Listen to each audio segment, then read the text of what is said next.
Hey guys, so welcome to this project video. We have divided the entire video into four different sections. So to make sure that some of you will be coming to this particular project video for the very first time, some of you might be here just for the attendance to just get over with the project and just submit it. Some of you might be here for like gaining a bit of more knowledge beyond the bootcamp concepts as well. That is the reason why we have divided the entire video into four different parts. In the first part, we have gone through the entire explanation about machine learning into a lot of depth. Okay, so if you want to learn a bit more about machine learning, we have marked the timestamp as well. So you will be covering the entire machine learning topics from the starting to the very end. The second video part of the video is where you will be covering the linear regression, simple linear regression topic into a lot of depth, understanding the mathematics as well. Because in the bootcamp, like you saw, we were just going through the idea about how the simple linear regression actually works. So here you will be able to understand the concept of the mathematics and what is loss regressions, all the formulas that is there. So everything will be taught to you in a very good manner. And then after that, you are having the last section, that is the project section. The third, second last session, that is the project session. In the project section, you will be able to do the entire project, not just the machine learning part, but also some of the exploratory data analysis, trying to understand the data as well. Okay, so it will be very easy. Anywhere that you're stuck, you're not able to understand something, just try to Google it. Okay, Google is your best tool. Why some of the topics have not been taught to you is so that we are able to inculcate the habit of Googling. Like Googling is something, it's also a skill at the end of the day. We want to make sure that you are able to achieve that skill as well. So try to Google stuff. You're not able to understand a particular command, try to Google it. But elsewhere, everything has been taught to you in a very fantastic manner. One of my friends, Sahil Rahman, is the one who has recorded the entire video. He has worked previously with companies like HP, Porsche, and other companies as well as a data scientist and a data analyst and a software engineer. So he's an amazing person. So let's see if you guys like the entire session or not. And the last particular section that we have created is how to submit the project, where to submit the project, all those kind of stuff. So you can go through that as well. The project submission link is down in the description, as well as the dataset link. The drive link is also down in the description of the video as well. Okay, so there will be no issues with the entire stuff. And I hope that you are able to have a great time learning further. And even we are able to see you guys in the future boot camps as well. Thank you so much, guys. Let's have a great time learning. So, thank you. So today we are going to talk about machine learning. Okay. Today we're going to talk about machine learning. What do you understand by the term machine learning? When we say machine learning, so generally a thing is that, okay, machine is learning. Okay, but what more information or insight you can draw from the statement that machine learning? What exactly do you understand by this term, machine learning? Anyone? So the Machine has its own thinking machine process. learns from some data. Okay, machine learns from some data. Okay. Any other definition? Interactive part. Sorry? For interactive. Active. Okay, perfect. So that it can interact with humans or the users. Perfect. Anything else? Anything else? That why do we need machine learning? What exactly was the need for machine learning? Why machine learning has came into existence?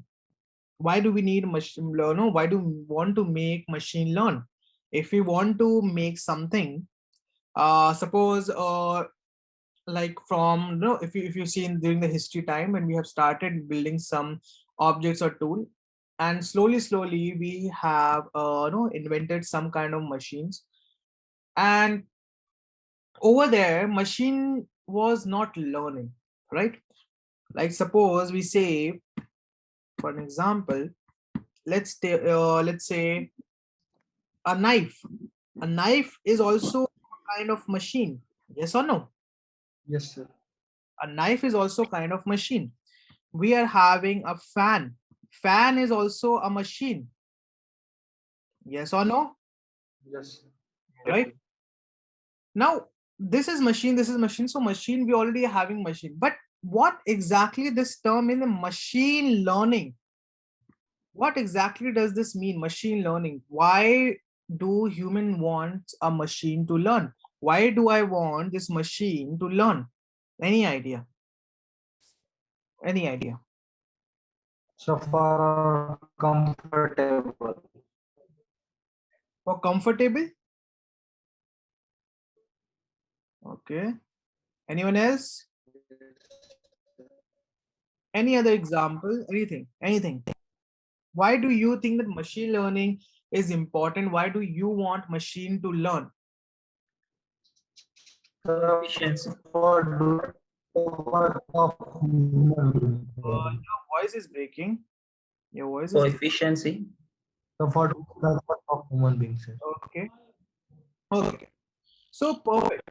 So what we currently we know that machine generally performs better than human in some aspect, not in every aspect, but in some aspect, right? Let's talk about calculation. Calculation. Okay. If I give you a large number, right, to calculate or to find out the square root of a 12-digit number, so in that case machine will be, the response given by machine will be more faster as compared to the human, right? Yes or no? Yes. Right. Yes, sir. So we know that machine has some capability, but human involvement over here is necessary.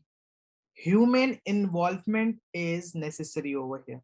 If I want to calculate something, human needs to provide the input, human needs to create a program, and human needs to click on the output, then only machine can work. That means in order to operate a machine, you need a human.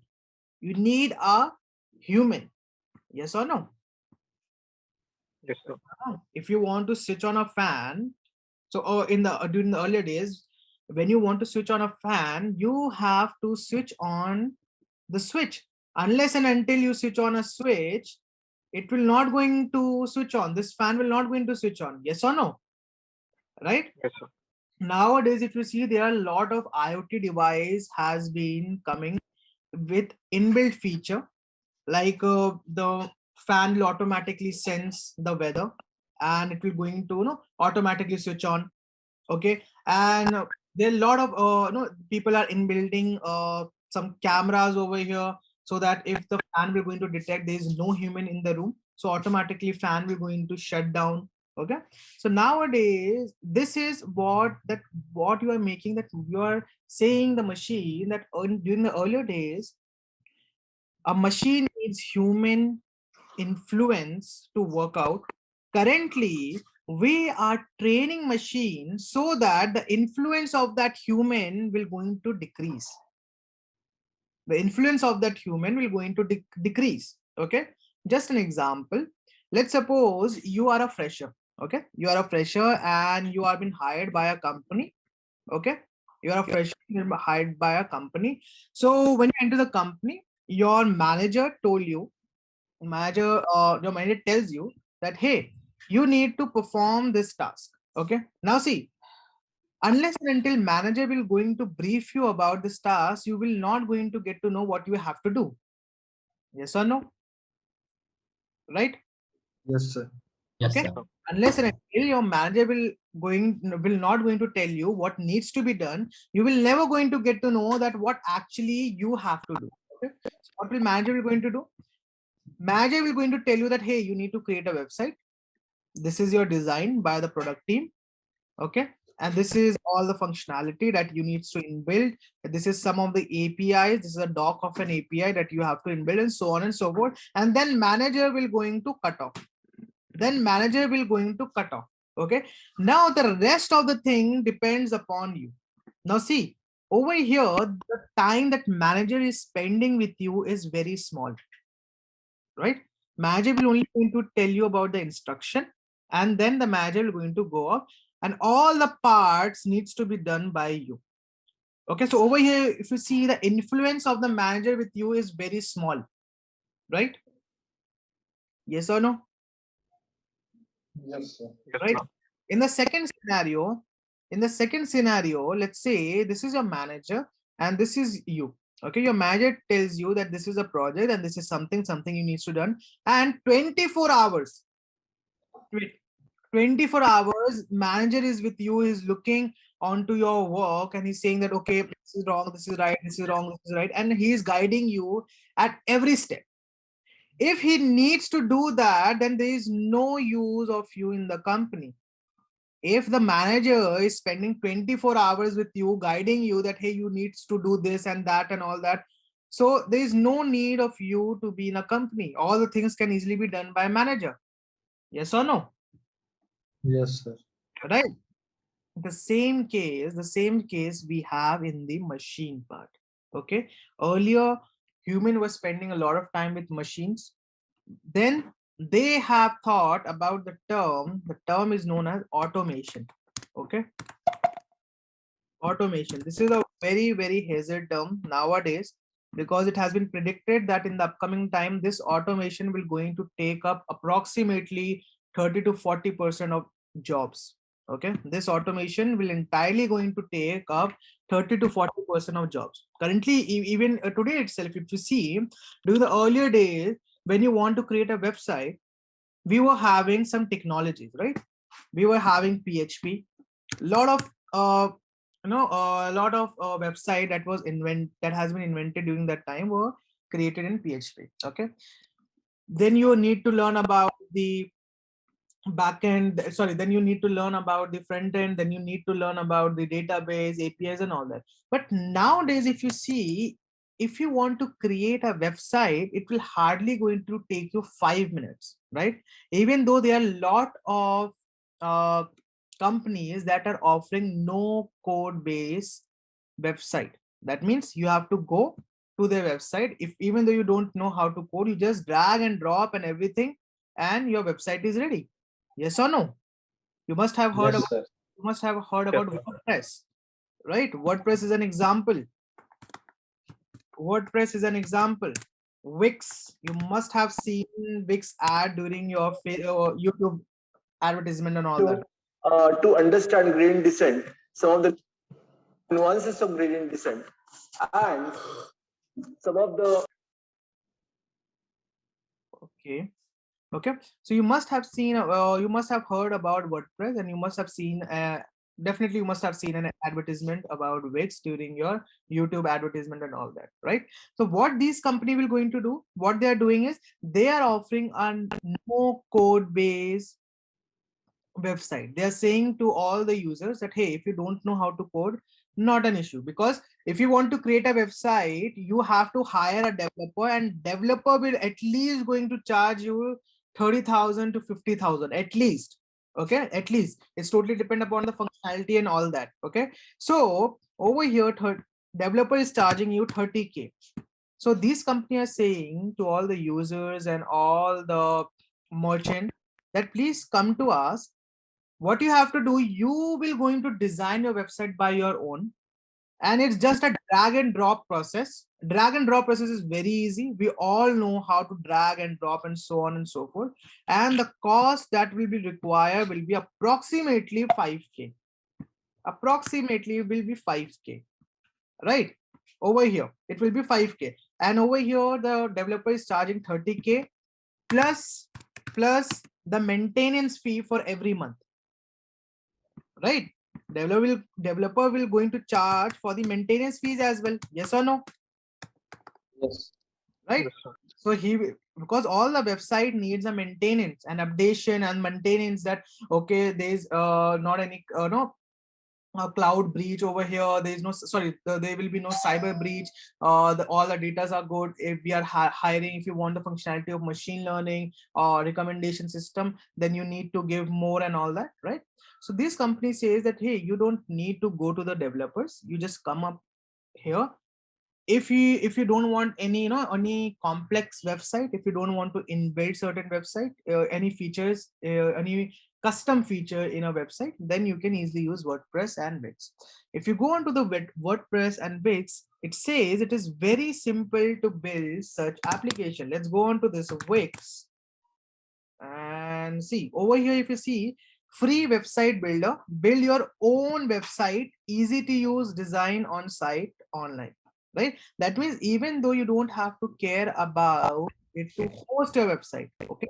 Generally what happened, whenever you create your website from a scratch, okay, whenever a developer create a website from a scratch, you need to care about the content, backend, and the database, or if any API you are collecting, any API you are applying to it, if you're using any other functionality such as Elasticsearch or Couchbase DB, or you might be using Redis or any other thing, then the next step will be you have to buy the domain and then the SSL certificate. Okay, so every site will going to have an SSL certificate. If you see over here, can you see the certificate? Yes or no? Can you see this certificate? Yes, sir. Right, so if you click on this certificate, so this is a certificate that has been given to each website. This is known as a SSL certificate. Okay, now the user has to purchase the SSL certificate, then user has to buy its domain. Domain means all this .coms and all that, and these domain are also costly. Okay, they depend upon what domain are you purchasing. .com generally generally it is the cost of .com is very high. If you are going with .tech or .co.in, it is very less, but .com is very, very costly.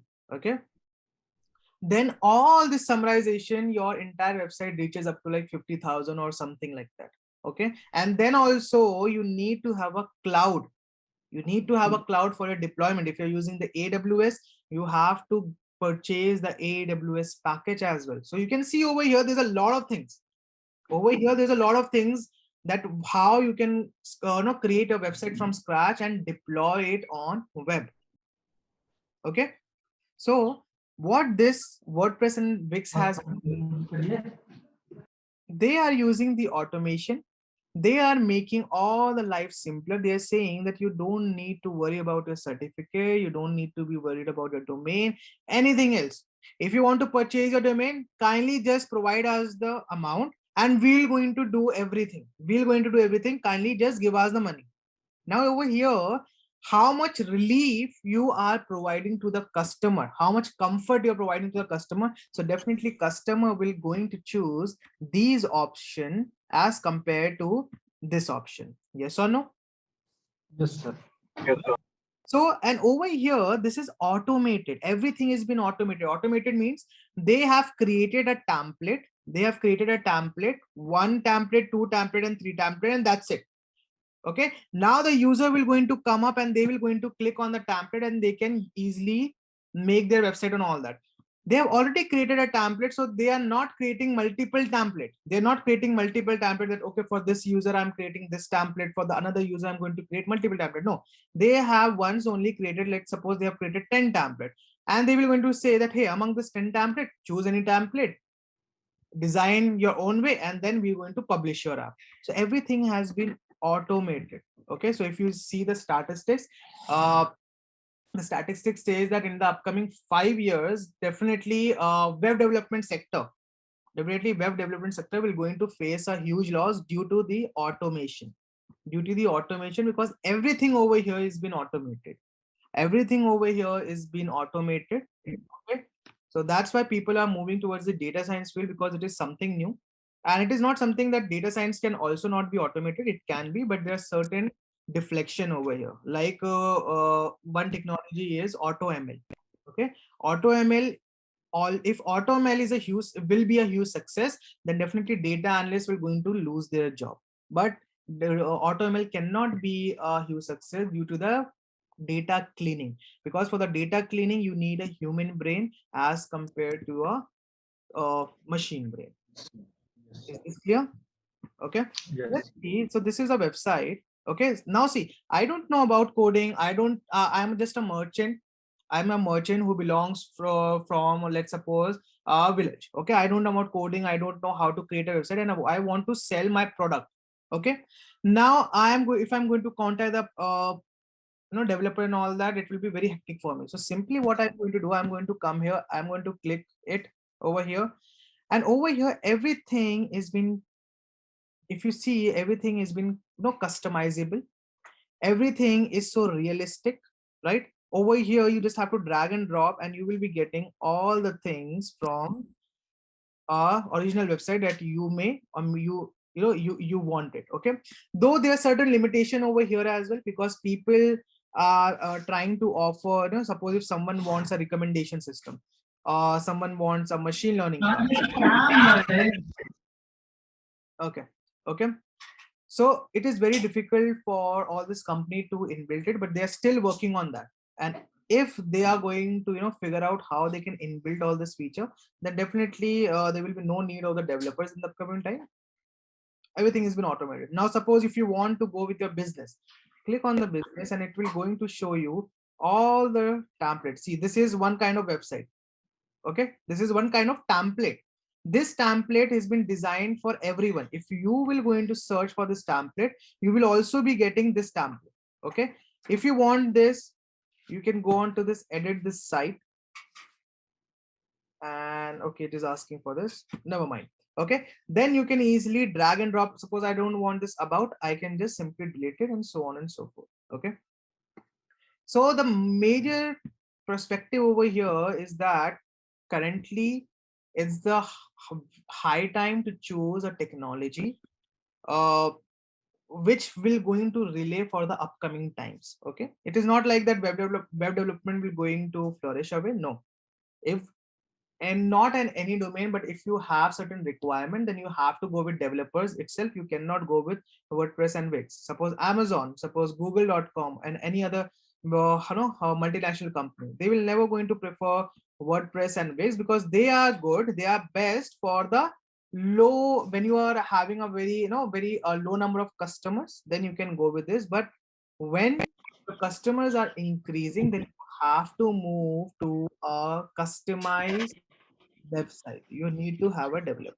Okay, so over here, since we were talking about the machine learning, what we are doing is we are putting some effort in telling machine that, hey, this is some kind of instruction and then you have to follow, and after that I'm not going to involve with you. I just want an answer, I just want a reply that okay, it is done or not. Okay, that's why this machine learning came into existence. Okay, so let me give an example about many of you have used GitHub. Anyone? Yes, sir. Okay, so recently GitHub has launched one of its product. It is known as GitHub Pilot. Ever heard about this product, GitHub Pilot? No, sir. Yes, sir. Okay, so what is GitHub Pilot? Anyone? What is GitHub Pilot? Anyone? Okay, so GitHub has launched its product as GitHub Pilot. GitHub Pilot is based on OpenGPT-3 model, okay, which was released last year. Okay, this has been created by a company, OpenAI, which is one partner is Elon Musk for this company as well. Okay, so when the scientists were creating when the scientist was created GPT-3 model, not OpenGPT, GPT-3 model, GPT-3 model has been trained. It is a model that has been trained on approximately like 14 million or something lakhs of data. Okay, so when scientists has created this model, they themselves don't know what does this GPT model are capable of doing. Okay, so in this GPT model, GitHub has used this model to create its product as GitHub Pilot. So even though if you don't know how to code and if you don't want to write lots of code, you can simply write an English text and automatically GitHub Pilot will going to provide you the code. Suppose I want a code that I want to write a function which will going to perform the addition.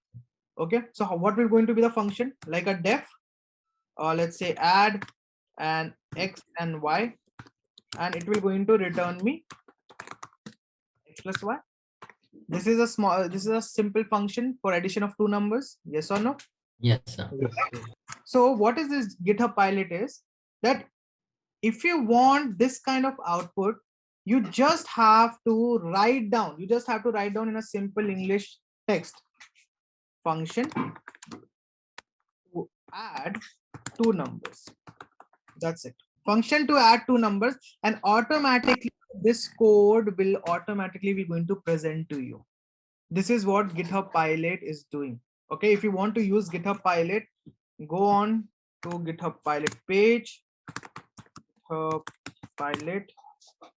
Sorry, this is Copilot. GitHub Copilot over here. Okay, and you can sign up, and whenever you will, whenever they will going to rectify it, and if you get a chance, they will definitely going to approve your request. Okay, so in the earlier days they have already given the access for 1,44,000 people in the entire world, and even though I have got the access for now, see, you're writing this part and automatically these number of code has been automatically generated. So don't you think it is time saving, and it is so good that even though if you don't want to write such code, and even though if you don't want to spare a lot of time or scratch your head to build a logic, GitHub Pilot will going to do such thing within a second.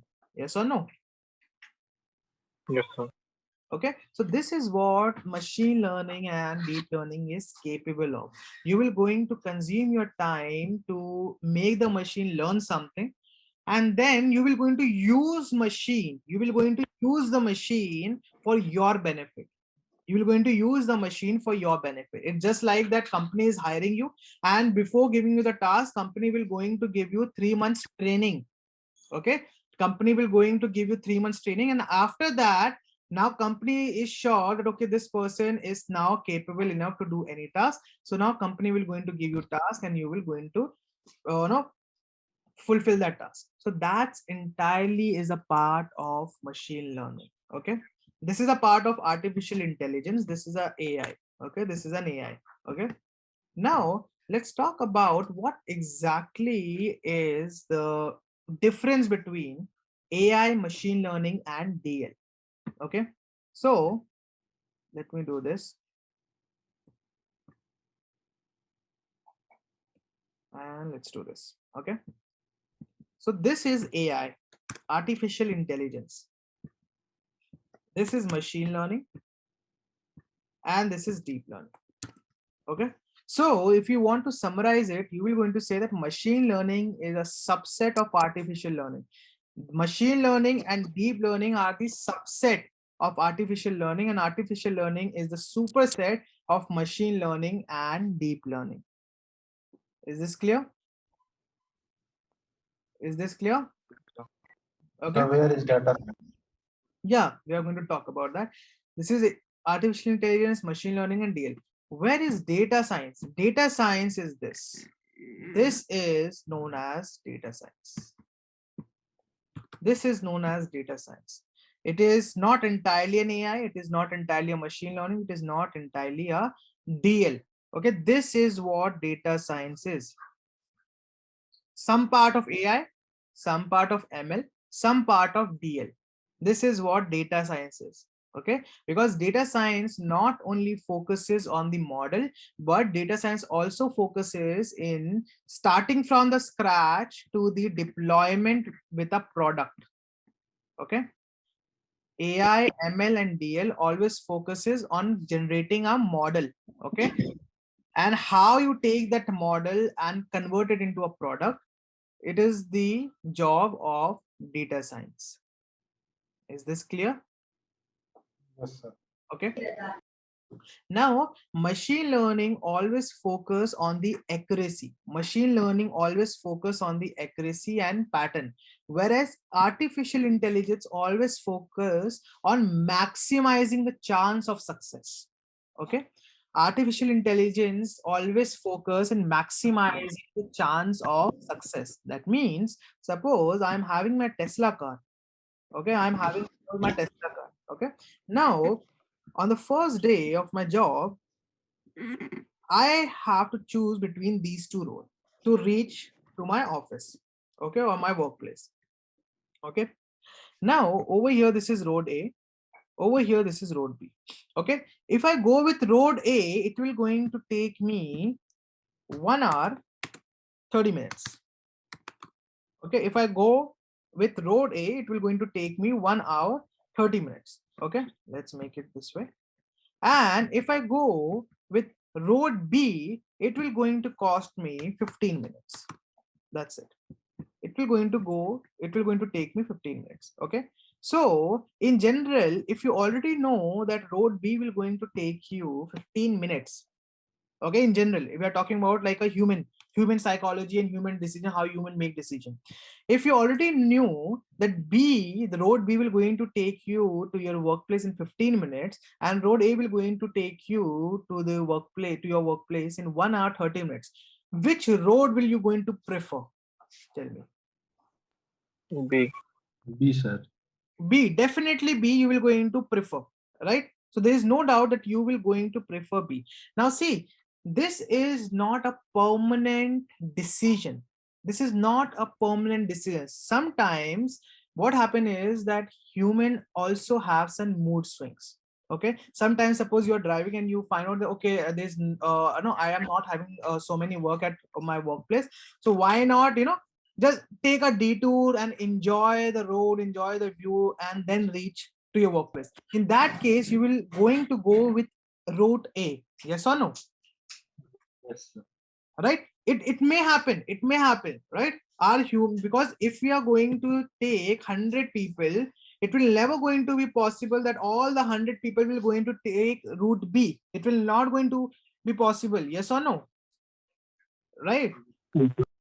Okay, so the motive of machine learning, DL and AI is to create a machine, or you can say an object that will think like a human, make decision like a human, and will be an exact replica of human with more additional power. This is the foundation of AI, ML, and DL. They all focus on how we can make the exact replica of human.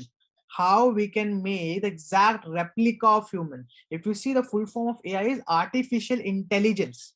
Okay, there are two kinds of word. One is an artificial and another is a natural, right? Like we call this a satellite. You must have heard about that. Moon is our natural satellite, right?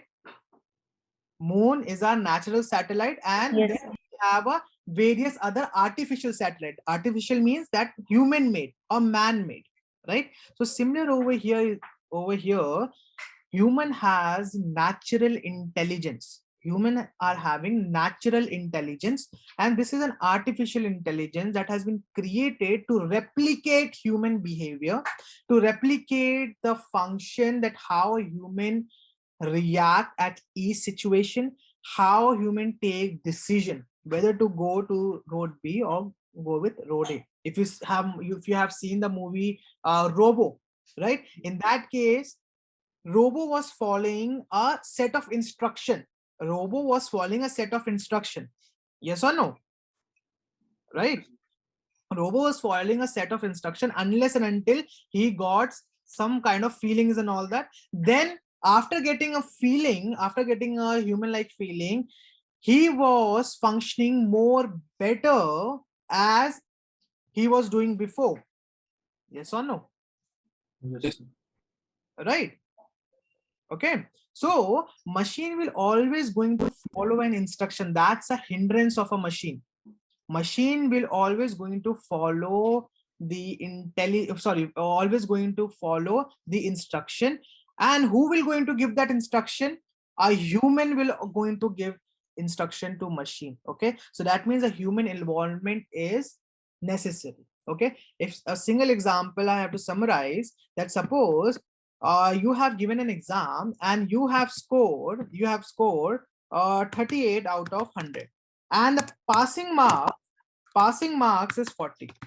Okay, passing marks is 40 and you have scored 30. Okay, now 38. Now what will going to happen? It may or it must have happened to you as well. You went to your teacher or your professor. You must have not told the professor, sir, kindly give me 2 marks grace marks, 1 grace mark, so I can pass. And eventually many time it happens as well that teacher give you some grace marks so that you can pass. It happens, right or wrong? Yes or no? Yes, sir. Yes, sir. Yes, sir. Okay. Generally, what happened that teacher has checked your answer sheet and you are failed. You are failed. But as we are human, we think differently. Our decision changes with different situation.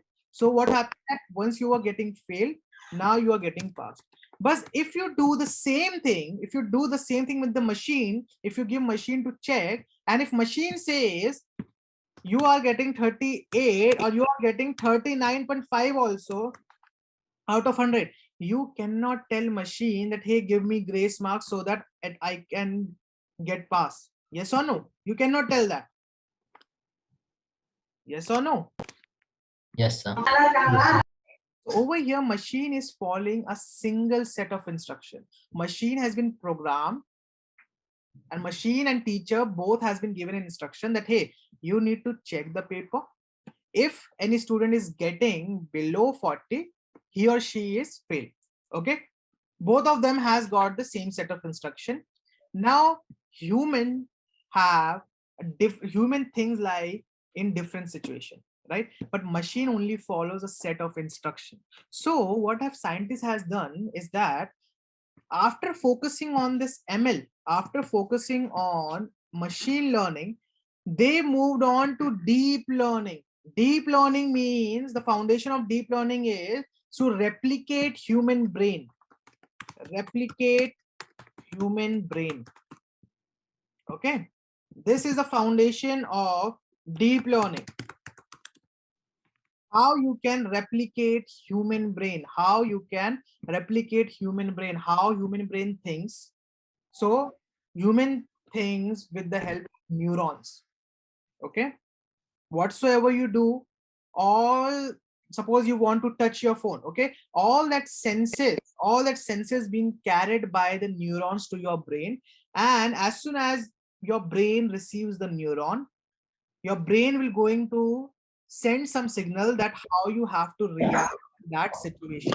Okay, so that's why deep learning is entirely based on how you can replicate human brain, because machine learning will only going to follow up on statistics. Machine learning will only going to make decision on the base of statistics. Okay, but deep learning will going to make or no react on a situation based on some serious decision that a human takes. That's the difference between machine learning and deep learning. Machine learning will going to uh, follow a set of instruction and we're going to react according to, it will going to react according to the statistics. If a statistics is true, then it will going to react in some manner. If a stats is wrong or it's false, it will going to react in another manner.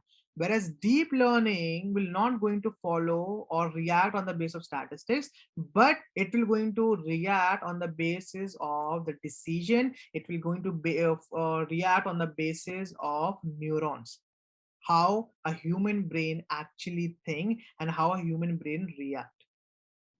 Okay, okay, is this clear? Yes, sir. Okay. Suppose if this is a ML model and if this is a DL model. Okay, this is a ML model and this is a deep learning model. Okay, if you have given instruction to machine learning and deep learning that, hey, you like chocolate ice cream and you like vanilla ice cream. Okay, you like chocolate ice cream and you like vanilla ice cream on weekdays. Okay, on weekdays means we have Monday, Tuesday, Wednesday, Thursday and Friday. So what will going to happen is, if you will going to ask machine learning, if you're going to ask machine learning, hey, on Monday what is your favorite ice cream, machine learning will going to say it's chocolate.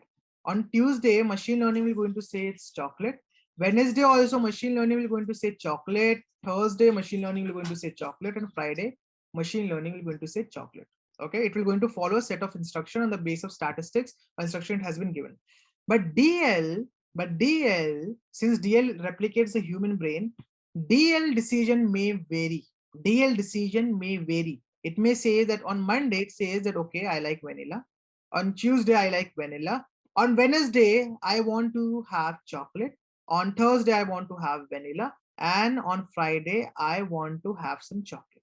Now, if you see the pattern, this is the exact same pattern how the human decides, how a human brain thinks, right? Yes or no? We generally have some mood swings. It is not possible that we are going to follow same routine. It may or may not. It may or may not, right? In DL, it has been shown very conveniently that this is how a human brain thinks. This is how a human brain thinks. Human brain may gonna eat vanilla each day. Human brain may not will going to eat vanilla each day. This is how a human brain thinks. Yes or no? Okay. Is that Yes, sir. That's why machine learning has been developed. Sorry, that's why deep learning has been developed after machine learning. When the scientists have introduced machine learning, they have worked around 2 to 3 decades on machine learning. Then they have realized that machine learning is not enough. Machine learning is not enough. That's why this created the necessity of deep learning. Then deep learning came into action in early 2000. Okay, and so far we have deep learning right till date. And what are the application of deep learning? There are multiple application of deep learning.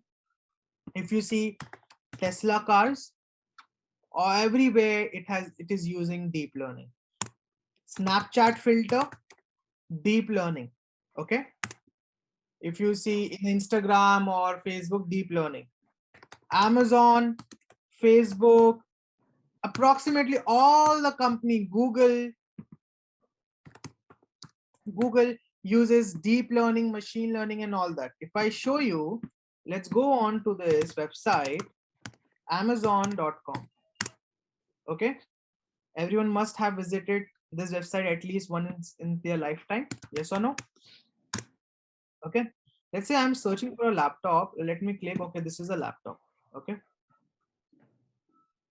yeah, so this is a laptop and this is a price over here. If you scroll down, you will going to find out this section. Can you see this? Yes or no?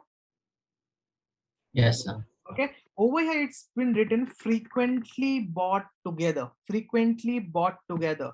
Over here, machine is suggesting you that, hey, you are buying this laptop. Okay, perfectly fine, but if you will going to follow, or if you want to purchase some other accessories, I think these are some accessories that may gonna interest you. Over here machine learning is being used. It is known as market basket analysis. Market basket analysis, this is what a machine learning means. And if you see the statistics, approximately 30 to 40% of e-commerce sale is by the machine learning itself. When I say machine learning, that means market basket analysis, and then over here, where is this, then the recommendation system. This is known as a recommendation system. It is, these products are not generally coming from database. No, before coming from the database, they are being filtered. They are being filtered that what a person will going to see. Okay, if you have noticed, generally it happens that sometimes you are surfing for laptop. Okay, suppose you're surfing for hours on Amazon for this laptop, and if you're going to use your Facebook or Instagram, after some time you will going to find out a lot of laptops ads and all that. Ever happened to you? Yes, sir. Yes. Yes, sir. What, All the time. right? So what product you search on some other website, after some period of time on Facebook, on Instagram, or any other social media, you will going to find out all the suggestions and all the advertisement about that same product only. That means that category product only. Okay, this is how the machine learning will going to, this is how the machine learning helps the e-commerce website. And with the help of machine learning techniques and deep learning techniques itself, company generates approximately 30 to 40% of their revenue per year. Okay, per year. Okay, nowadays what is happening is that companies like Flipkart, and at some products of Amazon itself, they are using deep learning. They are using deep learning because people wants that I want to look that how this product will be actually be looking before buying. Okay, if a company can assure you, if a company can give you some conveniency that you can look onto this product before buying, how it will going to look at my house, how it will going to look at my desk and all that, you will going to be more confident enough about that product. Yes or no? So like Right? that Excuse me, sir. spec makers. Okay, so Excuse me, nowadays sir. yeah. Sir, we are providing some data to Amazon site, but how Facebook is taking the same data and the other Exactly. So sites? what happen is in the back end, your data gets sold up. Your data gets sold up. Okay. Google sells your data. Your even though your entire internet provider company also sells your data. Ever imagine that suppose you have bought a new SIM card. You have bought a new SIM card. Okay, ever try it, or you anyone must have tried it now. You have bought a new SIM card and you have not given this SIM card number to anyone. But after a month time, you will going to see you will be receiving a lot of messages and calls from different companies. Okay, sometime it also happened that you don't know that I have never given this I have never given my phone number or apply or subscribe to any newsletter, but that company is approaching me that hey, we are calling from this company and you have got this offers and all that. Ever it happened to you? Yes or Yes, no? sir. Yes, sir. Right. Yes, sir. So what happened in the back end? Company sells your data. They have a contract. So this is Airtel. Okay, and suppose this is Apple. Okay, what happened is Apple and Airtel always has a contract, or Apple or Vodafone always have a contract. So in if you see in the whenever Apple launches its phones, all the advertisement at the end of the advertisement, they will always going to show you their partners. Currently it is Geo. Okay, if you see for any other advertisement for Apple, at the last part you will going to find out that they have been partnered with Vodafone, Airtel, or Geo and all that. What happen is whenever you purchase something or whenever you purchase either in the Apple or Apple Store or Airtel, your data, this particular data being sold to other company, and this company will going to give a huge amount. This company will going to give a huge amount to this particular company to get your data, to get your data. And then what happened, this company will going to approach you. This is known by any email or something. It is known as a cold email. The email is known as a cold email. They will going to approach you that hey, please buy our product. This is just like hitting hitting arrow on a bullseye. Okay, hitting a arrow in a bullseye. If you are having 100 arrows, if you're having 100 arrows and you have to hit on this dart, okay, you have to hit on this dart, and the condition over here is everything is dark. You cannot see this dart. I can guarantee you that at least one dart, at least there will be one dart that will going to hit on this dart board. Yes or no? Target board, Yes, sir. right? This is what company will going to do. They know that if we are going to take 100 users data, so at least one, we will be able to convert 1% or 2% of people to join our service, right? Getting the point? Yes, sir. Okay, so in the backend your data sells, your data sold up because you don't know how exactly the company looks. Okay, even though company knows your password itself, company knows your password, company knows your location itself, company knows what you eat, and nowadays company knows better than you. Okay, company also knows that what you surf on internet and all that. Now people have a huge myth about the incognito mode. They think that we use incognito mode, our history will be deleted, no one can track us and all that. Yes or no? Right? But the general thing in the incognito mode is you will not able to see the history, but in the backend all your history has been saved in the Google dashboard. sorry, in the Google DB. Okay, getting this? Yes, sir. Okay. Yes, So sir. people, all your data is been sold up. That's why in today's world, privacy is absolutely difficult. Absolutely difficult. So if you remember, way month back, Facebook has announced for their new policy for WhatsApp, new privacy Sir, policy for their WhatsApp. you are not audible, sir. Am I audible to you? Hello?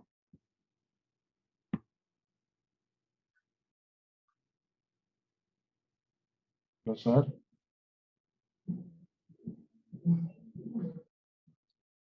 Am I audible to you? Yes, sir. Yes, sir. So if you remember that couple of months back, Facebook has announced some updation on their privacy policy. And they have said that if the user wants to use Facebook or they want to continue using, continue using WhatsApp, they have to agree with that policy. Yes or no? Yes, sir. Yes, sir. Right. Yes, sir. So over there, it was like that. Now the Facebook will going to have the whole control about the users data, and they have told that we only will going to take the data to create more genuine content, to present more genuine content to people.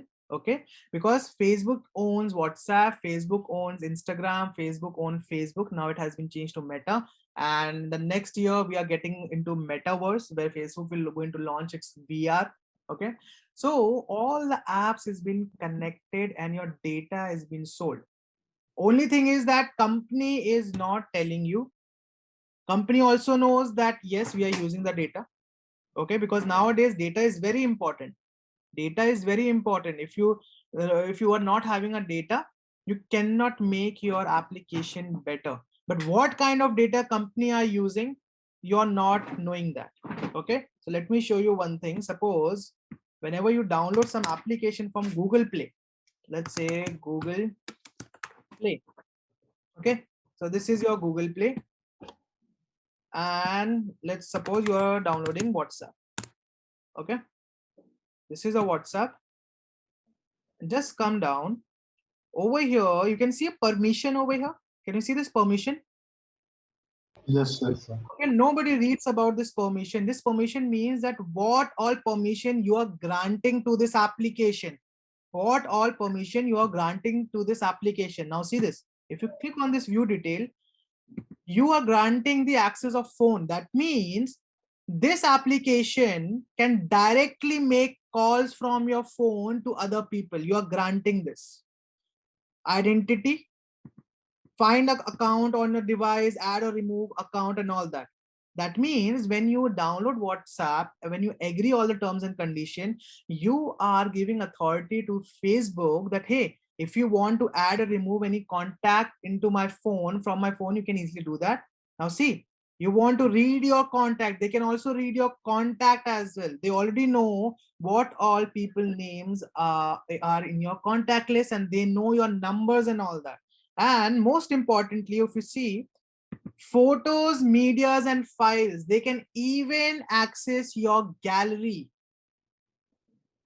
Okay, they can even access your gallery itself, that what photos you are having, what videos you are having. Okay, even though your app history, your storage, microphone, this is very, very important. You have to see this. That means if Facebook wants to spy on you, they can automatically open your microphone and you will not going to know about that. And whatsoever conversation you will be having, automatically Facebook headquarter or people at Facebook can easily hear about that. Location, they also know about your location. If you think that, oh, okay, oh, we will going to switch off our location, then they will not going to know. No, they will always going to get your location as well, because you will going to approve it. So even though if you switch off your location, they have got the authority to switch it on as well. Okay, device ID and camera, you will not going to know about the camera itself. They will going to start your camera, they will going to record everything in your what is happening. in reality where your camera is being placed and all the other information. Can you see this? Yes or no? Okay, control vibration. They can also control your vibration and all that. So all your data is with Facebook. So it has been recommended that whenever you download any application, always read what kind of permission it is taking. These are some very known companies, so definitely they will not going to do such kind of mischief. But there are certain application that has been created for the hacking purpose. Okay, there is one application for Pegasus. Pegasus, it's an entire released by the Israel. Okay, they have this software Pegasus. They just have to give you a missed call on your phone number, and all information from your phone will directly deliver to Israel. Okay, so always remember to read about this permission. And nowadays, let's come back to the point. So nowadays, it is very easy for the company to get all the data from you. They even know what you are doing right now. They know when you sleep, they know how much time you consume on your phone, and they know your location itself. Okay, so nothing has been private today. Okay, so we were talking about machine learning. Okay, so yeah, so all the company uses machine learning. Okay, all the companies use machine learning. They use it in the filtering purpose as well. Spam filtering. If you go onto your Gmail account, you will see there is one folder known as spam folder. Yes or no? Yes, sir. Right. So in that spam folder, how do Google knows that whenever we receive an email, it is a spam? How do Google know? Google uses machine learning for spam filtering. Okay, spam filtering falls under the classification problem. For that, you can use the naive-based classifier to predict whether this email is a spam or not.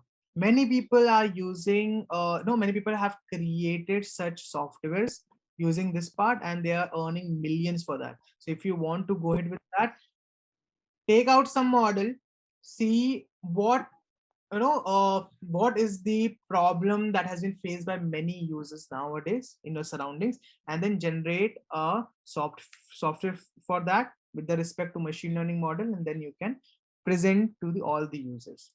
Okay, time series analysis is one more prediction where you will going to predict whether stocks will going to go up or whether the stocks will going to go down. Okay, there is one more application, if you can search, it's Microsoft Solve. Microsoft Solve.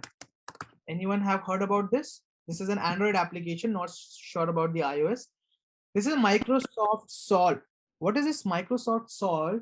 It says that if you want to perform some computation, and the input has been written in a form of human writing language. If a human has written something like, I say 3 plus 3, I want to find out the answer. Use this Microsoft Solve, just place over here, and it will going to give you entire solution step by step. Okay, so if you search over here, Microsoft Solve, yeah, Microsoft Math Solver, sorry. Okay, just try this out. So what you have to do, you have to provide the equation. Either it has been written in your book or you have written manually or handly. It will going to automatically give you the solution, and it will be a step-by-step solution. You don't need to ask any teacher how to get this solution, what is the steps and all that. You can easily do that with this application. Is this clear? Okay, So this application is using which technique or technology? this is using DL. This is using deep learning. More precisely, it's using CNN, convolutional neural network, and it is image processing and computer vision. Okay, sir. Okay, this is using DL part, deep learning part. How you have to solve this is a complex problem, right? For over here, you have to think like a sorry. Okay, cool. This So is also applicable for reasoning वगैरह. this is also applicable for Reasoning, sir. not getting you. Please repeat. So reasoning, sir. reasoning. Yes, sir. Yes.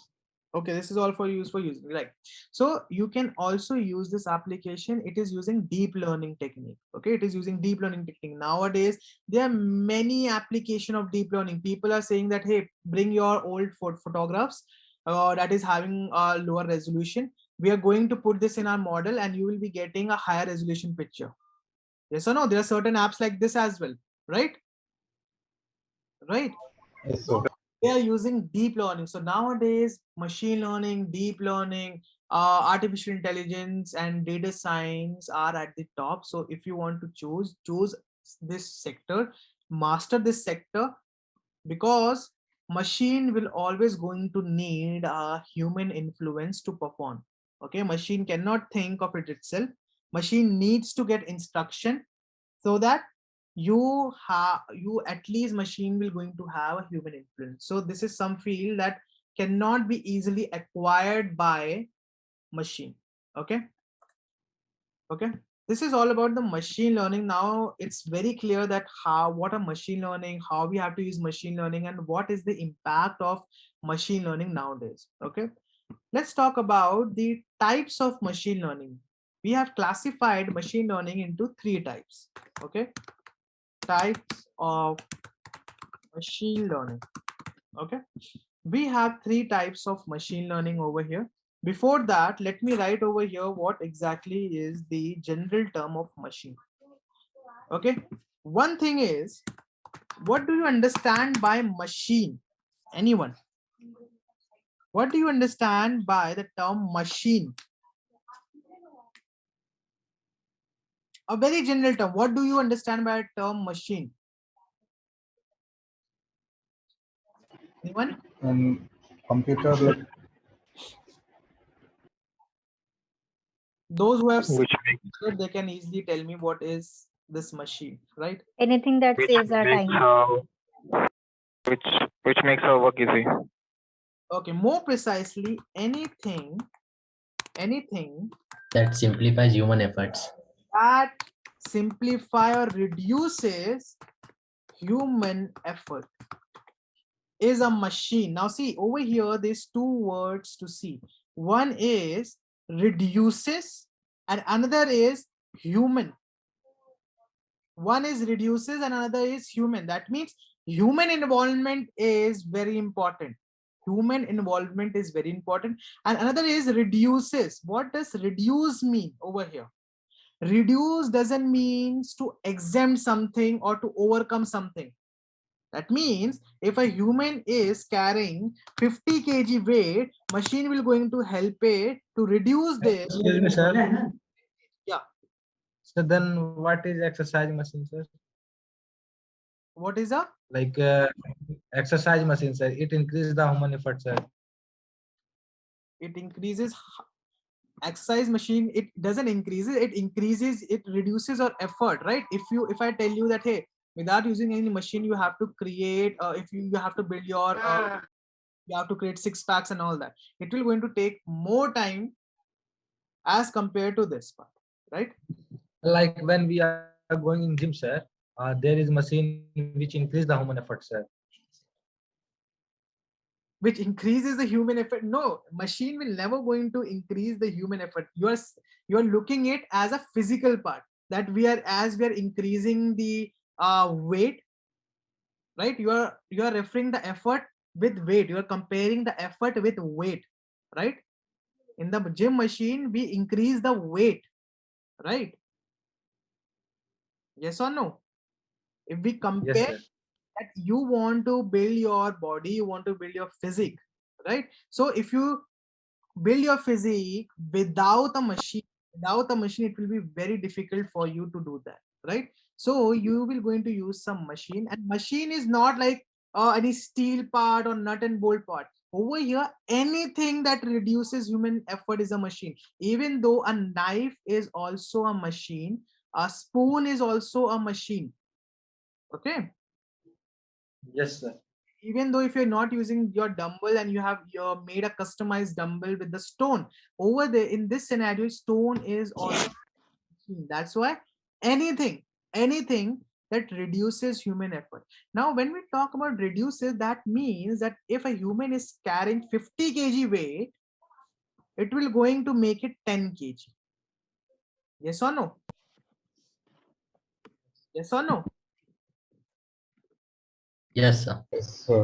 Reducing it. But nowadays, if you see, more scientists and more developers, more people are trying to hinder this entire definition. Hinder this entire definition. Nowadays, if you ask anyone what is machine, they are making a new definition, that anything that gives comfortable to human or anything that makes human lazy is a machine. Nowadays, any machine, if you see, it is not reducing the weight, it is making human lazy, right? Yes or no? Yes. Such as Yes, sir. IoT device, such as an IoT device. You don't need to go on to another room to switch on their fan and all that. You just sit at a corner, open your mobile phone, just switch or just click on that button or toggle that button, automatically everything will be going to work out. Okay, so now the definition has absolutely changed. Now the definition has absolutely changed. Okay, so we have to understand machine is something that we're going to reduce human weight. It will not going to make the human weight to negligible or none. That means if it does, it makes human lazy. It makes human lazy. Okay, so let's talk about the machine Yes. learning.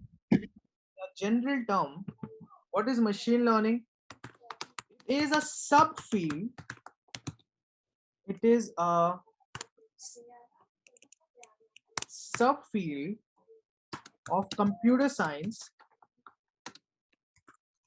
It is a subfield of computer science that gives the computer that gives the computer that gives the computer the ability to learn without being explicitly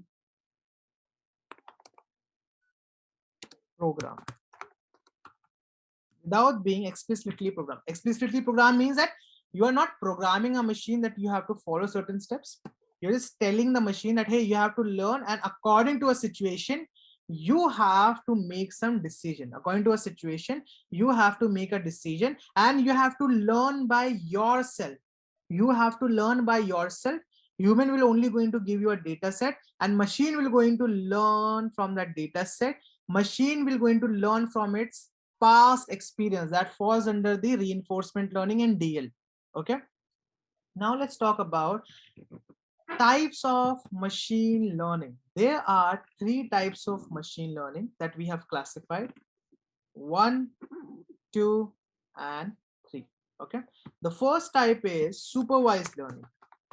Supervised learning. Okay, supervised learning. Okay, another is unsupervised learning.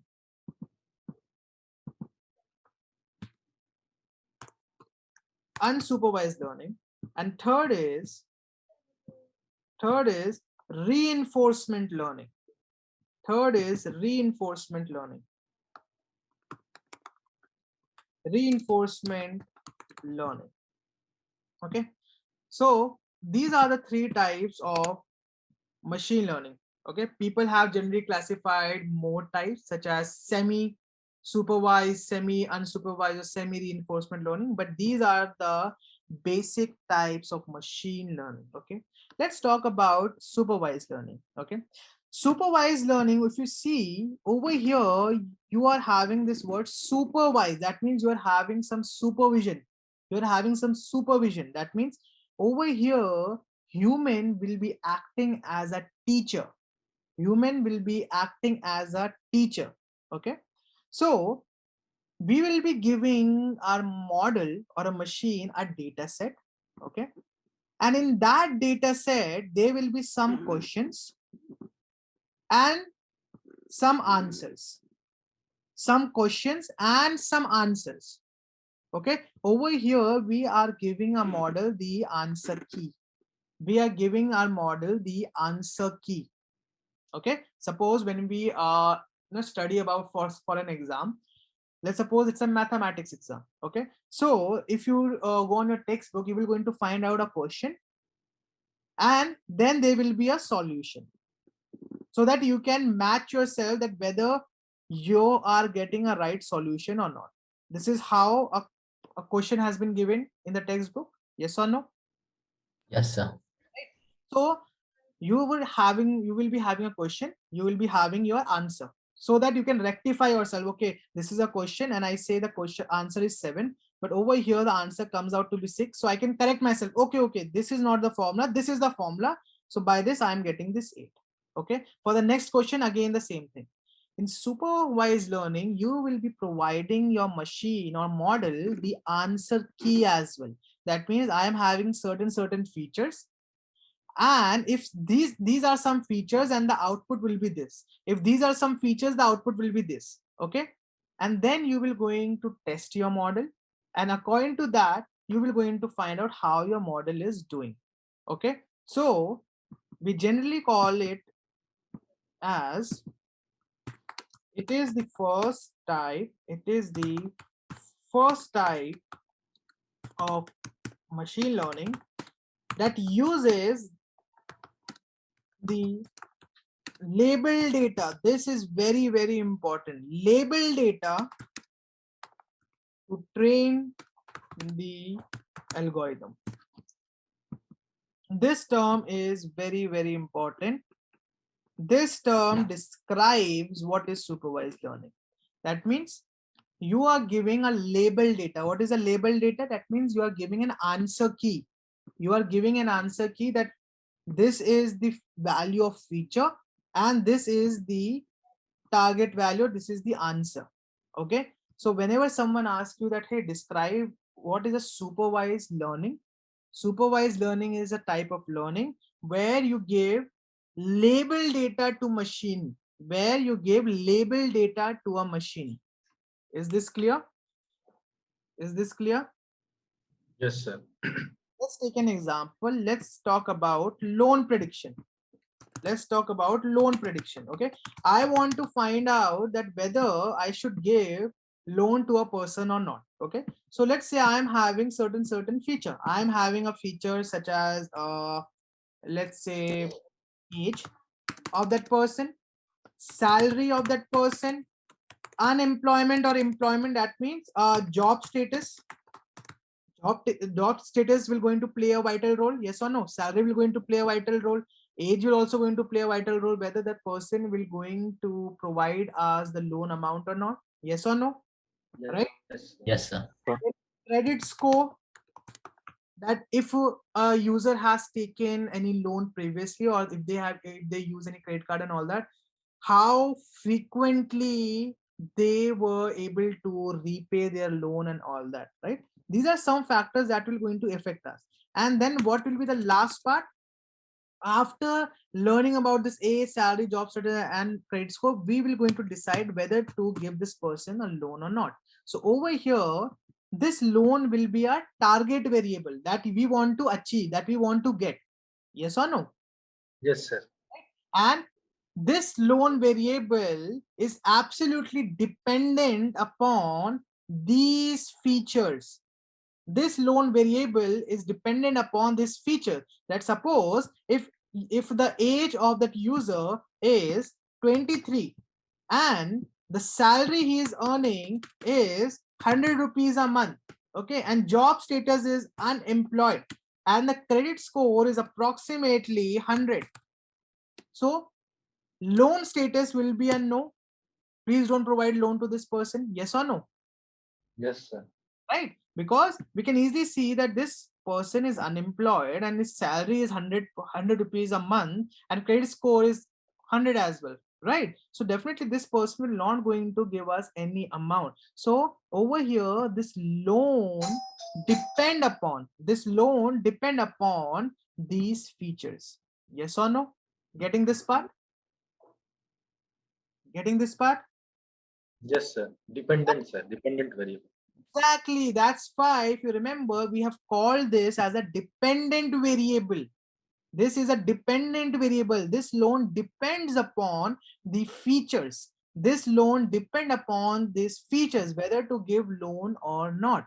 And these all are independent feature. These all are independent feature. They are not dependent. They are not dependent that if the salary is 100, then the age will be 23 only. It doesn't make sense. Yes or no? Yes, sir. Okay, they both are independent. They both are independent to each other. That it does, you cannot say that if salary is 1 lakh, then the age of a person should be 30 or 40. No, they both are independent, but this loan feature depends upon the feature. This loan, the target variable depends upon the feature. Okay, now in supervised, what is happening, what data you are providing, you will be providing this kind of data. You will providing the question that, hey, age is this, salary is this, job status is, and code credit score is this. When then the value of these features is this, the answer will be no. Okay, when the value will be this, the answer will be yes, and so on and so forth. Okay, so over here you are not only providing the question, but you are providing the answer. Okay, when our model will be ready, when our model is being trained with a training data set, what we going to do, we only going to give the question to this model, and we expect the solution or the answer whether to give a person loan or not. Okay, so over here if you see, we are also providing the answer key. This is an example of supervised learning. Is this clear? Yes, sir. Yes, sir. Okay. This is an example of a supervised learning where you are giving the label data. Unsupervised learning, absolutely opposite of supervised learning. Over here we are giving the data to the model, but that data is unlabeled. That means we are not providing the answer key. We are not providing the answer key. We are telling the model, hey, learn by yourself only. We are not providing you whether the solution will be true or false and so on and so forth. We are not telling you. Okay, so this is the difference between supervised and unsupervised learning. It is the type of machine learning. It is the type of machine learning that uses unlabeled data, that uses unlabeled data to train the algo. That means to train its algorithm. Okay, so over here, what data could be called or fall under unsupervised learning? Corona data. Let's suppose coronavirus or Omicron virus. Omicron virus. Okay, now over here you want to find out which all area has been affected by this Omicron virus. Which all area has been affected by this Omicron virus. Okay, let's talk about Africa. Let's talk about Africa. Okay, we are having some data and we know that this area has been affected, this area has been affected, this area has been affected, and this area has been affected by the Omicron virus. Okay, let's say this area, this area, this area has been affected by the Delta virus, and this, not with this color but different color, and this area is been affected by the coronavirus. Okay, by the coronavirus. Okay, these are the of that. So we are taking like, this is the Omicron, this is the Delta virus, and this is the coronavirus, let's say.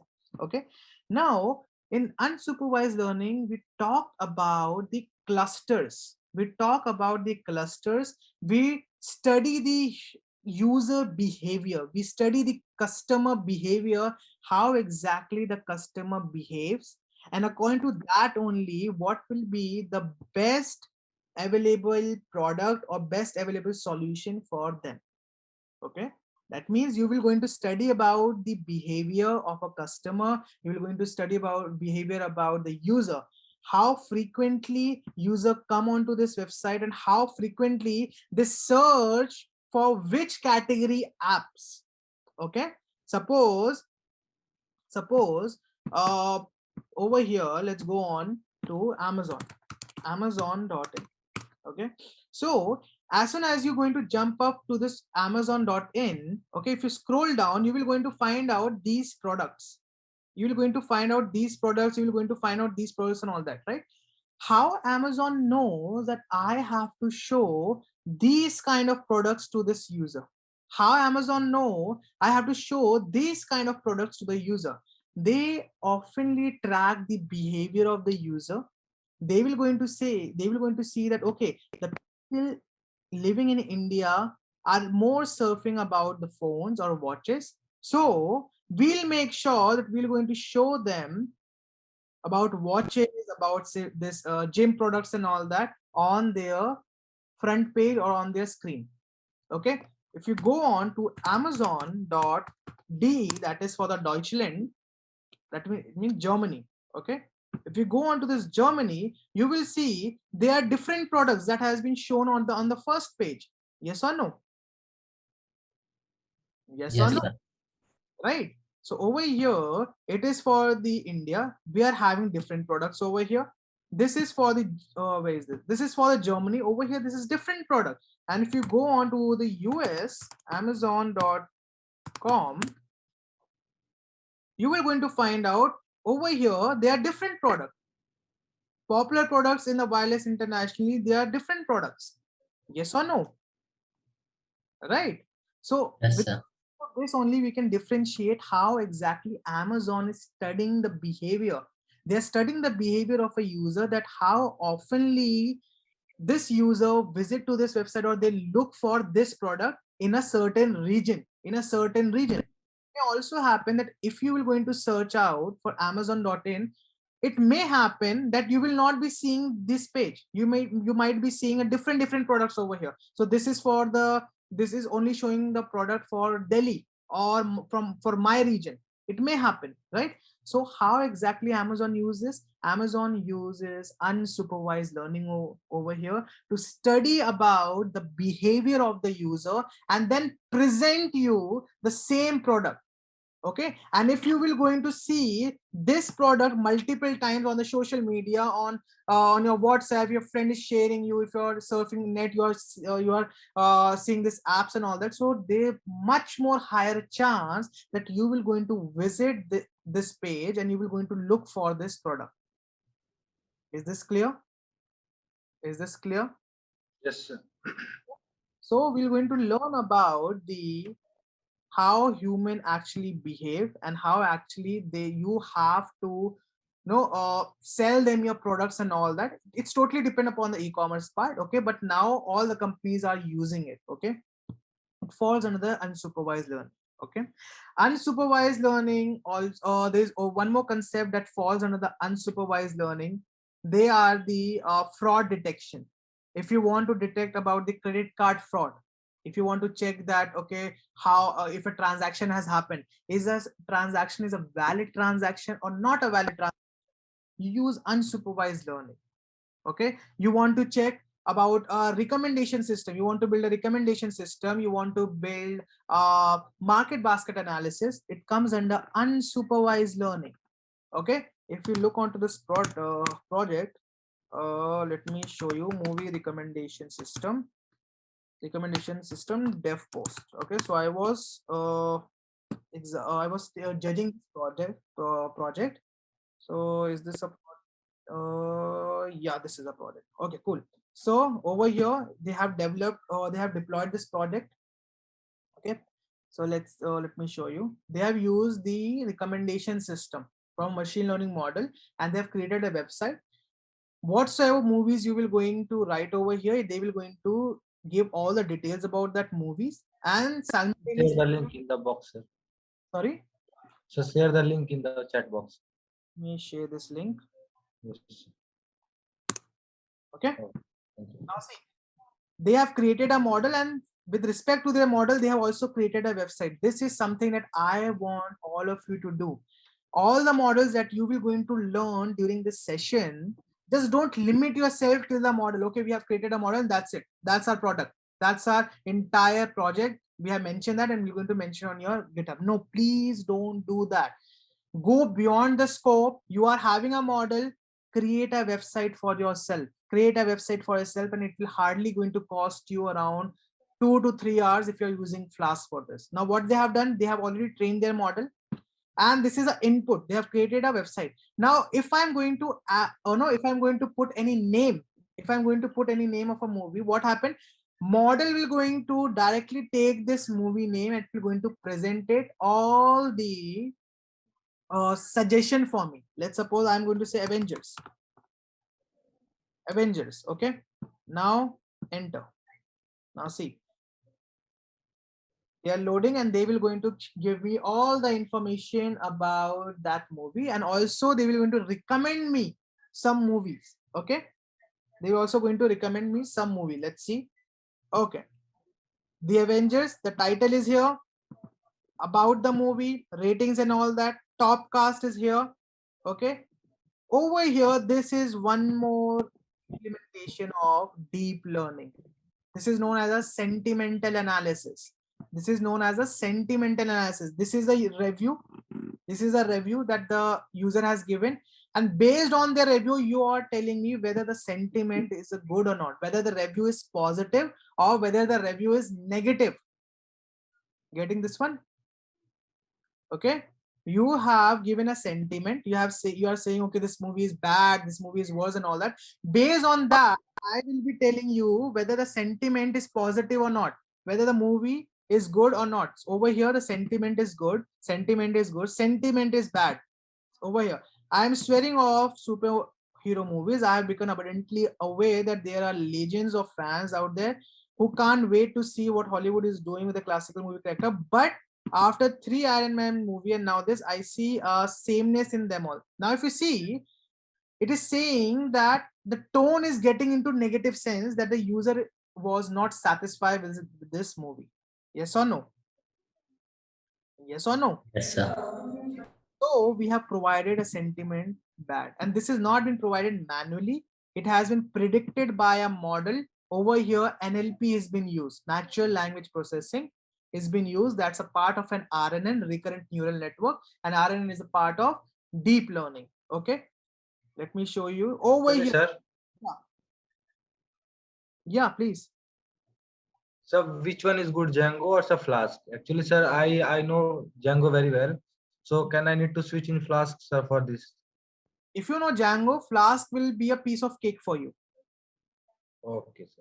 Okay, if you know Django, Flask will be a piece of cake for you. And even though if you're a beginner, Flask will only going to take you like hardly an hour to create the entire functioning website. Okay. Okay, sir. Here, if you see recommended movies for you, and now see, I've searched for the movie Avengers. These all movies make sense. Yes or no?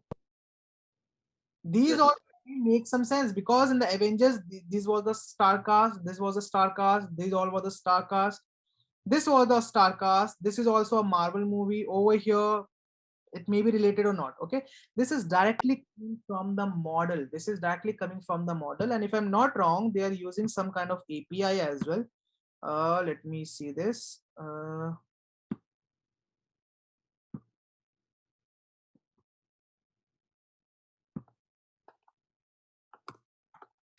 And what kind of API they are using? Okay, can you see this? They are using API from the movie recommended system. Okay.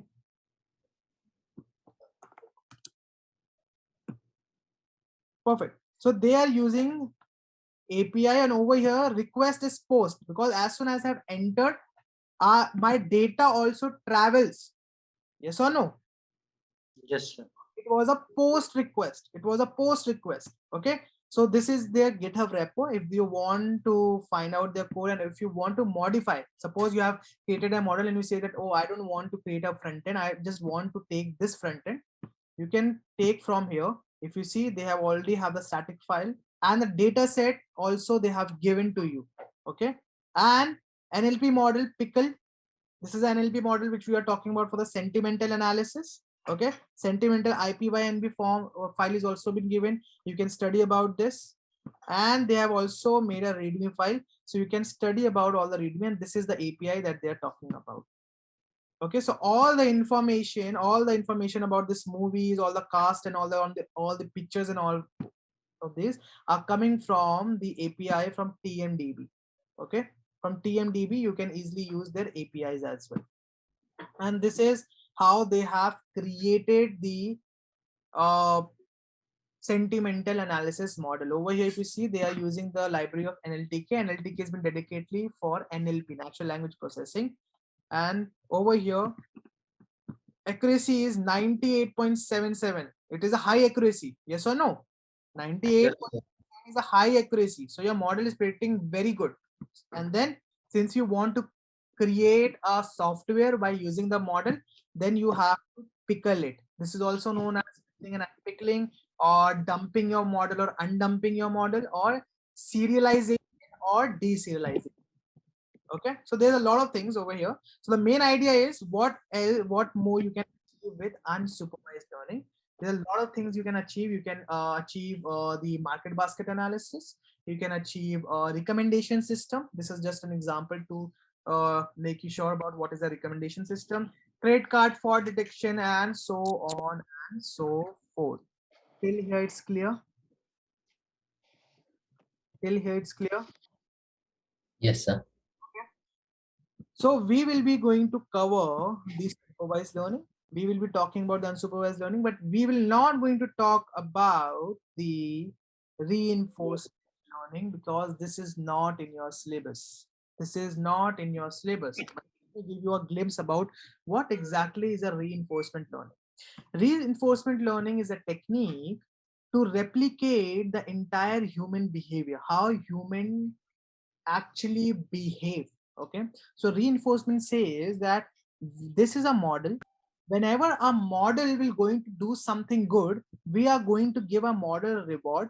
That will be a surety points. That will be a surety points that, hey, you have done something right and you are doing good, so next time as well you need to do this. Okay, if a model makes a mistake, then you will going to deduct some points to let the model that, hey, you have something wrong, so that model will going to learn from its past experience and will never going to try to repeat its mistake in the upcoming time.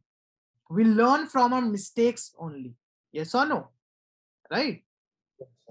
Right? If we are writing something, if you are planning for some examination, right? If I know that I want to write this, I want to write the belief. Okay, so what I did, I write like this, belief. Okay, then I checked it up that, oh no, this is a wrong spelling over here. This is a spelling mistake for the word belief. Okay, now I've seen that belief spelling is this. Okay, now if I do the same thing during the examination as well, this is called as foolishness. Yes or no?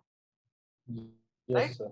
If I didn't know about how belief sounds, then if I do this, then that's a mistake.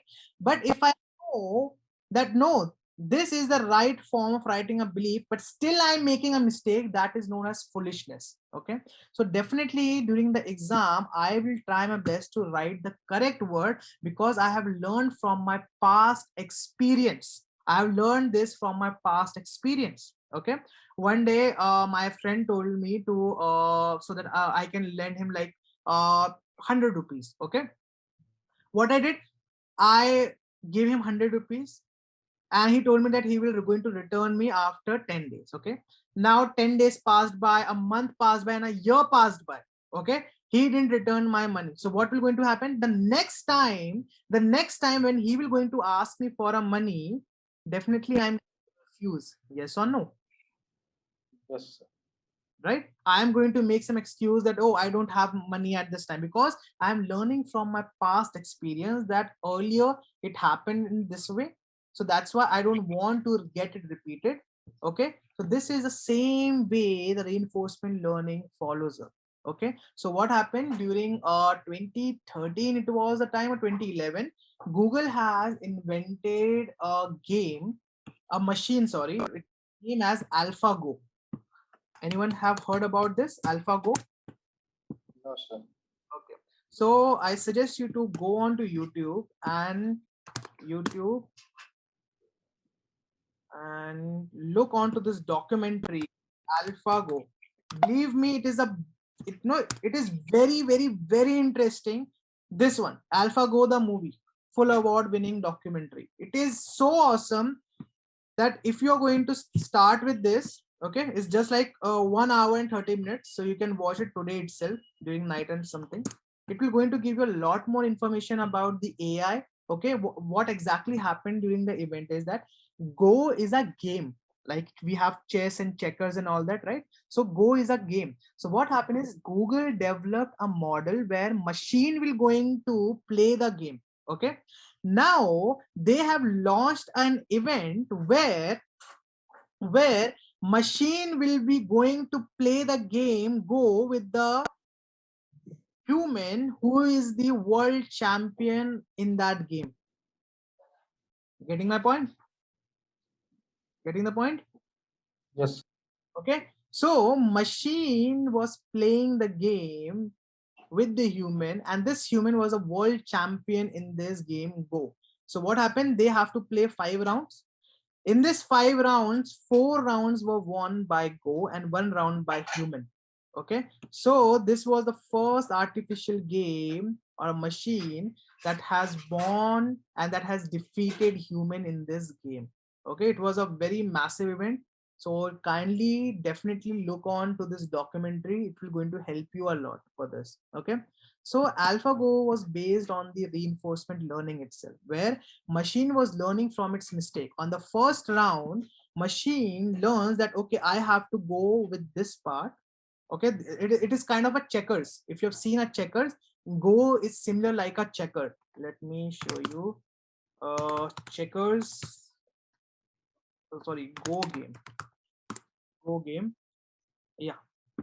Okay, this is how a Go game looks like. This is how a Go game looks like. Okay, and this is the this is taken from the AlphaGo movie. Okay, this was the person who was a world champion for in this Go game. Okay, so machine was learning from its own mistake that, okay, in my previous time I have gone to this situation where I have made a certain wrong mistake. Now I'm not going to repeat myself. This is how machine is improving. Machine was continuously improving itself. Machine was continuously improving itself. Okay, so this falls under the concept of reinforcement learning, where machine train itself, test itself, react and study its behavior so that to make itself more prominent, more sufficient and more accurate. Is this clear? Is this clear? Yes or no? Okay, Yes. Yes, sir.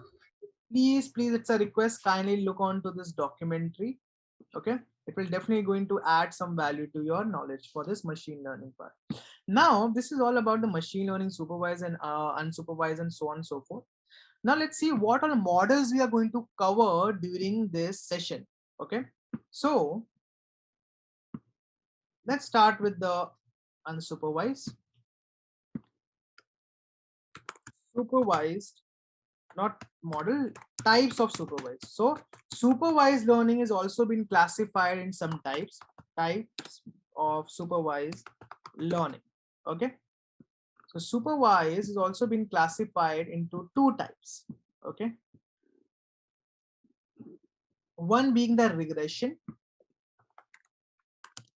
and other being the classification. So this is all the steps that you have to follow. Whenever you get a data set, you have to find out among all these types, which types will going to fit for that data set. You have to first check whether a data set belongs to a supervised, unsupervised or reinforcement kind of data. Once you check that, okay, it is falling under this supervised learning where you have been given with all the outputs, then you will going to check whether the data set is falling under the regression or in the classification part. Okay, let's talk about the regression. Okay, when we are going to use regression, we will always going to use regression when the output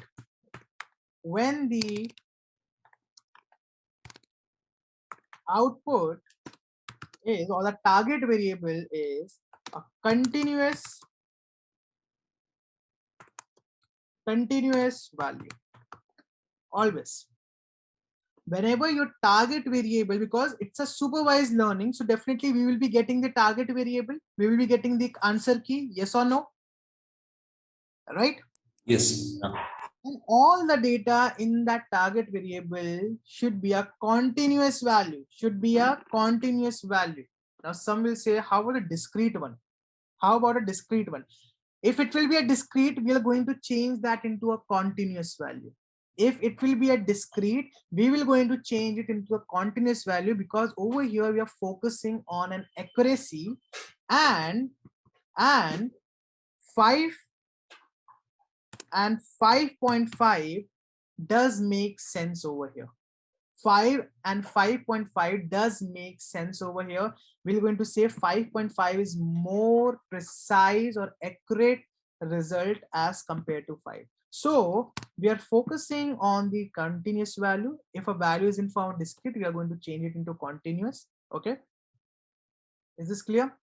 This is also known as predictive modeling techniques. This is also known as predictive modeling technique. Over here, you will going to predict the relationship. You will going to find out what will going to be the impact of all the features on the target variable. What will going to be the impact of all the features on the target variable. So inputs will be the features, and input will always be the independent variables. Independent variables. And what will be the output? What will be the output? Dependent variable. Dependent variable, exactly. It will be dependent variable. Okay, dependent variable. Okay, not variables, only variable, because there will only be one output. Okay, some algorithm in the regression part that we will going to study during our session will be simple linear regression. We're going to talk about multiple linear regression. We're going to talk about polynomial linear regression. We're going to talk about the support vector regressor.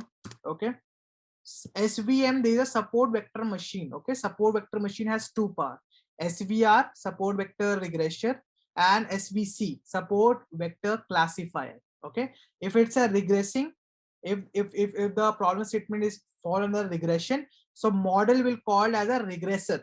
Okay, if the problem statements fall under the classification, model will going to be called as a classifier. Is this clear? Is this clear?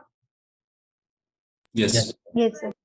Okay, so we have a regressor and we have a classifier. Okay, then we will going to talk about decision tree. We're going to talk about decision tree. Decision tree is also furthermore classified into two parts: decision tree regressor if you're using this in the regression, decision tree classifier if you're using this in the classification. So we're going to talk about decision tree regressor, and similar way we're going to use random forest. Random forest is also being classified into two parts: random forest regressor and random forest classifier. Over here we're going to talk about random forest R. Okay, all the loan companies uses these two techniques to predict whether to give loan or not: decision tree, random forest. Okay, so over here it's random forest and tree. Forest mean collection of trees, yes or no? Forest mean collection of tree, yes or no? Yes, sir. That means we can easily say random forest is nothing, just multiple decision tree. That means one decision tree is a decision tree, multiple decision tree or more decision tree forms a random forest. More tree forms a forest. Okay, decision tree we are only taking one decision tree. Random forest means we are going to take multiple decision tree. That's the only difference between the decision tree and random forest. Okay, and this will going to help us if you want to make certain decision. if you want to make certain decision with respect to the data set, we will be using this part. Is this clear? Yes, sir. More models, there are more models that you have to know. They are lasso and ridge regression. So let me write over here. People generally ask in the interview, what is L1 and L2 regularization? L1 and L2 regularization.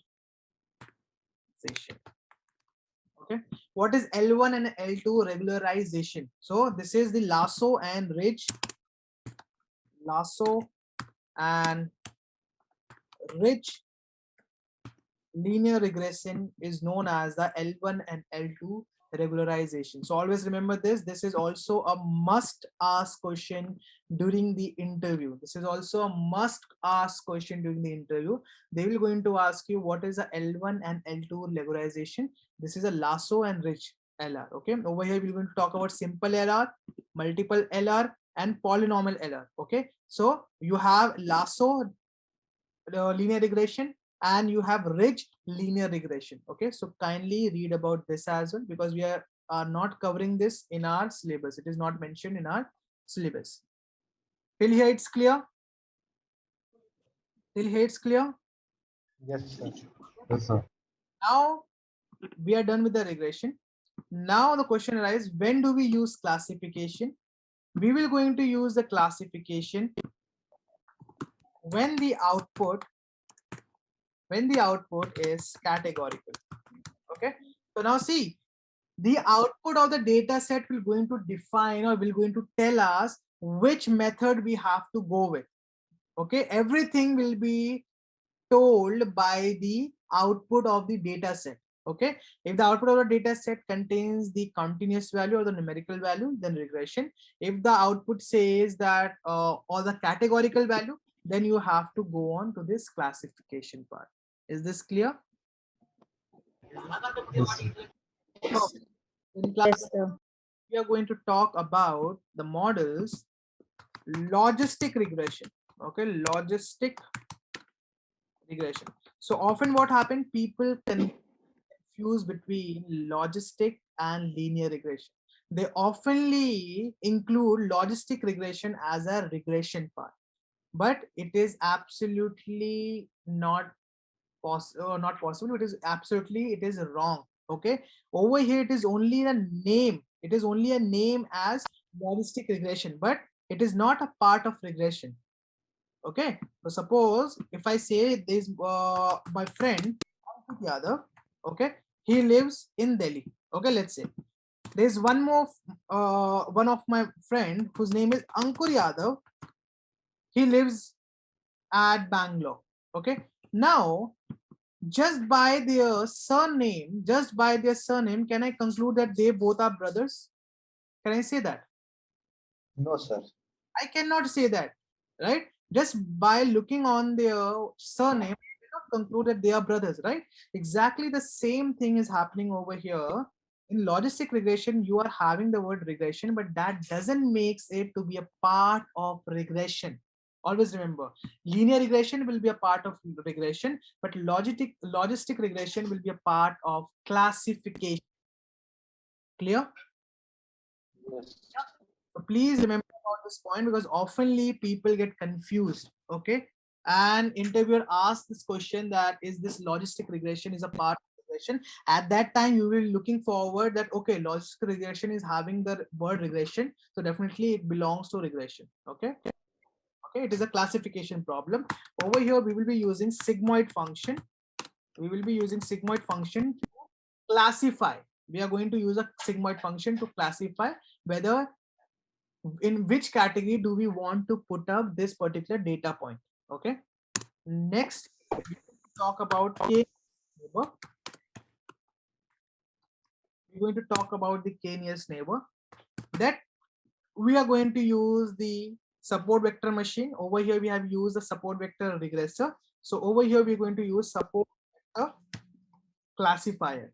Okay, over here we have used decision tree regressor, so we are going to use decision tree classifier. Okay, then we will going to use random forest classifier. And last, we're going to use knife Bayes theorem, knife Bayes classifier. Okay, this knife Bayes is being based on the Bayes theorem that we have studied during the probability session. Okay, so these are the 6 methods that we are going to talk about. Okay, these are not only 6. Okay, there are multiple classification models or algorithms out there in the market. You can go on and you can practice it up. Only motive is to make you understand how you have to use the algorithm, how you have to classify it, whether it belongs to regression and whether it belongs to classification, how you have to play around with hyperparameter tuning. Is this clear? Till here it's clear, yes or no? Yes, sir. Okay, so this is all about the supervised learning that we are going to start with. On Monday, we're going to start with the linear regression. That means simple, multiple, and polynomial. Okay, so these are the same concept that we have classified, that if you have one feature and one target variable, then you have to go with simple linear regression. If you have multiple feature and one linear regression or one target variable, then you have to use multiple regression, linear regression. And if your curve is not a best fit line, it is not going linearly, it is going some curve and all that, then you have to go with polynomial linear regression. Okay, so on Monday we're going to cover all these 3 parts. These 3 are a part of linear regression only. Okay, these 3 are the part for the linear regression only. We're going to cover this and then we're going to see some projects on that. Okay, till here it's clear, yes or no? Yes, sir. Okay, so now So what is linear regression, sir? It's a part of regression. simple linear regression, multiple linear regression, and polynomial regression are the part of linear regression. What is a linear regression? Where we try to find out the relationship between the feature and the target variable. Target variable. Okay, sir. The same way we have seen in the correlation part. Okay, so over here we will be using scatter plot, we will be using the correlation, because these 2 will be highly be required to perform this linear regression, because with the help of these 2 we can easily find out the relationship between the 2 random variables. Is this clear? Yes, sir. Perfect. So now let's talk about the types of unsupervised learning. Types of unsupervised learning, and indeed there are 2 types of unsupervised learning. So there are clustering. Okay, this clustering is used to define in which cluster you want to keep people. Okay, like suppose for the coronaviruses and omicrons and all that, clustering methods are being used to find out which country falls under which cluster. That means which country are safe or which country are not safe, in which category we have to put some countries and all that, or which region we have to put on. So they are using clustering process, they are using this clustering. Okay, another is association. Okay, so this unsupervised learning has been used by all the company tremendously, specifically by e-commerce. Okay, clustering is to understand the user behavior, in which category we're going to put up. Let's suppose you must have heard about a tech company known as Byju's. Anyone? Yes, sir. Yes, sir. What happened in the Byju's? Byju's is not an edtech company. Okay, it's a marketing company, right? So they pretends to be a edtech company, but it is not. Okay, so what happened with the Byju's? How they generate the revenue is they classify their students. They classify their student into 3 groups. The first group is those who are overachievers. Those students who are overachievers. Second students are average students, and third students are poor students. Poor students mean who are poor in studies.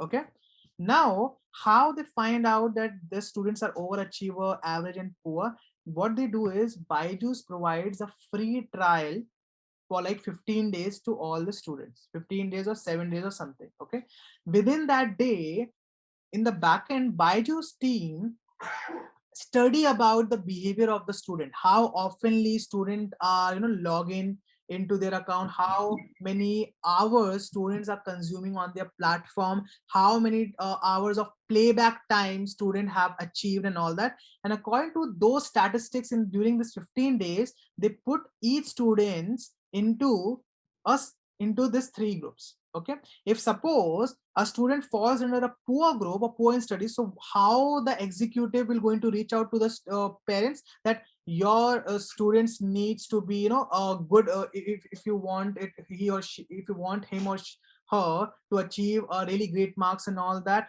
you need to purchase this and all that. If a student reaches out to be in a form of achievers group, now the business development will going to go with a new story that, hey, your student is a your child is an average student, but in this year or in this era, being an average does will not going to help him or her to get a new job and all that, so you need to purchase byju's. If the students are overachiever, they will going to say that, hey, your students are overachiever, so definitely we are having some neat packages, we are having some iit packages or cat packages or so, and what more, we have upsc packages, so your student can easily cope up with that, right? So they have different stories, and with the help of these clusters or these groups, cluster means grouping, okay, with the help of this, they will going to approach the uh, parent to buy their packages, okay, and they are their entire share revenue share is 18 million current 18 billion, sorry, 18 billion currently, okay. They are using clustering process to do so. They are using clustering process to do so, okay. So this clustering will going to help the company to figure out in which cluster or in which group we are going to keep the user. So this entire unsupervised learning is totally dedicated for the industry, totally dedicated for the any IT firm or e-commerce more specifically, or any edtech company and all that, okay. So in future, if you want to release your own product, definitely unsupervised learning will going to help you out a lot to achieve at least 15 to 20% of your revenue from user. Is this clear? Is this clear? Okay. Yes. Clustering is, that's what the clustering is. Amazon, Flipkart also uses that. Amazon and Flipkart will going to check that, hey, we are having a group, suppose this is a group, okay, this group is known as a rich group, this group is known as a middle class group. Now Amazon will going to study about the behavior of a user, that how oftenly a user buys a product and what price range he can go up to, okay. If they find out that, okay, this user is always buying a product within a specified range, let's suppose 7,000 to 15,000, okay, what will going to happen, Amazon will going to put that person into a middle class group. So what will going to happen, now Amazon will going to give or show that user those product that falls under this price range always, okay, and apparently for the other users as well. This is known as grouping and this is known as clustering. Is this clear? Yeah, it is. There is some doubt actually. Hello. Yeah, please. Okay, so isn't it somewhat equivalent to the categorization? Because any which was we are just categorically dividing it middle class and the upper middle class or rich class. So what is the way to find out whether it falls under the classification model or it falls under the clustering model? Because the categories are same, near about the same, because it becomes extremely tough to find out whether it is. Exactly. So it's a confusion between to find out whether it's a classification problem or it's a clustering problem, right? Yes. Right. So before that, if I ask you what type of what type of machine learning is a classification problem? Is a supervised? Yes. And supervised always having an output, right? Okay. That is the categorical output. Exactly. Not the categorical output, but the output. It will have a target variable, or it will going to have a column that will going to contain output. If it has, you can go with classification. If it didn't have that, you have to go with clustering, because in unsupervised learning, answer key is not provided. Target variable is not provided. There is no output.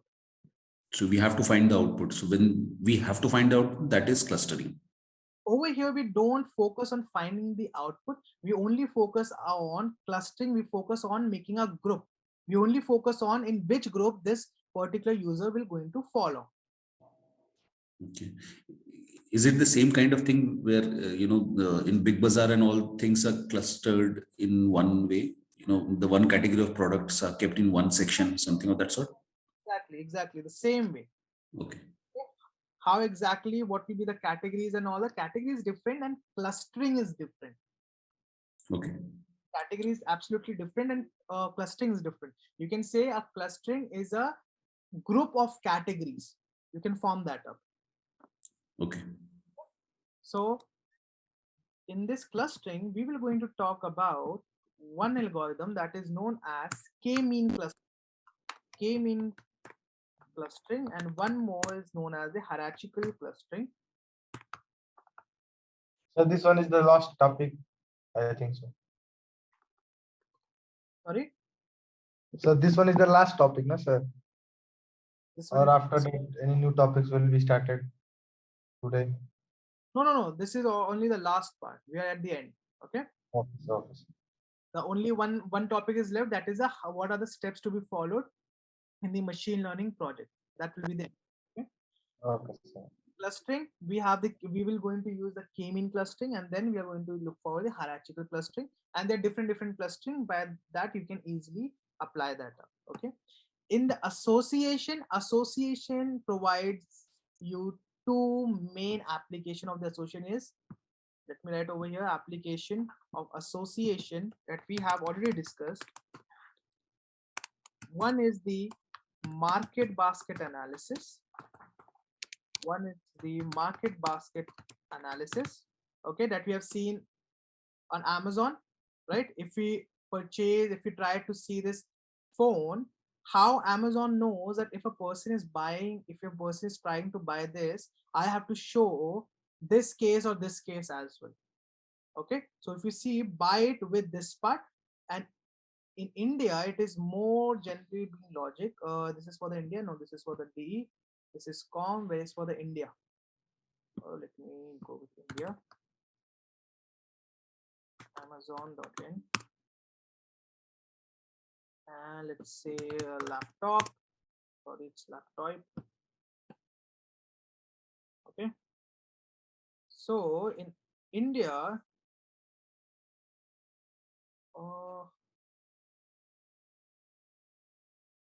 for this it is not showing.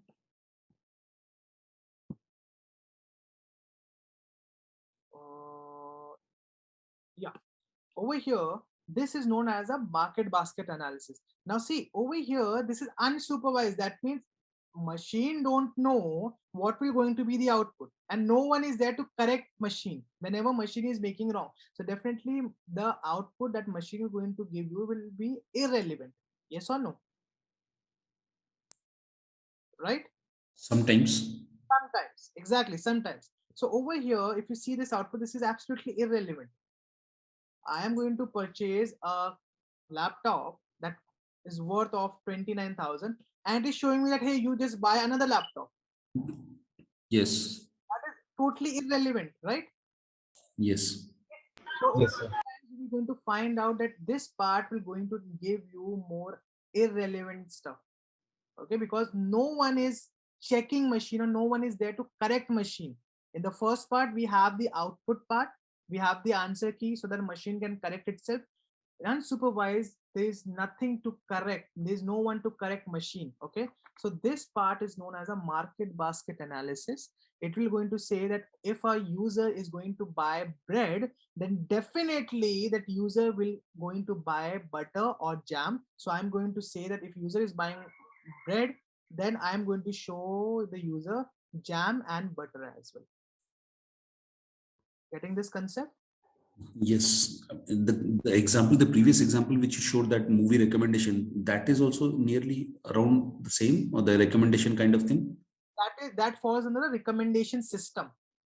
Okay. So this doesn't fall under this recommendation thing? No, this is a market basket analysis, and this is the recommendation system. This is a recommendation system, and this is a market basket analysis. But This is okay, so very thin line of difference, because any which was like it is recommending after you've taking a purchasing a phone, it will ask you to purchase a phone cap as well, back cover as well, or probably a clean the cleaning thing as well, and XYZ. So it is like it will fall under the market basket, not the recommendation. Exactly. This means that if a user buys this, then definitely there are chances a user will going to buy this. Recommendation says that you are purchasing this phone. There's some more recommended phone for you. You may also like this part. You may also like this part. You may also like this phone. You may also like this phone, so on and so forth.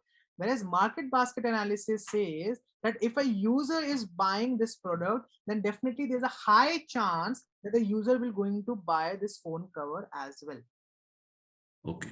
Yes, there are two different things. One is the market basket analysis. The second application is the recommendation system. Recommendation system. So nowadays, approximately all of the e-commerce websites are using association for the market basket analysis and the recommendation system.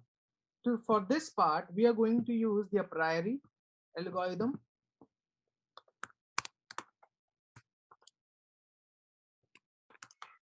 A priori algorithm, and we're going to use ACLET algorithm.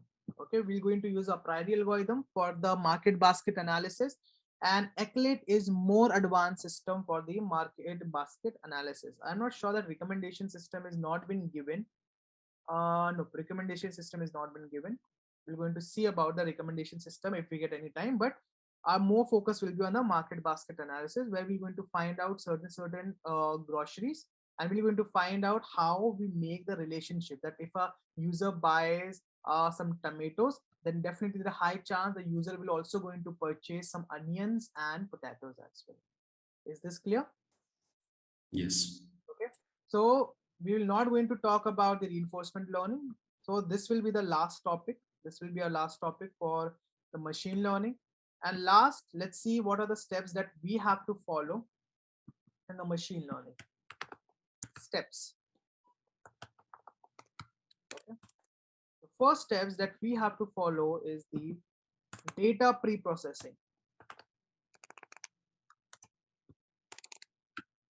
Data pre-processing.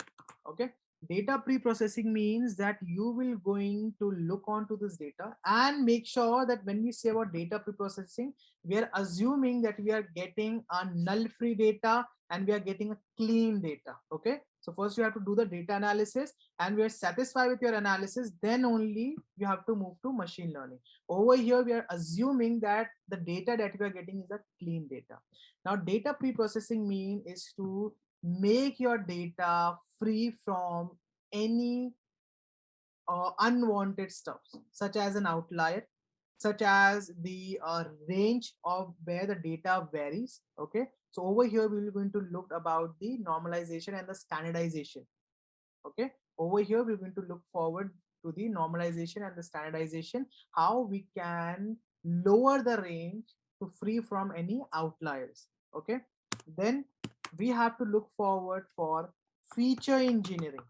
Feature engineering is must, because if you are not doing any feature engineering and you are including all of your feature, that may result into high bias and high variance, and sometimes both of them at the same time.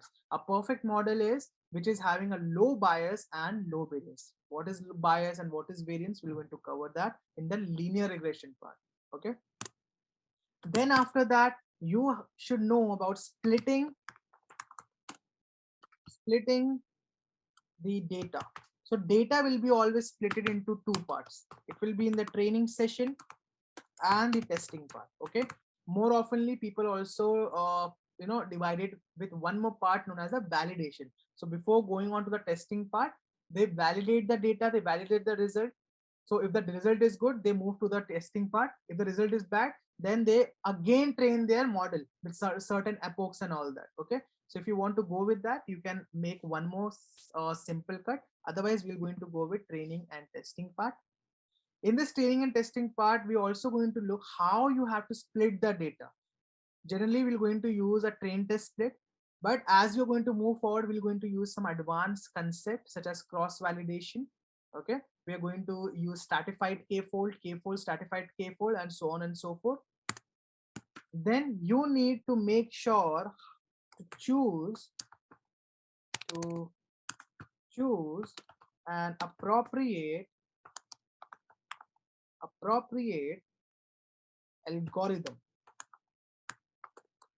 You have to choose an appropriate algorithm. The reason being is, suppose if a problem statement is that it is falling under the regression problem, right? In regression also we have multiple models. Yes or no? Right? Yes. We have linear regression, we have SVR, we have decision tree, we have random forest and all that. So it may happen that if linear regression is giving me the accuracy about 88%, it may happen if I would have trained with SVR, it might have given me 93%. Right? It also may happen that if I would have used decision tree regressor, it may have given me 95%, right? So this is what known as a hyperparameter tuning. It is one of the aspects of the hyperparameter tuning, that you need to find out that which model will going to give us the higher accuracy. Okay, for this part, either you can do it manually, you can introduce your some models in a for loop, and then you can test it out with the accuracy, and then you can find out whichever model is having the higher accuracy, you can present it up, or you can use the auto ML for this purpose, okay. Auto ML will going to help you out at the beginner level but not at the advanced level to check that out, but it will going to give you a glimpse that okay, these models will going to work out better. Okay, and the key to make your model accuracy higher is the hyperparameter tuning. It will be hyperparameter tuning that will going to help you out to achieve more accuracy. If without hyperparameter tuning, linear regression is giving you 88%, then definitely after doing hyperparameter tuning, it may give you 95 to 97% of accuracy. Is this clear? Okay. So now We are going to learn that hyper something which you have said. we're going to see on the hyperparameter tuning how we have to do that. Okay. Okay. And we're also going to look forward how to choose a perfect model, which model will going to help us to deal with this situation. Okay. Then the fifth part will be you have to fit your model. Fit your model. Fit your model. Fit your model means you have to train your model, train the model based on your training data set. Based on the training data set. Okay. Then the sixth part will be you have to make the prediction. You have to make the prediction because you have to check whether a model is predicting something or not. Okay. Then second last part will be evaluation. Evaluation, that means testing your model. You will going to test your model, testing the model, whether the model is predicting a good value or not. If my output is 9, what exactly model is predicting? If model is predicting 100, then definitely my model is a bad model. Yes or no? If actual value is 9 and the predicted value is 100, then my actual model is a bad model because there's a huge difference between the actual and the predicted value. That means there's a huge percentage of error. Getting the point? Yes. Okay, so it should be nearer to the actual value. It should be 8, it should be 10, it could be 11, it could be 5, it could be 7 and all that. Okay, so with the help of that, we're going to evaluate, and this evaluation means to find out the accuracy. Last part will be the exportation of your model exportation, because whenever you are testing a model, training a model, okay, you have to make sure you will not going to limit your knowledge to only training a model and testing a model. That's it. Kindly export your model, pickle your model, and take that model and build some software out of that. Okay. So in the meantime, if you can learn Flask, it will definitely going to help you out to take your model, build something out of a model and publish it. Okay, you can also host your website free of cost either on the heroku.com or GitHub pages, Netlify or Python anywhere. Okay, so this is the entire wrap of all these steps. I think someone is asked me a question on the chat, Kauser. Okay, let me do this. I don't have any knowledge about machine learning. I'm having placement in January for which I have to submit a minor project. Can you please help me for this? If I place a machine learning project, do the interviewer ask in depth which do you prefer? Definitely, interviewer will going to ask you in depth that why have you chosen a model? Suppose I have chosen LR. I have chosen LR. Interview will going to ask you why only LR, why not SVR, why not DCR or any other thing. Okay, so you cannot say that because it is giving us higher accuracy. So they will going to ask, okay, it is giving you higher accuracy, but among what all models you have practices and among what all models you have found out accuracy. If you say I have only seen 5 models, right? Among all these 5 models, I am getting the higher accuracy for LR. I am taking that. Interview will going to ask you that, hey, you have only tested of 5 models, but there are a bunch of models. There are 50 models for regression. Can't it happen that among that 50 part, apart from this 5 model, cannot it happen that there must be a model who can represent this more accurately? Yes or no? There's a 50-50 chances. Yes or no? It may or may not, right? So definitely they will going to ask you in depth because machine learning is a very vital sector nowadays because it is growing. Okay, so they will going to ask a lot about the statistics. They will going to ask about your approach. They will going to ask about your approach and they will going to ask about the decision that you have taken. You have done hyperparameter tuning. Let's suppose you are taking a hyperparameter tuning for DCR, that is decision tree, and you says that n is equals to 10, that you are considering only 10 decision tree. They will going to ask you why only 10 decision tree. Okay, no, this is for the random forest regression I'm talking about. Okay, why only 10 decision tree? Why not you have considered 100 decision tree? Okay, so you have to justify, each and everything, that why you have chosen and what leads you to make this decision. Okay, so what do you suggest me, sir, to do project in?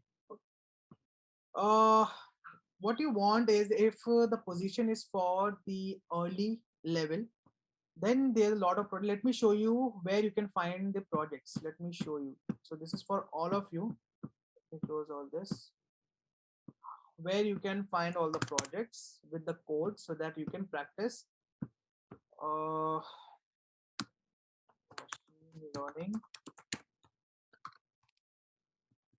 project data there. Okay, 47 70 dataset and projects ideas. Perfect. Over here, this is for the DL. Okay, cool. Over here, you can find out a lot of projects along with the data set and the working. So you just have to read, implement on your system, and you can publish it anywhere. Let's see this.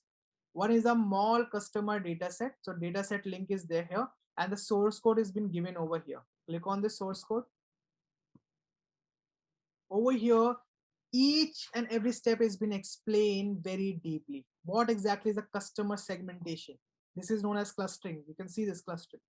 Okay, what is this clustering and how it can be implemented? How to implement customer segment in R. This is for the R project. Oh, where we are having Python.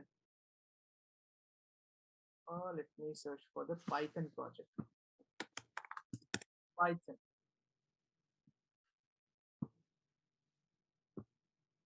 Okay, perfect. So this is for the Python project. Okay, let's say you are going to go from a cartoonify image with machine learning. With the help of machine learning, how can you cartoonify yourself? Okay, go on to the source code, and everything is been given to you in detail. OpenCV, it falls under the computer vision. Okay, and this is your image. This is the image that you will going to provide, and this is the output that you will be getting. How you can develop this? Not only the source, not only the notebook, but you will going to create a software as well. Over here, they are using Tinter for the desktop application. Okay, everything has been explained step by step and code has been given. It is recommended to kindly write this code on yourself, see over here and write it down. Don't just simply copy and paste. It will not going to help you in learning. Okay, and everything has been given step by step how you can. So they are doing the analysis first. Okay, they are using that they are doing the analysis. When they are done with their result, now see, giving a cartoonify effect, then they will going to start making a software. Then they will going to start making a software. Okay, this is what I want all of you to do. I am going to teach you till here that okay, now your model is ready. You are going to give an input and it will going to give you appropriate output. But you have to pickle your model and you have to try to implement either in the web application or a mobile application or a desktop application. Okay. With the help of this, you can find a multiple projects. You can find the DL projects. Over here, it's been given DL projects. Over here, it's AI projects as well. And over here, it's Python projects. Okay, so start with Python projects. There are some games over here given, Fruit Ninja games, how you can make it with the help of Python. Go with that. Django projects, if you are in Django, if you want to go with the website and all that, you can check this project as well. Or you can directly jump onto this machine. Can you share the link, please? So let me share this. Okay, and if you just put, like, if you are following this up, so you are getting 47 machine learning projects. And how many are there in this part? Approximately you will be getting 15 projects from here, so it will be approximately 60 or 70 projects has been done. Then deep learning will going to give you approximately 10 projects. Then we have AI projects. So if you sum this up, at least 80 projects will be there to showcase if you follow this entire part. 80 projects will be there to showcase. Okay, so you can easily paste or you can put your all your projects on your GitHub, and please mention it on your LinkedIn, because nowadays having a LinkedIn profile is more important than a resume. Okay, because now a recruiter directly will going to no, they will directly going to look onto your LinkedIn profile, and they like, if they like your profile, they will going to approach you directly. So please make sure you have a LinkedIn profile, and please maintain your LinkedIn profile, make it interesting. Okay, is this clear? Yes. Okay. So you can cope up with this website, and at least 80 projects is ready for you to do that. So let's start what we have learned so far. Okay, let's recap something that in machine learning, okay, we have understood that machine learning is being divided into certain types. Okay, how many types we have discussed? 3 types, sir. 3 types. Okay, we have discussed 3 types, 1, 2, and 3. Okay, what is the first type? Supervised. Supervised learning. What does supervised learning means? So we know the target. So we have target variable, Okay, we and have our model learn from the given data. exactly, that means model has been given a data which contains the result or the target variable. That means model will be given a label data. Okay, what is the second type? Unsupervised. Okay, unsupervised learning. What is the difference between supervised and unsupervised? That it uses Sir, unstable data. The outcomes are target known. variable is given in supervised learning, but it is not in unsupervised. Exactly. So in unsupervised learning, the data that we will be providing to the model will be not containing any form of target variable or any output. Okay, so machine has to think itself and it has to predict itself. Okay, what is the last type? Reinforcement learning. Reinforcement learning. Reinforcement learning. What is this reinforcement learning? So it learns from its error, Own its past mistakes. experience. We're going to learn from its own mistake, and we're going to try to provide you better result, right? Yes. Suppose our actual value is 58. Okay, our model has predicted 72. Now we are going to tell the model that no, you are wrong. Okay, so what will going to happen? Model will going to get an estimation. Let's take an example. The actual value is 58. Okay, the actual value is 58 for the parameters. For the parameters, let's say height is 34 and weight is 56. Okay, when height is 34, weight is 56, BMI comes to be 58. Okay, we have trained a model and we have given the model this input that, hey, this is 34 as the height, 56 as the weight. Now you have to predict the output. Okay, this is an actual output.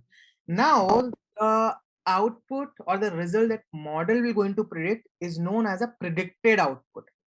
Okay, this is an actual output, and we are also going to have one more output known as predicted output. Okay, let's suppose model has predicted 70. Okay, now model is going to say that, am I correct? We are going to say, no, you are not correct. You are not correct. Okay, so now there's two scenario over here. There's two scenario over here. Either model has to go some numbers greater than 70, or model has to go with some numbers less than 70 to reach to the actual value. Yes or no? Yes, sir. Okay, now the first scenario, model says that is 70 is the correct answer, or it is close to that. We're going to say, no, it is not close to that. Now model will going to predict something else. Suppose it predicts 88. Okay, now we're going to say, now a model again we're going to ask that whether this result is accurate or it is close to that. We're going to say, no, it is not close to that, but it is more far than the actual output. So what will going to happen? Model will going to learn, okay, it cannot be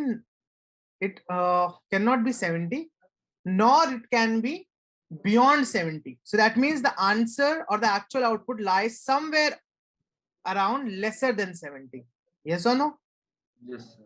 Okay, then model will going to again predict it is 60. Now model will see the closeness or the distancing. Okay, we'll always use the Euclidean distance in reinforcement learning. We use Manhattan distance and all that. We use the distance between the actual value and the predicted value, and then we check what is the strength between these two.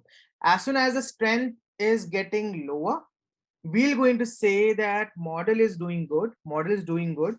So by this model, we're going to get to know, okay, so with this response, I am getting a positive feedback. That means I have to go on with this path only. Okay, so this is the entire scenario of the reinforcement learning, where a model learns from its own mistake. Okay, so we won't be going to cover reinforcement learning in this session. In the supervised learning, we have seen the supervised learning is also having two parts. What's the first part? Regression. Regression. Okay, here you go. The second one is classification. Exactly. So first is regression, and we have the second one as classification. Okay, we have the classification with us. In unsupervised learning as well, we have two types. Anyone? Anyone? So clustering and association. Exactly. Clustering, and then we have association. Okay, now we are going to start with regression. We are going to start with the topic regression today. Okay, regression comes under supervised learning, and supervised learning comes under machine learning. That means whenever you get a data, you, by looking at the data, you have to classify whether to go with supervised learning or you have to go with unsupervised learning. How can you do that? How can you make sure that I have to go with supervised learning or unsupervised learning? Anyone? So if the target variable is in integer, then we go with regression. Or Okay. it is with sir, categorical, then we go with classification. Okay, cool. So yeah, that means, no, first you have to check. It is a regression or classification. We're not talking about the regression and classification right now. We're talking about if you have been given a data, how can you classify whether you have to go with supervised learning or unsupervised learning? How can you classify that? Anyone? Should say whether we are working with your target value already in place. or we are supposed to discover any patterns, then we have to go with the unsupervised learning. If we have a target value, then we can opt for supervised learning. Exactly. Okay, so over here, you have to first find out that what exactly a data is saying, right? If a data says that I am having the target variable, okay, so you have to go with supervised learning, yes or no? Yes. If the target variables, if the data says that I don't have any target variable, then you have to go with unsupervised learning. Okay, that's what we have learned so far, right? Yes. Okay, perfect. Now let's go with supervised learning. We have decided, we have seen, okay, we have a target variable, so we are going to go with target variable. Now again, we have to classify whether to go with regression or classification. How can you classify that? How can you classify that? How can you classify that? If the target variable is a numerical form, we go with regression. Okay. Otherwise, we go with classification. Otherwise, we go with classification. Okay, cool. So today we are going to talk about the regression, and in this regression, we will be going to talk about the linear regression. Okay, we're going to talk about the decision tree. We're going to talk about the random forest. Okay. SVR. We are going to talk about the SVR. Okay, that comes under SVM, support vector machine. Okay, so the simple linear regression or multiple linear regression if is all equal to linear regression. exactly, linear regression has multiple types: single, multiple, and polynomial. Okay. Okay, sir. So over here, this decision tree, random forest, and SVM, these three concepts will remain be the same in the classification itself. Okay, you don't need, if you learn over here in the regression, you don't need to relearn it in the classification. Okay, the same method will be there, same approach will be there. The only difference will be in regression, its name changes to random forest regressor, whereas in classification it becomes classifier. Otherwise, all the concept of random forest, SVR, and decision tree will remain be the same. Is this clear? Yes, sir. Okay, perfect. So let's start with linear regression today. Okay, cool. Linear regression. Okay, so far we have seen regression. We have already seen the term regression so far. Anyone? We have seen the term regression so far, yes or no? While we were learning stats, we were doing data analysis for the correlation and all that, we have seen the regression, yes or no? Yes, sir. Okay, now we are going to talk about what exactly is this linear regression. And linear regression is also used for the predictive analysis. Predictive analysis. Okay, what is this predictive analysis? We're going to talk about this. Okay, now if we take all the hypotheses and the stats, okay, in account, now let's suppose there's a company. In this company, there's a lot of employees. There are a lot of employees. They are doing their work and all that. They have been part of this organization for such a long time. So what happened is they have found out that they oftenly get paid according to their level of experience. Okay, they often get paid to their level of experience. Okay, if a person is a fresher, so let me write over here experience, and let me write over here price. Okay, so now not price, it will be salary.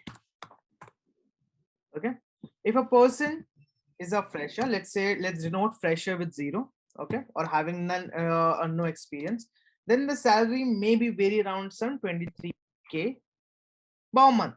Per month, or let's round this off as 3L. Let's suppose 3L. Okay. Now, a person who is having salary, having experience with 1 year experience, the salary may vary to 1.5 lakh, and so on and so forth. We have such kind of data. Okay. Let's suppose we have till 10 year of experience. 10 year of experience, and the salary that has been paid is let's say 40L. Okay, this is the structure. This is the structure for this company. Now what happened? A person is thought to apply for a job in this company. Okay, so now the person is having some experience about 17 years. 17 years of experience. Okay, now with respect to this data, you have to predict about how much salary will this 17-year experienced guy will going to have. Okay, so if I'm going to ask you what is the minimum salary, what is the maximum salary, what's the mean salary, what's the median salary and all that, that's a part of data analysis. Okay, if I ask you that what is the salary of a person who is having 1 year of experience, what is the salary of a person who is having 1 year of experience? So is this data analysis or is this machine learning? Machine learning. Data analysis, sir. Data analysis, exactly, because you already have the data to find out the solution for this. Yes or no? Yes. I want to find out that over here, I want to find out the salary of a person who's having 1 year of experience. I'm not going to take this data and then predict it out, no, because the chart has already been given.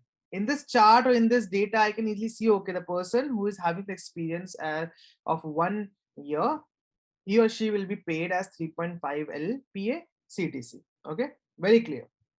Now, when we call that we are using machine learning, that means we are predicting something that has not been given, that has not been known.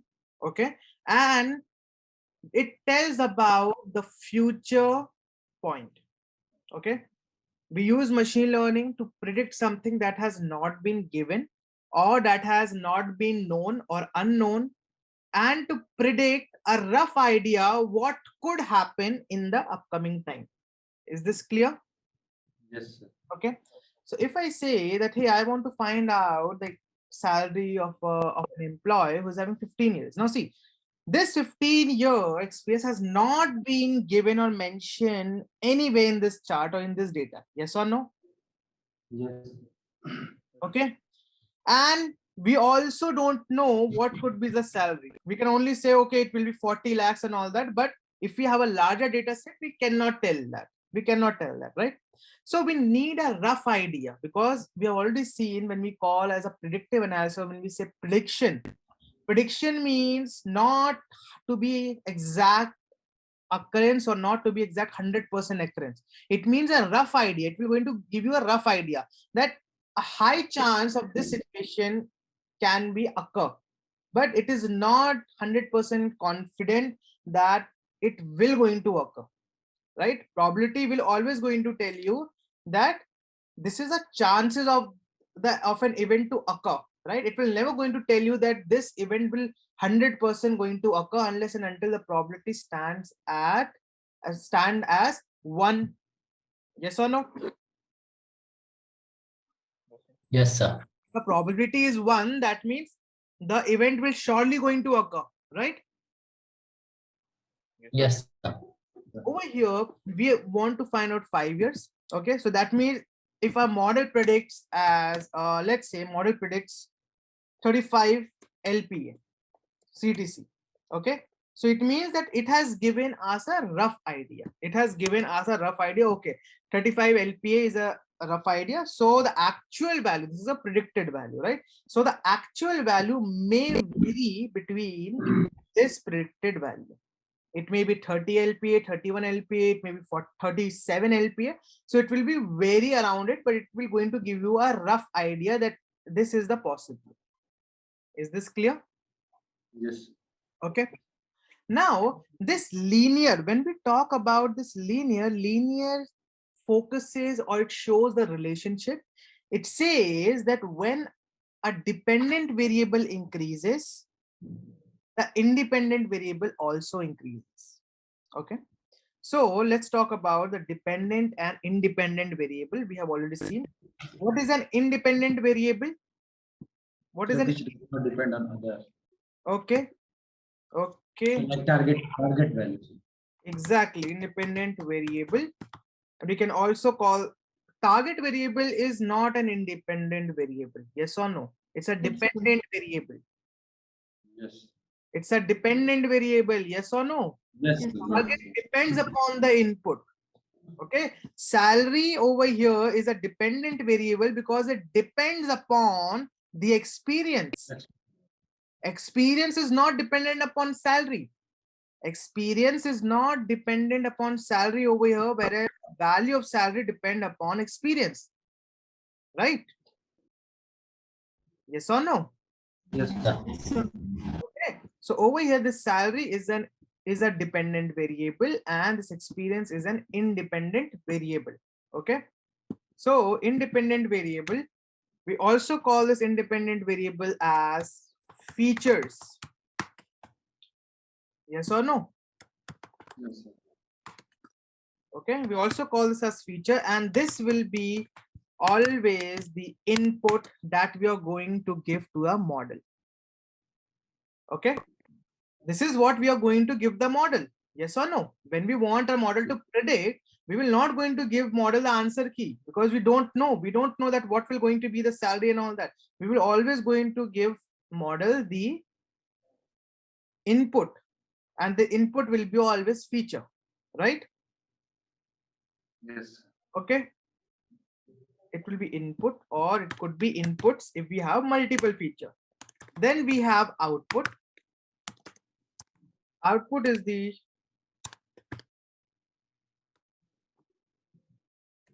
target, and target has always been the dependent variable. Dependent variable. So in this experience salary, which is a dependent variable? salary. Salary. Okay. Where is that part? Okay. If we have height, if we have weight, and with respect to this height and weight, if you give me height and weight, I can easily find out the BMI. Which among all these three random variables are the input? Height and weight. Height and weight. Height and weight. And which among them are the independent variable? Height and weight. Weight. Exactly. So that means we will always going to give the input to the model. This is our model. Okay, we're going to talk about this graph. And then the model will going to give us an output. Okay, clear? Clear? Yes, sir. Okay, let's talk about the relationship. Now, this is a graph. This is a graph. Dependent variable always goes on the y-axis. Variable and independent variable always goes on the x-axis. Independent variable always goes on the x-axis. Okay. Now, linear means this. Linear means this. That means height. Sorry, that means independent. As the independent variables will going to increase, so will the dependent variable. This is known as the linear. That means there's a linear relationship between these two. There's a direct they are directly proportional to each other, and so on and so forth. This is what a linear means. Getting a point? Getting the point? Yes or no? Okay. Yes, sir. Yes, sir. Perfect. So this is linear. Over here, we will always going to have independent variable, and then we are going to have a dependent variable. Okay, let's suppose we are having an independent variable over here, that is experience, and we are having a dependent variable over here that is known as salary. Okay. Now, if we have a data set, if you're going to plot our data set, let me remove this.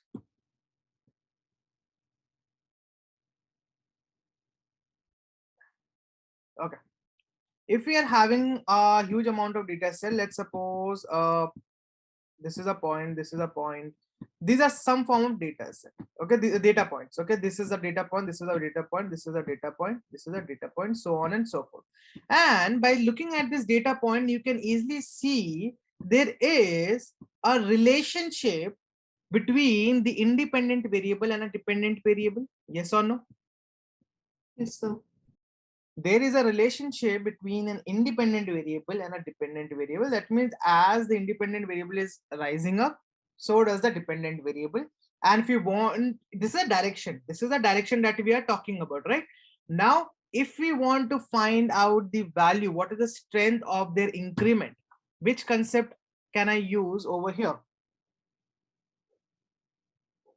Which concept can I use over here? So correlation. Correlation. Correlation, exactly. Okay, we will going to use correlation to do that. Okay, we can easily do that, right? Now the motive of linear regression is to find a best fit line. To find a best fit line, let me write over here. To find a best fit line. Okay, we have already learned about line plot when we are talking about the matplotlib. Yes or no? Yes or no? Yes, Yes. sir. Okay, what is a best fit line? This is, which plot is this? Which plot is this? Scatter plot. Scatter plot, right? The concept about the best fit line is that you need to find a line, because we know this is what linear means. A line signifies the linearity. That's why it's a linear regression. Okay, now the motive is that you need to find out a line in this chart which touches most of the data point, okay, that's the concept of a best fit line. Are you getting it? Yes, sir. Okay, you need to find out the best fit line. What is a best fit line? It is a line that will going to try to touch more data points. It will going to try to touch more data points, right? So with respect to that, you can have multiple line. Maybe one line is this. Let's say this is another line. Oh, I didn't change the color. Let's say this is another line. This is another line, and you can have millions and so on and so forth, multiple lines over here. But you need to find out only a single best fit line. You need to find out only a single best fit line among all these millions of possibilities. It could be anything. This can be also a line over here. This is one line. Suppose a line may be like this, and so on and so forth. You can have multiple lines. Yes or no? Right? Yes. Among all this line, you need to find a single line. You need to find a single line that can be awarded with the title as the best fit line, which means that this line will going to touch plenty of data points, not entirely, but plenty of data points. Okay, generally it is very difficult. Generally it is very difficult to get a plot like this. Suppose this is a line, so a data point is lying over here, a data point is lying over here, a data point is lying over here, and so on and so forth. Okay, so if you see all the points are linear, that means the correlation over here is 1. Perfect correlation, perfect positive correlation. Yes or no? Yes. Right? But when we deal with a lot of data point and all that, generally don't get all the data points in this structure. We generally don't get this. Okay, so what happened? Maybe some point will be there, some point over here and over here, or over here, over here, over here, over here, let's say here and here. So this point is now touching 1, 2, 3, 4 data points. Okay, how about there might be one point that may be touching 6 data points, right? So this will be going to act as the best fit line for us. This will going to be acting as a best fit line. Is this clear? Yes. Okay. Now we are going to talk about how to find this best fit line. How we are going to find this best fit line. Okay. In order to do this, we have certain concepts. Let's talk about concept. Let's talk about what exactly we are going to do, and then we are going to talk about the concept. Now what will going to happen, you will be having a data set. It's a very rough idea. This data set will going to have some dependent variable, some independent variable. Okay, what you're going to do, you will going to give this data set for the training purpose to this model. Let's suppose this is your model. Okay, let's suppose this is your model. Okay, you will going to give this. On the y-axis, it will always be dependent variable, and on the x-axis, it will always be the independent variable. We have already discussed this. Yes or no? Yes, sir. Okay, till here it's good. Yes, sir. Okay, now this model will going to train itself. Now model will say, okay, I'm trained. Now in this model, you need to give some input, and model needs to give you some output. Okay, so the input will always be x. Yes or no? Yes. Input will always be x. Getting this or not? Yes, sir. Input will always be Yes. x, and the output will always be y. Okay, output will always be y. Okay, you will going to give an input, and you will going to find out the output. That means y equals to some formula.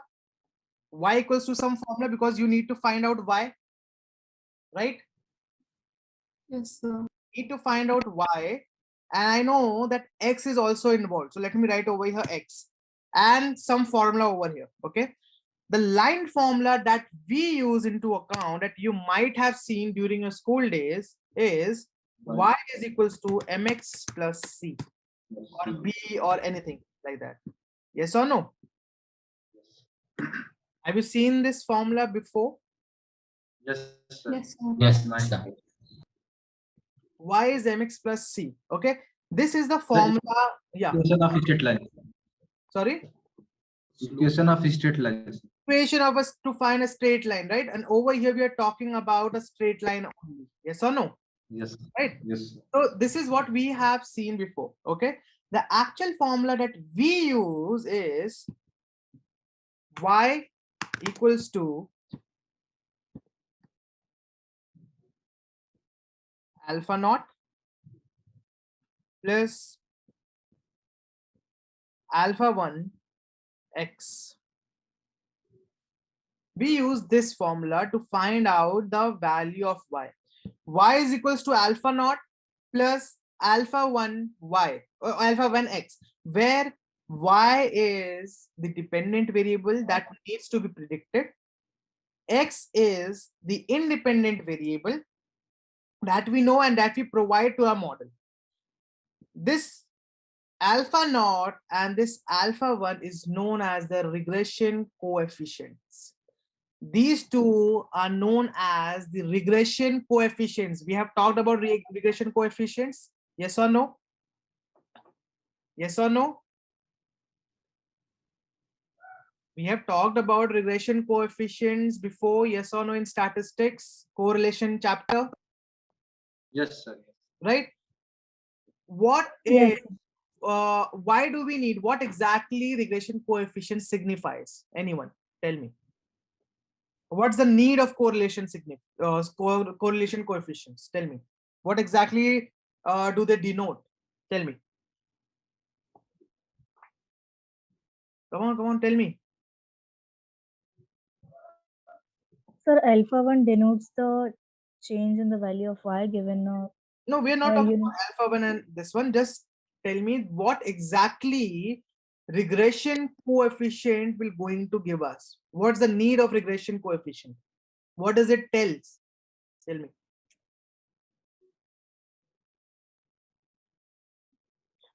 Come on, come on, come on, tell me. We have already seen that in statistics. What is the role of regression coefficient? What is the role of regression coefficient? Anyone? Anyone?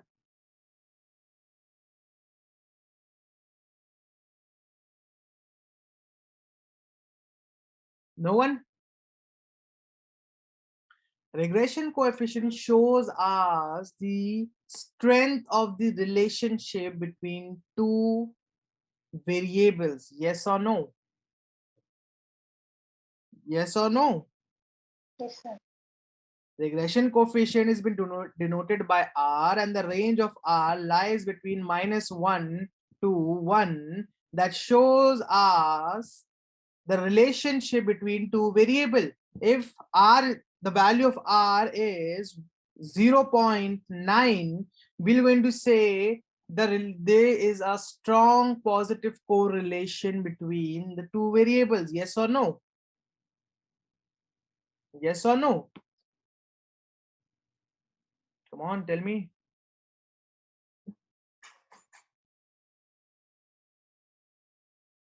Come on. That's what Yes, sir. regression will going to tell us, right? Yes, sir. Yes, sir. Over here, this regression will going to tell you how important this feature is. How important this feature is, because when we get a data set, we get multiple uh, features, right? And all the features should be aligned with their importance. Okay, we need to consider those features first who will going to have a strong impact on the output, right? So these correlation will going to tell that how important is this feature, how important is this feature. Okay, and how this value will be predicted. This value will automatically be predicted while in the training phase. In the training phase, when the model is getting trained, model will going to find out that which feature among all the feature is more important, and according to that, whenever you are going to give X, these value will automatically be provided by the model itself, because it has already been calculated by model during the training phase. Then model will going to apply these two value to this input to find out the output. Getting this one? Getting this? Yes, sir. Okay, are you guys getting this? Yes or no? Yes, sir. Okay, Yes, sir. this is how the linear regression will going to find out. This is how the linear regression will going to find out the relationship between X and Y, and it will going to predict the value of Y. It will going to predict the value of Y. This is a this is a simple linear regression. This scenario is known as a simple linear regression. A simple linear regression is a regression where you include one feature and one target. Where you include one feature and one target. Okay. If you look onto this formula, it is looking exactly the same as y is equals to c plus mx. Yes or no? Yes. This formula is exactly looking like y equal to c plus mx, and we know that y equal to mx plus c is the straight line formula. Okay, over here this mx happens to be the slope and c happens to be the intercept. Okay, or you can call this as a constant. We will again going to use this formula in CNN. Okay, so don't forget about this formula. We're going to use this formula in CNN in deep learning. Okay, so we can relate this formula to create a new formula of CNN. Okay, so over here, this is the formula of linear regression. This is an example of simple linear regression. What is a simple linear regression? A simple linear regression is a regression where only one feature and one target variable is included. Is it clear? Yes, sir. Yes, sir. Okay. Now let's talk about multiple linear regression, because more oftenly whenever you're going to work on a larger data set, you will be working on a multiple linear regression. Okay, you will not going to work on simple linear regression. Maybe if you get some data, you can work on that, but you will be working on multiple linear regression. Okay, multiple linear regression, all the concept is exactly same as this. Only the difference is multiple linear regression says that you need to play around with multiple features. If you include multiple feature, entire concept became multiple linear regression. If you include one single feature, it becomes simple linear regression. Is this clear? Yes or no? Yes, sir. Okay, cool. Now let's talk about what exactly is the use of linear regression. What is the use of linear regression? Okay, the first use is, or advantage or pro of linear regression is, let me write over here,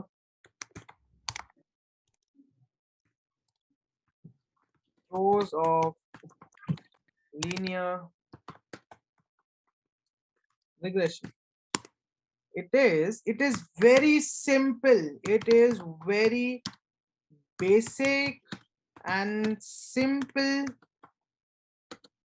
regression to use and understand. Now see, I have not written that it is a very basic and simple algorithm to use and understand. I have used the word simple regression.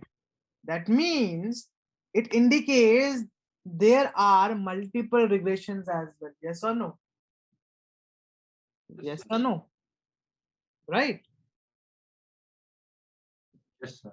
Okay, so there are multiple regression technique as well, as I've already mentioned, lasso regression, and one is the ridge regression and all that. So there are multiple regression technique. Okay, among all this regression technique, this linear regression is very simple and basic. So never, please don't misunderstood that this is about the linear regression and that's it. This is all about the regression and this is all the linear regression. This is, oh, okay, complete. Okay, so there are different type of regressions as well, so you have to learn about that. And among all those regression technique, this is a very simple regression to use and understand. Next is, it is fast. It is fast. Okay, so whenever you train your model, you will be getting a faster response. Whenever you are going to train your model, you will be getting a faster response. Okay, and the third part is no need to do hyper parameter tuning. It is so simple that you don't need to do any hyperparameter tuning because it's a very simple algorithm. It's not a complex one. Okay, in random forest and decision tree, you need to do some hyperparameter tuning, but in linear regression, you don't need to do any such kind of hyperparameter tuning. It is very easy to use and you can go on and use it. Okay, blindly. Okay, you can go on and use it blindly without caring Yes. about the result. Yeah. So can we use linear regression to find null values and missing values? How can you find out the null values and missing value? It is, So predictive. yeah, It is predictive analysis now. it is a predictive analysis. Yes, you are going to predict something, but if null value is already in the data analysis, then how it becomes a predictive analysis, Okay. right? If null value is already in a data set, how can it become predictive analysis, right? It becomes a data analysis. Okay, perfect. So this is about a simple linear regression. Let's talk about multiple linear regression. Okay, let's talk about multiple linear regression. Okay, let's talk about multiple linear regression. So formula will remain be the same. That means y is equals to mx plus c. But over here, multiple linear regression means multiple feature. Multiple linear regression means multiple features. So this x denotes the feature. This m denotes the importance of this feature. This M denotes the importance of this feature. That means this is a first feature. Then the formula will going to become like this: mx2 plus mx3 plus, sorry, this will also be 1 because it is the importance. Importance will never be the same. 1, 2, 3, and it will go on till the n times. This will be the formula for the multiple linear regression. Okay, you will going, constant will remain with a constant. Okay, machine will will going to predict that. Then M over here will going to be the importance. M over here will going to be the importance. So let's suppose, let me give you an example. Let's keep C aside. We have y is equals to, let's say my M over here is, let's say constant. Over here I say 1.2 of x1. Okay, this is one feature. Let's say 10 of x2, 3.4 of x3. Let's say this as 1 of x4.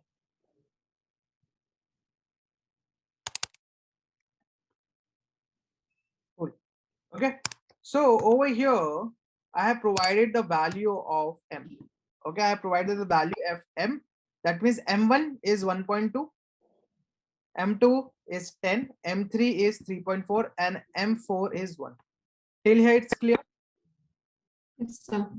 Okay, now among all this, you will going to find out the importance.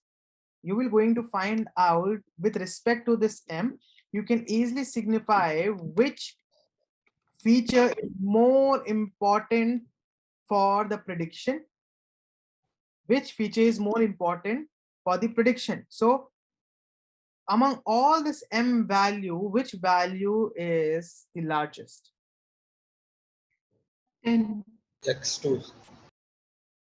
M2 value is largest, yes or no, among all this part, right? Yes, sir. Right, that means we need to give importance to x2 first, then we are going to give importance to x3, then we are going to give importance to x1, and then we are going to give importance to x4, right? Because this m1 shows us the strength, that how much important this feature is, and this has already been calculated during the training phase of the model. When the model will be trained with a training data set, model will going to see that among all the features, which feature is having a high correlation, and with respect to that, model will going to assign some random numbers in an order that we can easily classify that which model is getting a higher priority and which model is getting the least priority. Is this clear? Yes, sir. Is this clear? Yes or no? Yes, sir. yes, sir. So this is coming from the same equation, y is equals to mx plus c. Okay, now let's come to this part. We are having a data set, we are giving this to a model to train it, then model will going to get some input, and we will be getting some output. Okay, now this is a certain procedure that we are going to follow up, but we have to see how much lackness is there and how much error is there, because it will never going to happen that actual value will be same as the predicted value. That means it is a very rare case that it will going to happen, but actually if a model is predicting the actual value, so it will be a fluke, or it will be a No, it will be a coincidence, right? It will never going to happen that model will going to give you exact or accurate value as the actual value. Predicted value can never be same as actual value. That means if suppose my actual value is over here and predicted value is over here, actual value says 2, predicted value says 2, actual value says 4, predicted value says 4, actual value says 56, predicted value says 56. So over here, all the value, these are the 3 data points in my data set, and all the values are exactly same. Yes or no? Right? So it will never gonna happen. It will never gonna happen like this. It may happen that 1 or 2 points it's similar to predicted value. We can consider that, because it may happen that model has predicted this value perfectly fine. Okay, but it cannot happen that model we're going to predict exactly the same value as the actual value, because if it happens, then the accuracy of a model will be 100%. Yes or no? Yes, sir. Right? If it happens, then the accuracy of a model will be 100%, and it is very, very difficult to get a model trained with receiving 100% of accuracy. It is very difficult. Okay, cool. Now to check this part, whether how much is the accuracy or how much accurate our model is, that means if a predicted value is 2, did our model has predicted 2? No, it didn't predict it 2. Let's suppose the value is 2.5. Okay, then what will going to happen? We are going to find out the error. If you see over here, error is 0.5. Yes or no? Or the distance between the actual predicted value and the actual value, it is 0.5. So if you're going to plot this, let's suppose the actual value somehow comes over here. This is my actual value, and this is some actual value, and this is some actual value, and I have created a best fit line that goes like this. Okay, now if you plot the predicted value as well, suppose this was the actual value, predicted value comes out to be over here. Now predicted value comes out to be over here. This is very close. Now predicted value comes out to be here. Okay, so you need to find out all the error. Okay, you need to find out all the error in order to find out the accuracy. Okay, you will going to find out the distance. Okay, this is the distance, this is the distance, and this is the distance. You will going to sum up, and they are different accuracy finding matrix. Okay, we call this as a matrix or evolution approach. Okay, let's talk about the model evaluation approaches.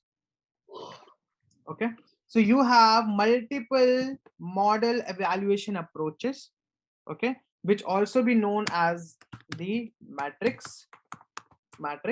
Okay, so among all these approaches, you can get any one of the approaches and verify the accuracy. Okay, so let's see some of the matrix, and let's study about some of the matrix, what is the formula and how exactly they work. Okay, are you guys ready for that? Yes or no? Yes, sir. Okay, let's talk about the matrix. The first matrix that we are going to talk about will be MSC. Okay, we are going to talk about the MSC. MSC means mean square value. Mean squared error, because we are talking about the evaluation or the errors. Okay, it is the mean squared error. Okay, let me write over here. What is the formula to find out the MSC? It will be 1 by n. What is the n over here? Number of observation. If you're using sample, the strength of the sample. If you're dealing with population, then you have to give the strength of the population. Is this clear? Is this clear? Yes, sir. So summation of where n will always going to start at least with 1. At least with one. That means at least you need to have one data point. Okay, and it can go till n. So whatsoever data points you're providing, but the least value of n can be 1 only. It cannot be 0. If it will be 0, then what will going to happen? This concept will going to get failed. That how can you find an error if you don't have any data point? Yes or no? Yes or Yes, no? sir. Okay. Now, So what? Excuse me, sir. yeah. So basically, we want to find the difference between the actual value and the predicted value. For this, we need to do this formula, sir, right? Exactly. Okay. Okay, we need to find out the error. So to find out the error, we have different formulas. Okay, we have different formulas, and among those formulas, you can go with any one of them. This is the first formula that is known as MSC, that is the mean square error. And what is the backend of mean square error? How it calculates? You don't need to remember any formula. You don't need to define any formula. Everything is already been done for you in the library. It has been designed as a function in the library, so you have to come and use that. But what exactly is happening in the backend, that is very important. Okay, suppose there is a function name as mean square error. Mean squared error. Okay, this is an error matrix. Okay, it says that use this function and I am going to give you the error. What is the error over here? Now interview will going to ask, tell me the formula or the working of mean square error, because it is very easy. Just you have to import and you have to use. That's it. Okay, now what is the backend? That's we are talking about how mean square error work is. It will going to find out the difference between actual value minus the predicted value, and that will be whole square like this. Okay, actual value minus predicted value, that's the whole square, divided by n, where n stands for the number of observation or the strength of either the sample or population, whichsoever you are taking in account to perform the analysis. Okay, with the help of this, you can easily find out the error between the actual value and the predicted value. And this is also known as, it is very important to know that this matrix is also known as L2 loss. L2 loss error or matrix. Always remember this. Okay, so if you remember, I on the last class I have told you for the L1 regularization and L2 regularization. Okay, that's a very important question. Interviewer will not going to ask you that explain me about lasso and ridge. It is very straightforward. So they will going to ask it another way, that tell me about L1 regularization and L2 regularization. Okay, similar way they may ask you, instead of asking what is the MSE, they may ask you, tell me about L2 loss error or matrix. So L2 loss error or matrix means MSC. Is this clear? Is this clear? Yes, sir. Okay, so this is the first matrix that you can use. Second matrix is MAE. This is mean absolute error. Mean absolute error. Again, you don't need to remember any kind of formula over here as well. Everything has been defined for you. So it will be 1 by n, where n is the number of observation, submission of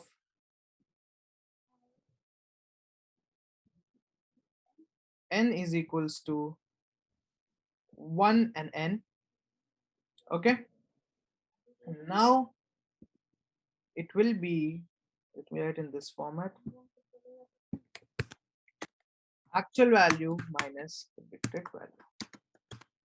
Okay, if we see over here, in the first approach, it is exactly the same. The first approach was taking the help of square to get a positive value. Yes or no? Yes, sir. Right. And the second part, what are we using to get a positive value? Modulus. Modulus. Was this is also going to give me a this a positive value? Yes or no? Yes or no? This is also going to give me a positive value, right? So Yes, sir. this is the MAE. MAE says that I'm not going to give you a square because that will be more relevant. Suppose the accuracy is 2. So MSC will going to maybe give you the square of that or something like that, or bigger number. So MAE says that the motive is to get a positive number now. So I'm going to go with modulus instead of going to go with square.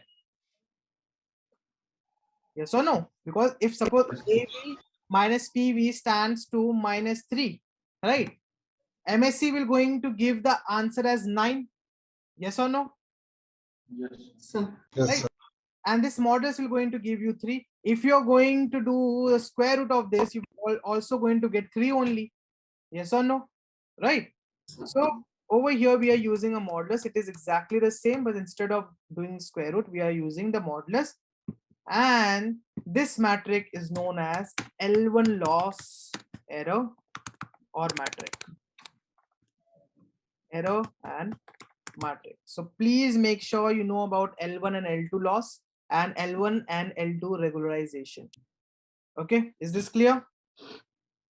Is this clear? Yes, sir. Now we are going to talk about the third matrix that is known as RMSC. RMSC means root mean square error. Root mean squared error. Okay, RMSC means root mean squared error. Okay, so that means MSC, and then we have got a root over here. Is this clear? Is this clear? Yes, sir. Okay, that means this entire equation upon a square root. Upon a square root will going to give you RMSC. That will be the root mean squared error. Any doubt? Any doubt? Okay. This is done. RMSC is done. The fourth matrix that you can use is RSE. RSE. RSE stands for relative squared error. Relative squared error. Okay. RSE stands for relative squared error. And how exactly you can calculate RSE? RSE can be calculated by actual value minus predicted value. Let me copy this and paste this over here. Actual value minus the actual value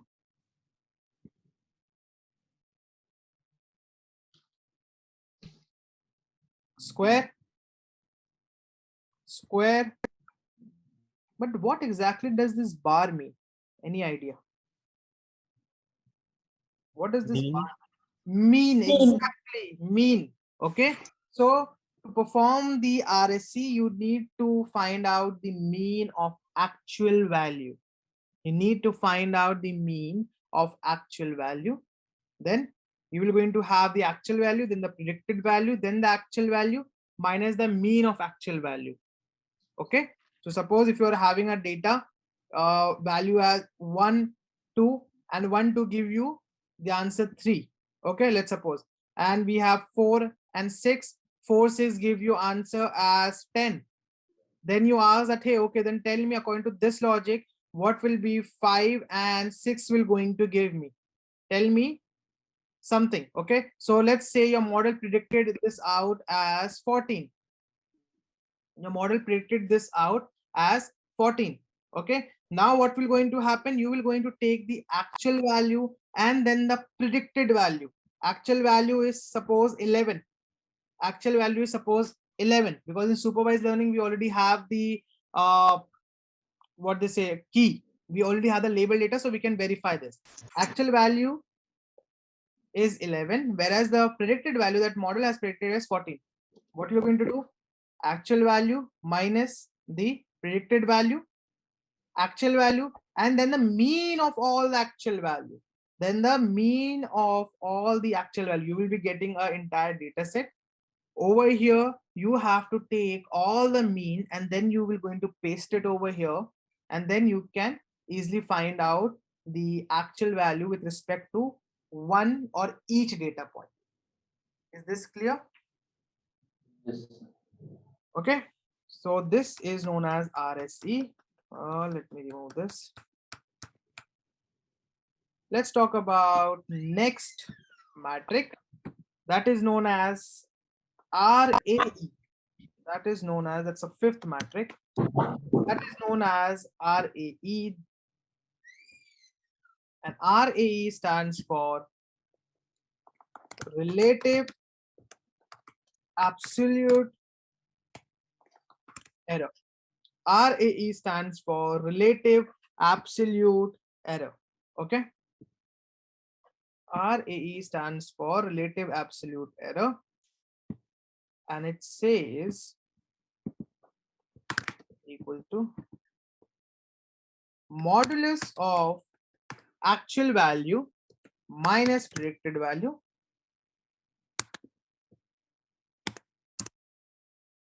and modulus of actual value minus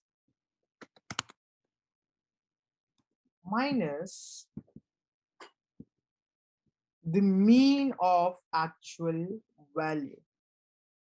Okay, actual value minus predicted value divided by actual value minus the mean of actual value.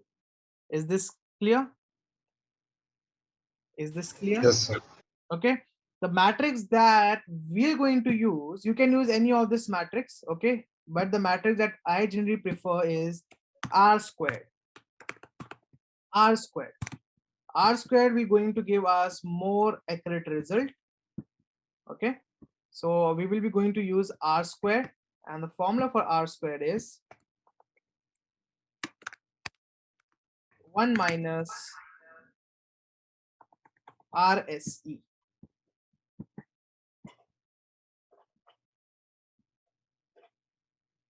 R square is equals to 1 minus RSE. Okay, so this R square is a very popular matrix for the accuracy of your model. Okay, it will going to show you that how your data values. R square is equal to.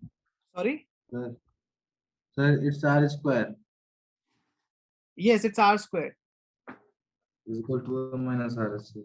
Exactly, Okay, R sir. square is equals to 1 minus RSE. Okay, so it is it is a popular matrix. These matrix are a very basic one. Okay, MSc, MAE and R, MSc and all this, these are very basic one, but we are going to use the R square matrix because the reason being is it is very popular matrix. It will going to show us the accuracy of our model. It will also going to tell us that how close our data are fitted in the line, how close our data has been fitted in the line. Okay, if we are having this data, let's talk about this line. We have found out a best fit line. We are going to say that this was our actual value, then how exactly our predicted value has been fitted in this line. Okay, that's the difference part, right? Now you have to make sure, let me write over here the pros, not pros, but properties of R squared.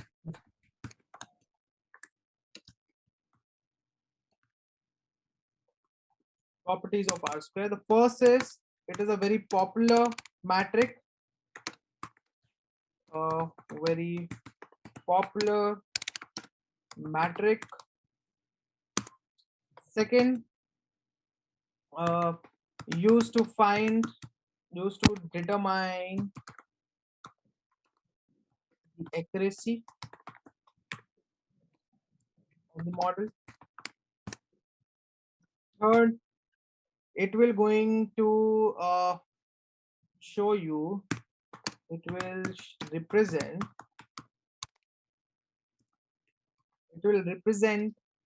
how close the data, or how close the data points are to be fitted R to B, no, R to R to the fitted regression line. Regression line, that means we are talking about best fit line, BFL, best fit line. The fourth is you have to make sure the value of R score will be high, because the higher, not the higher the value of R square, higher the value of R square, the better,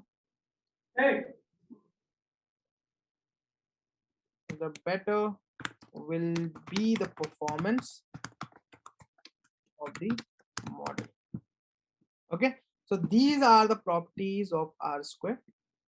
And similarly, whenever you use a matrix, you need to find out the properties of that, and you have to mention it why you are using that. Okay, because you have plenty of matrix. You could have used MSC, you could have used MAE, and so on and so forth. So whenever you use something, you need to mention it in your project why specifically you are using this, because if you are not mentioning that and recruiters notice that, okay, you haven't mentioned, then they will going to continuously ask you about the same question, that why exactly you are choosing this particular model, why exactly you are choosing this particular matrix, because there are multiple model, multiple matrix, but why only this part? Okay, so you have two choice. If you say that I know about this, I have chosen that, I have not researched and all that, then definitely you are not going to, you will going to have a very negative impression, because you have not done the research. In data science, it's all about the research. You have multiple technique, multiple algorithms and all that. If you use an algorithm, then why do you use, you have to justify it. Okay, so if you make a conclusion that I'm going to use a linear regression, then you have to tell that I have already tried out various other models such as random forest and decision tree and so on and so forth, but I didn't find out any deflection in the accuracy, or the accuracy was not so much to be accepted, and linear regression gives us the higher accuracy. So among that entire pack of models, we are picking up this linear regression.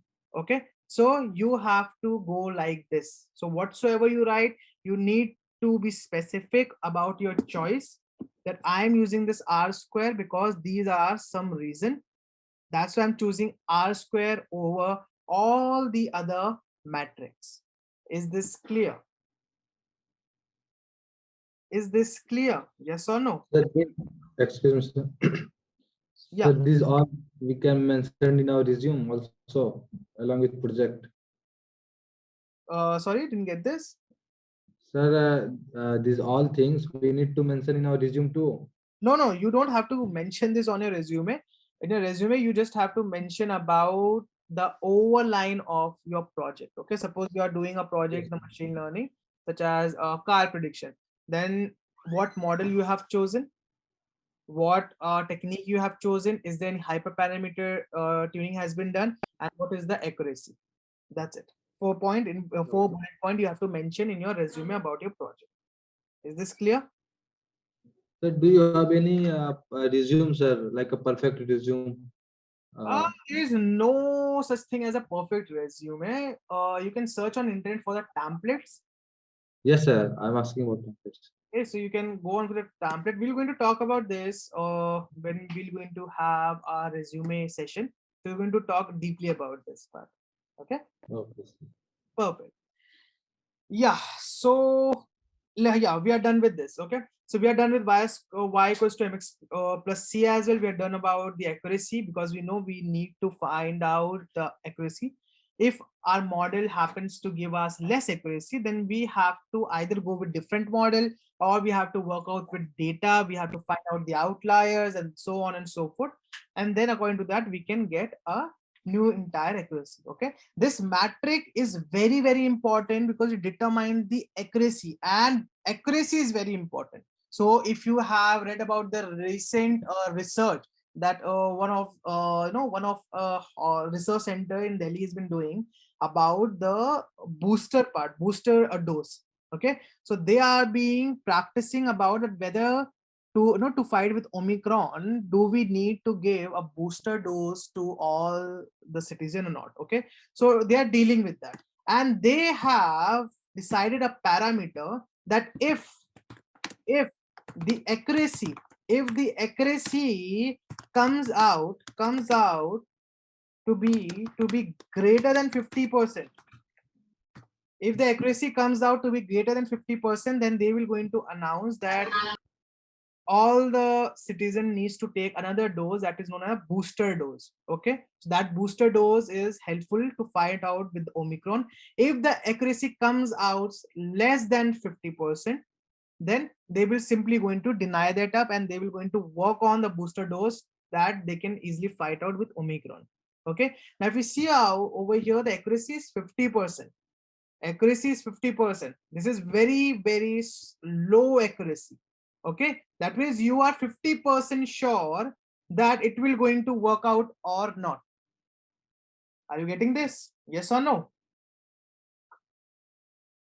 Are you guys getting this? Yes, Yes, or no? sir. Okay, so at least when you are talking about the health and all that, at least you should have approximately 75 to 85% of surety that okay, it will going to work out or not. Okay, but since we don't have, because we have to study about Omicron, so we need to consume a lot of time. So till then, if you want to stop or if you want to avoid this situation Omicron, they are going to go with booster dose, that if the accuracy comes out to be less than that, then we are going to simply ignore this process and we're going to work on the booster dose to get it higher accuracy. If the accuracy comes out to be 50%, then they will announce it that now people or the citizen needs to go with this Omicron, this booster dose as well. Okay, so in the upcoming 2 weeks, they have decided to give us the result. Let's see what will going to happen. But generally the accuracy should goes on to this 675 to 65%, 85% to be more specific or more sure. If you remember when this entire pandemic has started and the corona thing has started, all the companies in the entire world were finding out the way how we can tackle that up. They're finding on the vaccine. So different vaccine has came into existence. Now people were also telling about how effective they are. Yes or no? Like suppose let's take Pfizer. In the initial days, the Pfizer says that our our vaccine is effective like 65% or 85%, so on and so forth. You might have heard about this kind of news, right? Yes or no? Whenever all the Yes. vaccine comes in, so people say how much effective they are. They are 65% effective and all that, right? So they all talk about the accuracy. They talk about the accuracy that if we are going to give this dose to 100 people, so among 100 people, 85 will be those people who will not going to get any side effect from it, and they will definitely this medicine or this vaccine will definitely going to work out for them. Apart from the 15% may experience some kind of different situation, right? So accuracy is very, very important. If your accuracy is low, then your model is not being trained. It just simply relate that if I ask you, or if in examination teacher asks you something, or in Viva teacher asks you something, if you are not able to provide a proper answer, then definitely we can also conclude that you have not prepared for that test. Yes or no? Nicely or hardly and all that, right?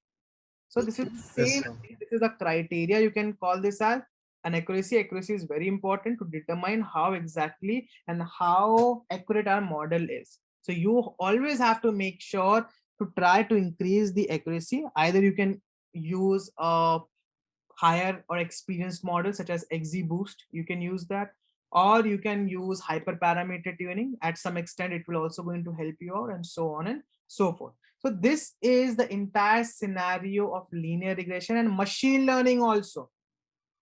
There's nothing else you have to do in machine learning. You need to understand about you're having a data, you're going to train model, and then you will going to give some input to a model. Model is going to predict out something, and then you will going to check out with the accuracy. This process will remain be the same for all the model, doesn't matter which type it belongs.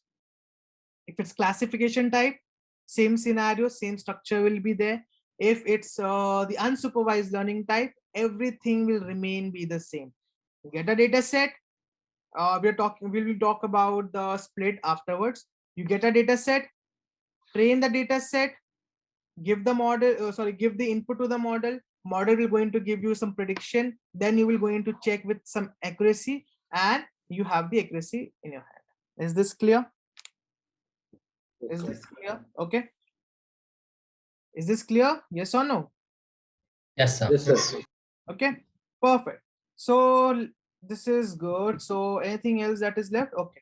Now everything is good. Now let's talk about the splitting of the data set. Splitting of the data set. Okay, splitting of the data set, because we have seen that in machine learning, we will be using inferential statistics. Okay, we will be using inferential statistics. That means we are going to perform the operation on the sample to predict about the population. Yes or no? Yes. We Yes, are sir. going to use Yes, the sir. sample, or we are going to perform some operation on the sample to predict something about the population. Splitting of the data sets. Okay. Now, what happened is, let's talk about a general term, and we are going to see in the theoretical part. Now, if suppose if I tell you that after 10 days, you are having your mathematics or science exam. Okay, after 10 days, you're having a test. After 10 days, you're having some kind of test. Okay, let's say 10 days. Okay, and let's say it's a maths exam. Okay, after 10 days, you're having a maths exam, and you need to sit in the examination. You have to give this exam paper. You have to give the paper. Okay, so that means you need to start learning about that. You need to start practicing mathematics and learn about the concept of mathematics. Yes or no? Right? Yes or no? Yes, sir. Now suppose, let's take two scenarios. The first scenario is the exam is mathematics, and you have started out with the book social studies or history, let's say history book. Okay, you're having a maths exam after 10 days, but you are starting with history. You are saying that no, I'm going to take the book, I'm learning from the book of history. Does it make sense? Does it make sense? It totally doesn't make sense, right? So that means you need to study from that book which subject is going to appear in your examination. Yes or no? Yes, sir. That means it should be it should be a math book. It should be a math book, right? Should be a math book, right? Yes, sir. That means if you are having a data set, you have to make sure that while giving some portion for the training to this model, you have to give this part, this data set to model. You have to give this data set to the model. That means the structure should be same. If in one data set I am having a feature as X and Y and it predicts out Z, and in second data set I am having A and B and C and it predicts out D, can it happen? Can it happen? I give the model or train the model with this scenario, and in examination I am expecting this part. Can it happen? No, sir. No, right? So you have to make sure the data set that you want to work on, you will only going to give the part of data set for the training purpose to the model. Now the second scenario. Second scenario is, okay, this is the mathematics books. You're learning from mathematics books to give the examination for the mathematics. Now suppose in examination, it has been said that the chapter 1, 2, 3 and 4 will be coming for the examination. Chapter 1, 2, 3, and 4 will be coming from the examination. Now, if you will going to learn, or if you're going to practice, or if you're going to do all the sums and all that for chapter 9, 10, and 11, will this gonna help you out anyhow? No, sir. It will not going to help you out, right?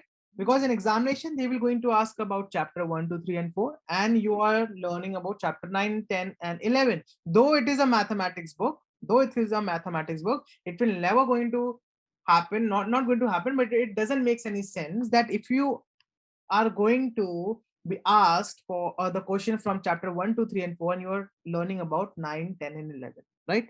The same way over here, when you are going to ask, a model to predict, you will be giving, suppose this is one column, this is another column, and this is our output. Okay, this is our output, this is input, and this is input. You will be asking your model to predict the output when you give 2 input. Then the model also has to train for this situation where 2 input will be given and 1 output will be given out. Yes or no? Yes or no? Okay. Yes, sir. Okay.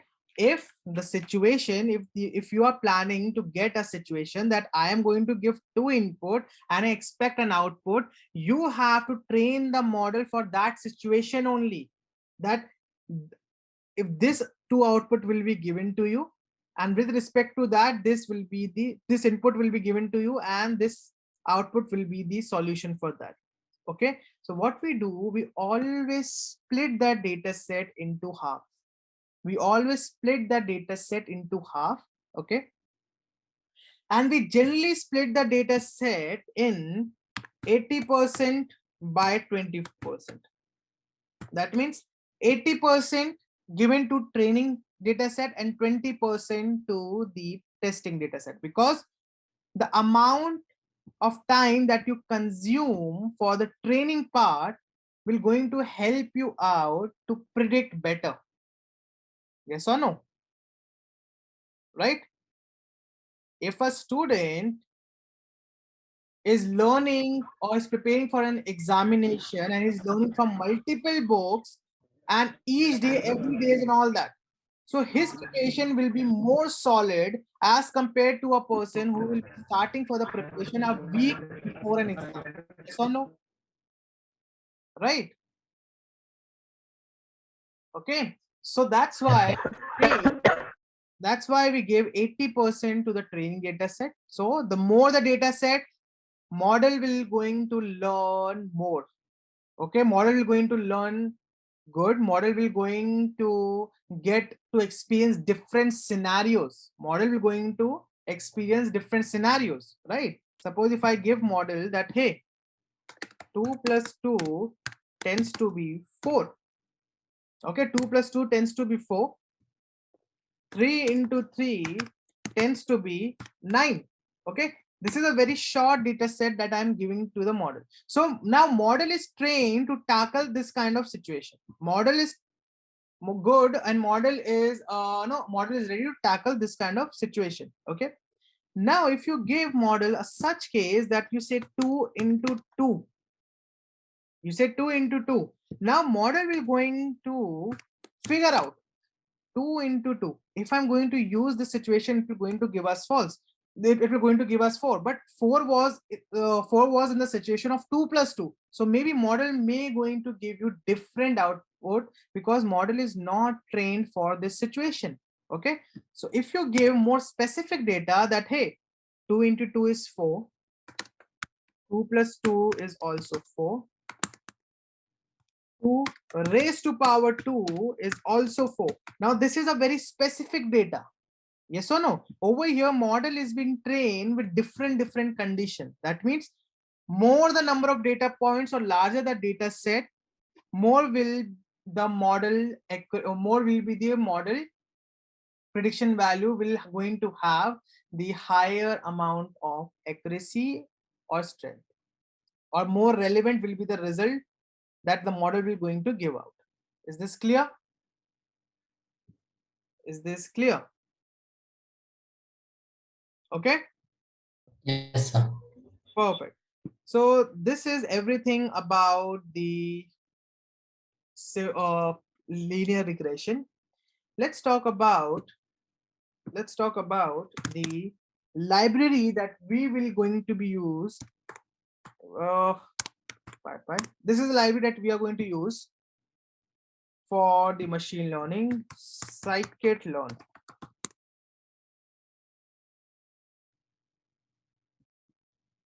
No, this not this one, not this one, not this one. Okay, it comes from sklearn package. Perfect. 2015. What's the latest one? Spark, sklearn 2, sklearn. We are going to use this. Okay. We are going to use scikit-learn. Okay, this is a scikit-learn package. Yeah. So we are going to use this entire part. This is a Python. Okay, this is a module. Okay, this is a Python module specifically mentioned over here. Scikit-learn is a Python module for machine learning. For machine learning that has been built on top of SciPy.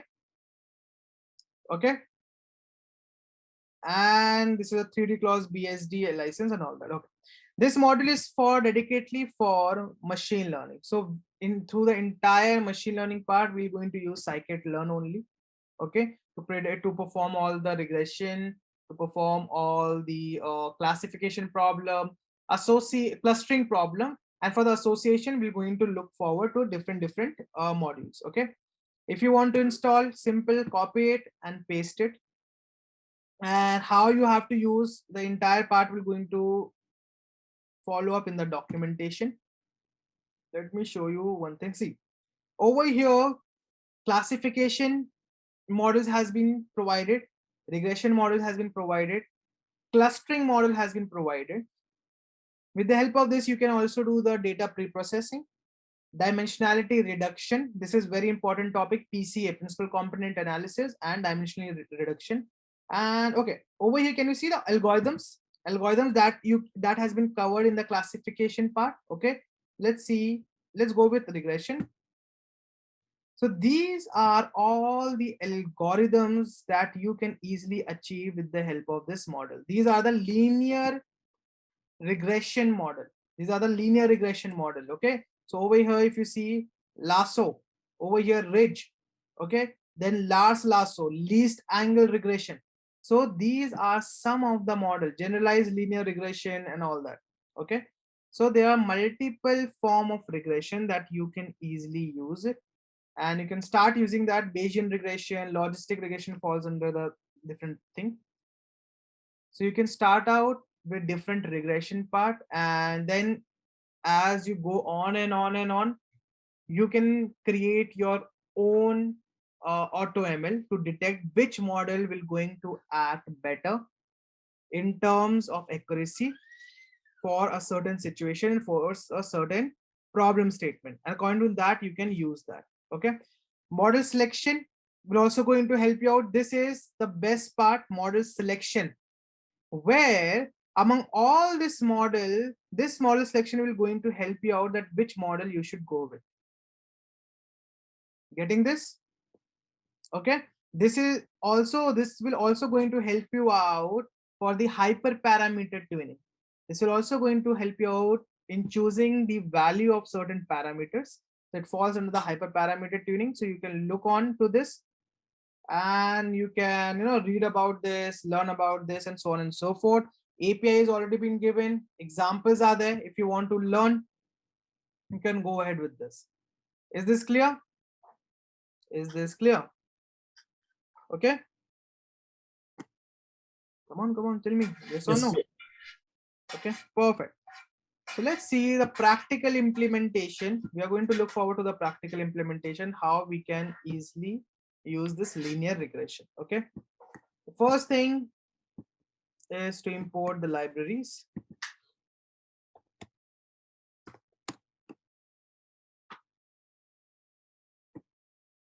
Where is this libraries?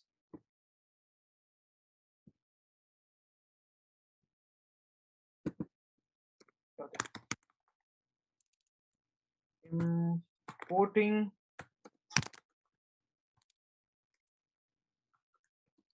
the libraries. Okay, we're going to use pandas. Let's start with NumPy.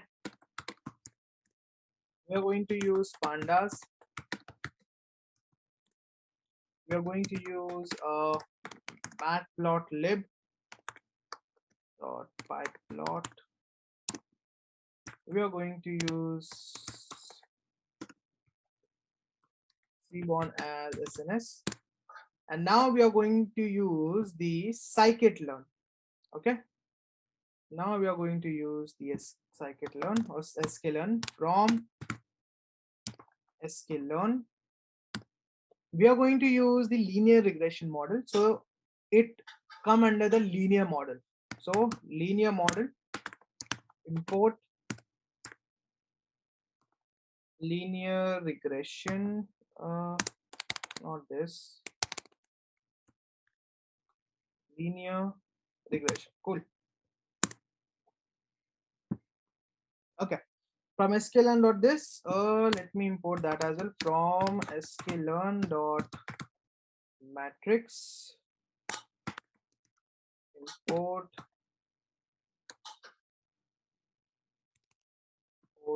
r square. Okay, perfect. So we are going to use the r square to find out the accuracy and all that.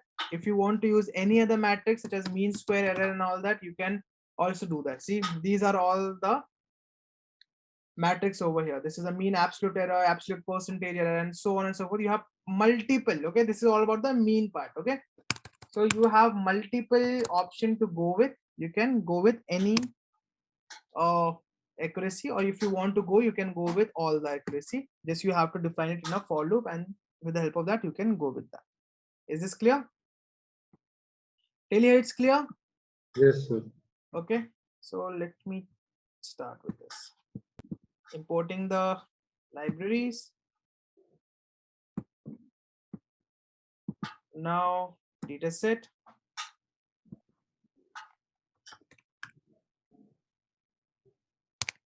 Defining the data set. And let me take the data set.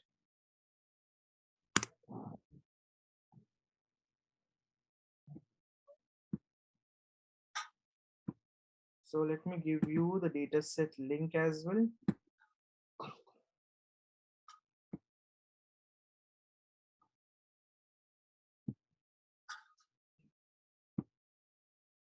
Good. So here is the link. And let me put it in the chat section as well. Here you go. So you can easily find out.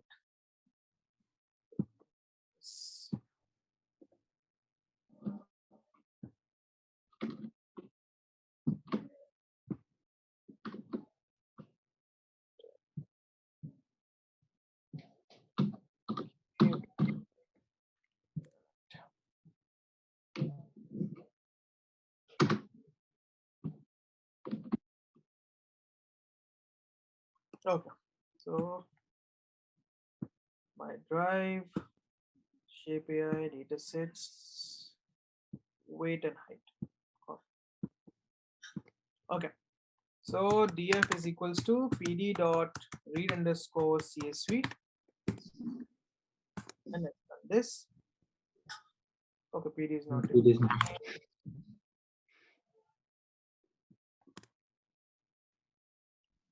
okay.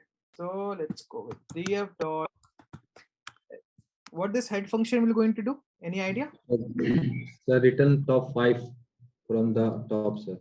Okay, perfect. Okay, so this is a data set, a CSV file. Over here we are having gender, we are having height, we are having weight. Okay, now let's say df dot. What is CSV file? Sorry, CSV. what is a CSV file?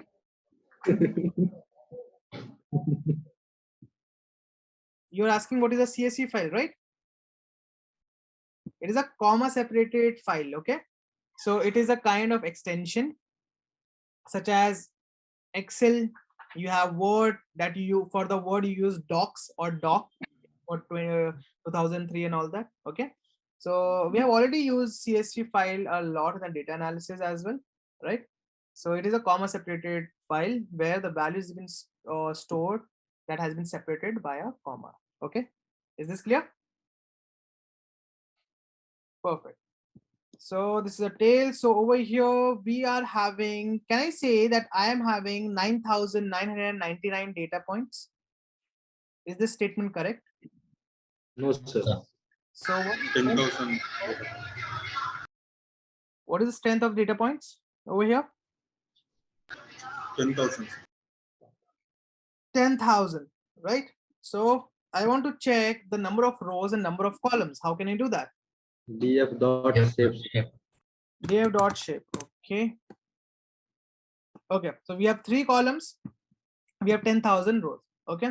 I want to check the information. I want to check the basic information. Is there a null value? df.info. df.info. Perfect. So we don't have any null values, right? And even though the D type is also good over here, for the gender, it has been set to object. It has been set to object. Okay. We're not going to talk about this gender part right now because this needs to be handled with the label encoder and label encoders. In the upcoming time, when we're dealing with some other like decision trees and random forest and classification, we're going to consider that situation. Okay. We are going to go on step by step. Okay. So everything looks good over here, right? Yes, sir. Okay. So df dot describe will going to give me the statistical information. Yes or no? Yes, sir. So let's see this.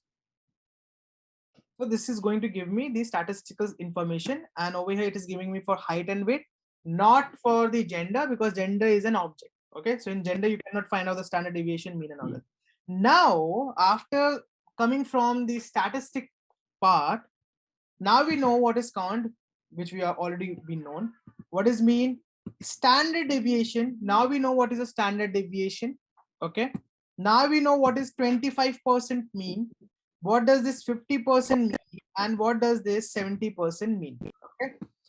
Let's talk about machine learning. As I've already mentioned, we're going to try our best to take a clean data set. We're not going to consume much of our time to clean these kind of data sets, okay, because it will going to take a lot of time for the data cleaning. So we are going to take a clean data set. This is a clean one. Let's see what are the thing over here.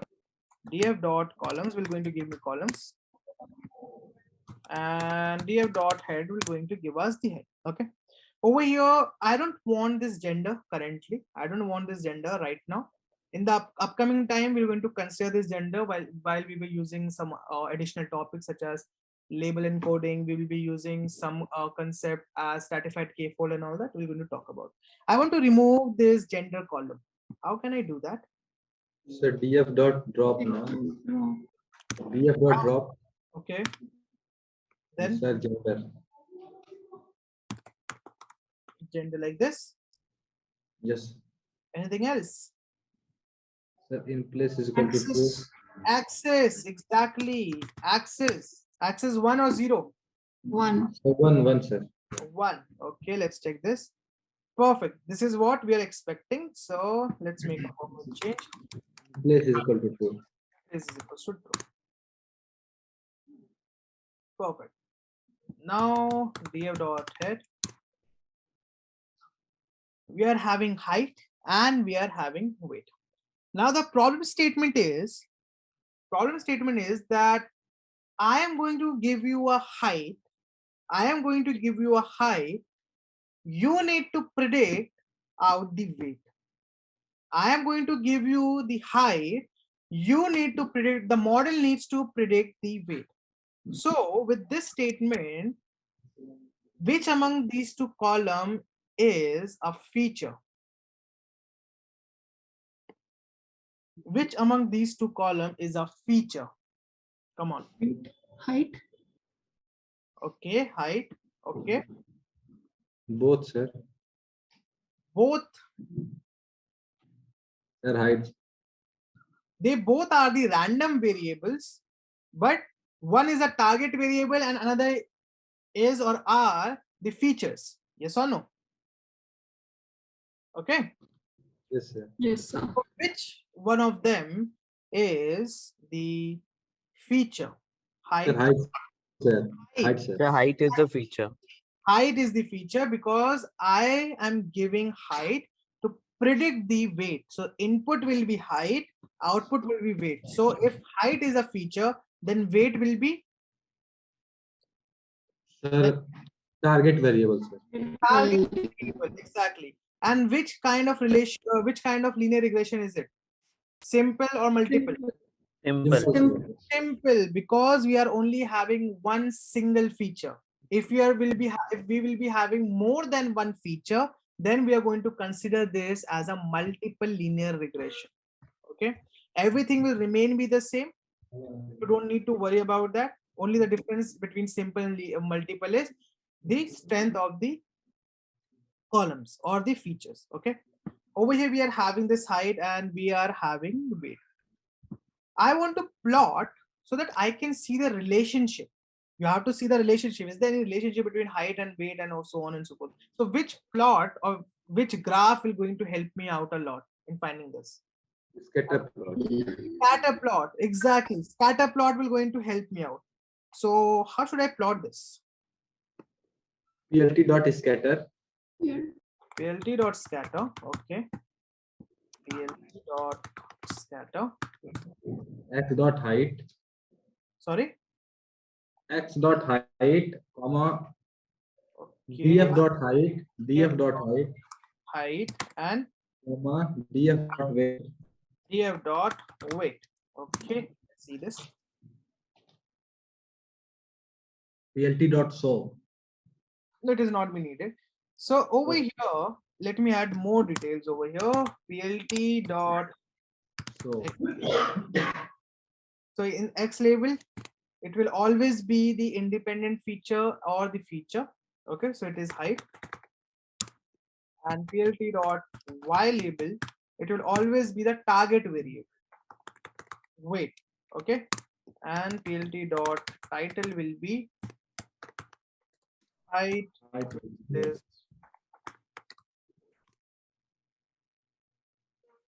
Okay, now it's looking good. Okay, so over here it's the height and over here it's weight. Okay, so with the help of this plot, can you find or can you conclude any relationship between height and weight?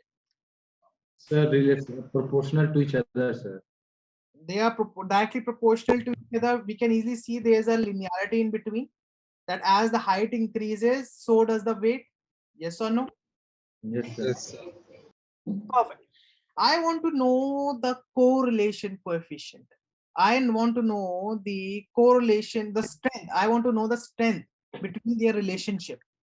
How can I find this out? DF dot core. DF dot Core. CORR. That's it? Yes. Yes, sir. Let's check this. Perfect. So if you see, we are having 0.92. This is the value of R. Okay, that means high positive correlation. It's a high positive correlation. Yes or no? Yes, sir. Okay. Yes, sir. This is the data, but I want to I want it to be shown in a form of graph. Which graph will be best for this? Heat map. Heat map. Exactly, heat map. So how can I plot it in a heat map? The PLT dot heat map. PLT dot heat map. Okay. SNS dot heat map, sir. SNS dot heat map. Okay, then. Sir, DF dot height. DF dot height. Are you sure you need to give height and so on and so forth? No, sir. No, sir. You need DF dot CORR. Exactly. You need to give the correlation data. Okay. And the annotation, let's say annotation should be true, so that we'll be at least get the value about 0.9292. And for the C map, you can choose anything. Let's go with greens. Perfect. So with the help of this heat map, we can easily predict out that height and weight is sharing a relationship. It is a strong positive correlation. Strong. Then the positive word is very important because it could also be as minus 0.92. Minus 0.92 means inversely proportional. Positive means directly proportional. Getting the difference? Yes. Okay. Now, if you look on to this graph very carefully, over here, you need to find out the best fit line. You need to find out a best fit line. So let me copy this image. Let's come up over here and paste this. Okay. So this is our graph, right? Now you have to find out the best fit line. It may happen the best fit line goes on this. It may happen one line is going like this. It may happen one line is going from this, or some like this and some like this. So there can be multiple lines over here. Yes or no? Yes, sir. Right, there can be multiple lines over here, this line, this line, this line, but you only have to find a single line which is touching most of the points. You have to find out a single line that is touching most of the lines. Okay, how you will going to find out? You need to find out the M and you need to find out the C, so that you can put it in the equation y is equals to mx plus c. Okay, about this c we're going to talk about. MX. Yeah, about this c we're going to talk about in the gradient descent. When we're going to learn about gradient descent, then we're going to see how exactly model we're going to predict out the value of c. We have seen about this m. Yes or no? We have seen how we get this value about m. Let's talk about the gradient descent over here itself. So it will be very easy for us. Let's talk about gradient descent. Let's talk about gradient descent. Okay, this gradient descent will going to tell us how a model determines the value of c. We have seen how a model determines the value of m. Yes or no? Yes. Right? M means what exactly is this m over here? Anyone? No. But how in terms of machine learning, what exactly does this alpha? Coefficient, sir. It is a coefficient. Okay. Regression coefficient. Okay. One else? It's a regression coefficient. What exactly it shows? What exactly it shows? How important the feature is. How important the feature? So the relation between two variables, sir. Strength of. Cool. So it will going to tell you how important a feature is. Okay. Now let's talk about the gradient descent that determines the value of C. Okay. The main focus of a gradient descent is to find out the optimized algorithm. The main motive of gradient descent is to find out the optimized solution to minimize the loss. To minimize the loss. Let me write over here.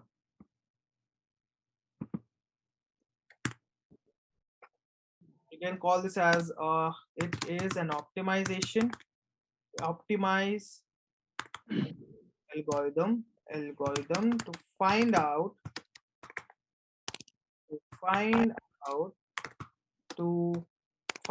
the minimum loss function of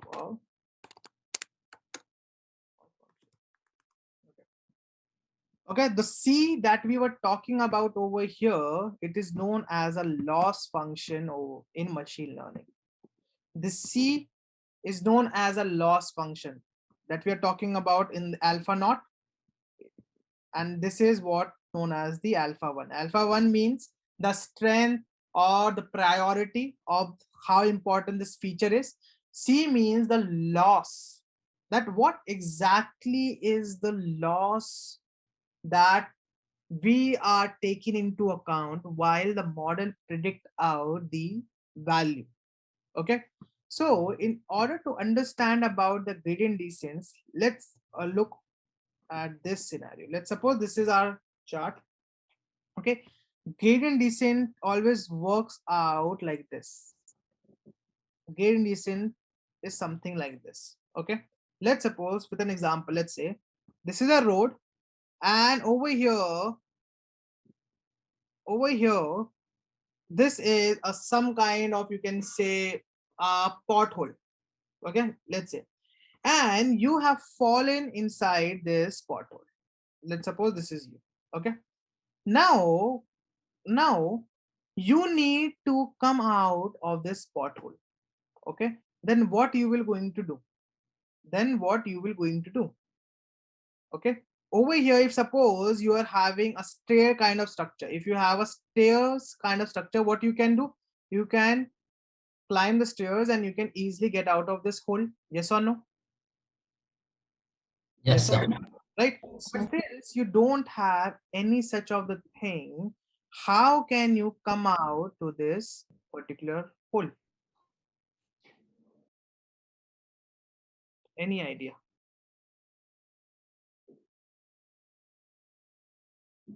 Any idea?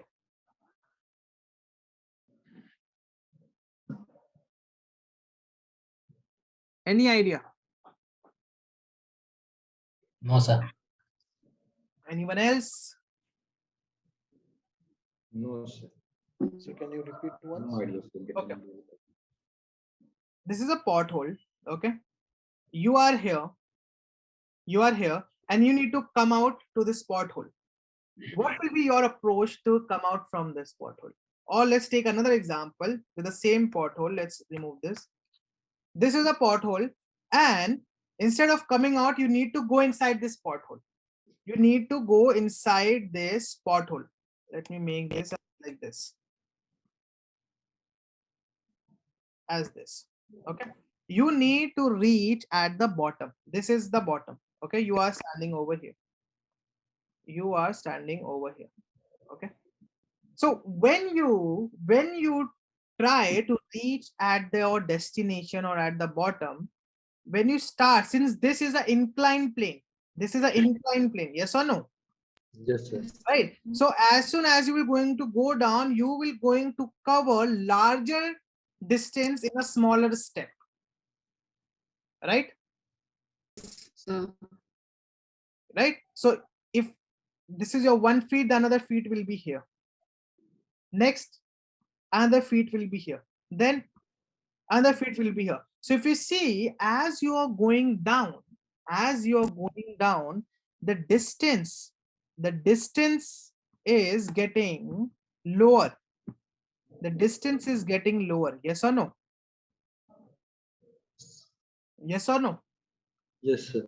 Okay, this distance is known as the difference between the actual value and the predicted value. Okay, so it is the difference between AV and PV that we also call as a loss. How much loss we are bearing, it is also a form of error. Okay, with the loss function, the gradient analysis we're going to talk about more deeply in probably in deep learning and all that, but this is just a basic example how we actually get the value of how we actually get the value of C. Okay, so if you see, as you move down, you are getting a minimal loss. Right? Suppose you are here and the destination is here. If you see, this distance and the difference between this distance and this distance is negligible. Yes or no? Yes. That means now you cannot further go on to any extent. Now you cannot go on to any other extent. This is your dead point. Either you stay over here or you stay over here. It's perfectly fine. Now you cannot go more deeper to this pothole, right? Okay. Yes, sir. So you need to find out this part. You need to find out this thing. This is known as C. This loss is known as C. Okay. So you need to find out that place where the distance or the loss is very minimal.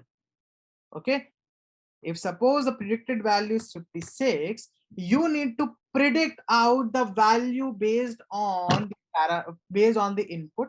Okay, you will going to find out 70. So over here the loss over here is huge, loss over here is huge, right? Then you will going to predict out some other value. Okay, not 70, then 34, and by this going on and on and on, you will going to reach out certain point. Let's suppose you reach out at 54, right?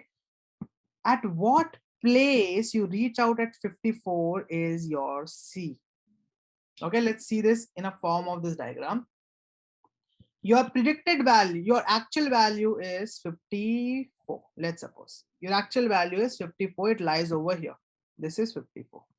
Okay, how machine learning determines your actual value? Machine learning starts from here. Machine learning starts from here. Okay, this is known as a learning rate. You have big learning rate, you have small learning rate, so on and so forth. Okay, machine learning starts from here. Then machine learning will going to give you a value that, hey, the value will be, let's suppose 10.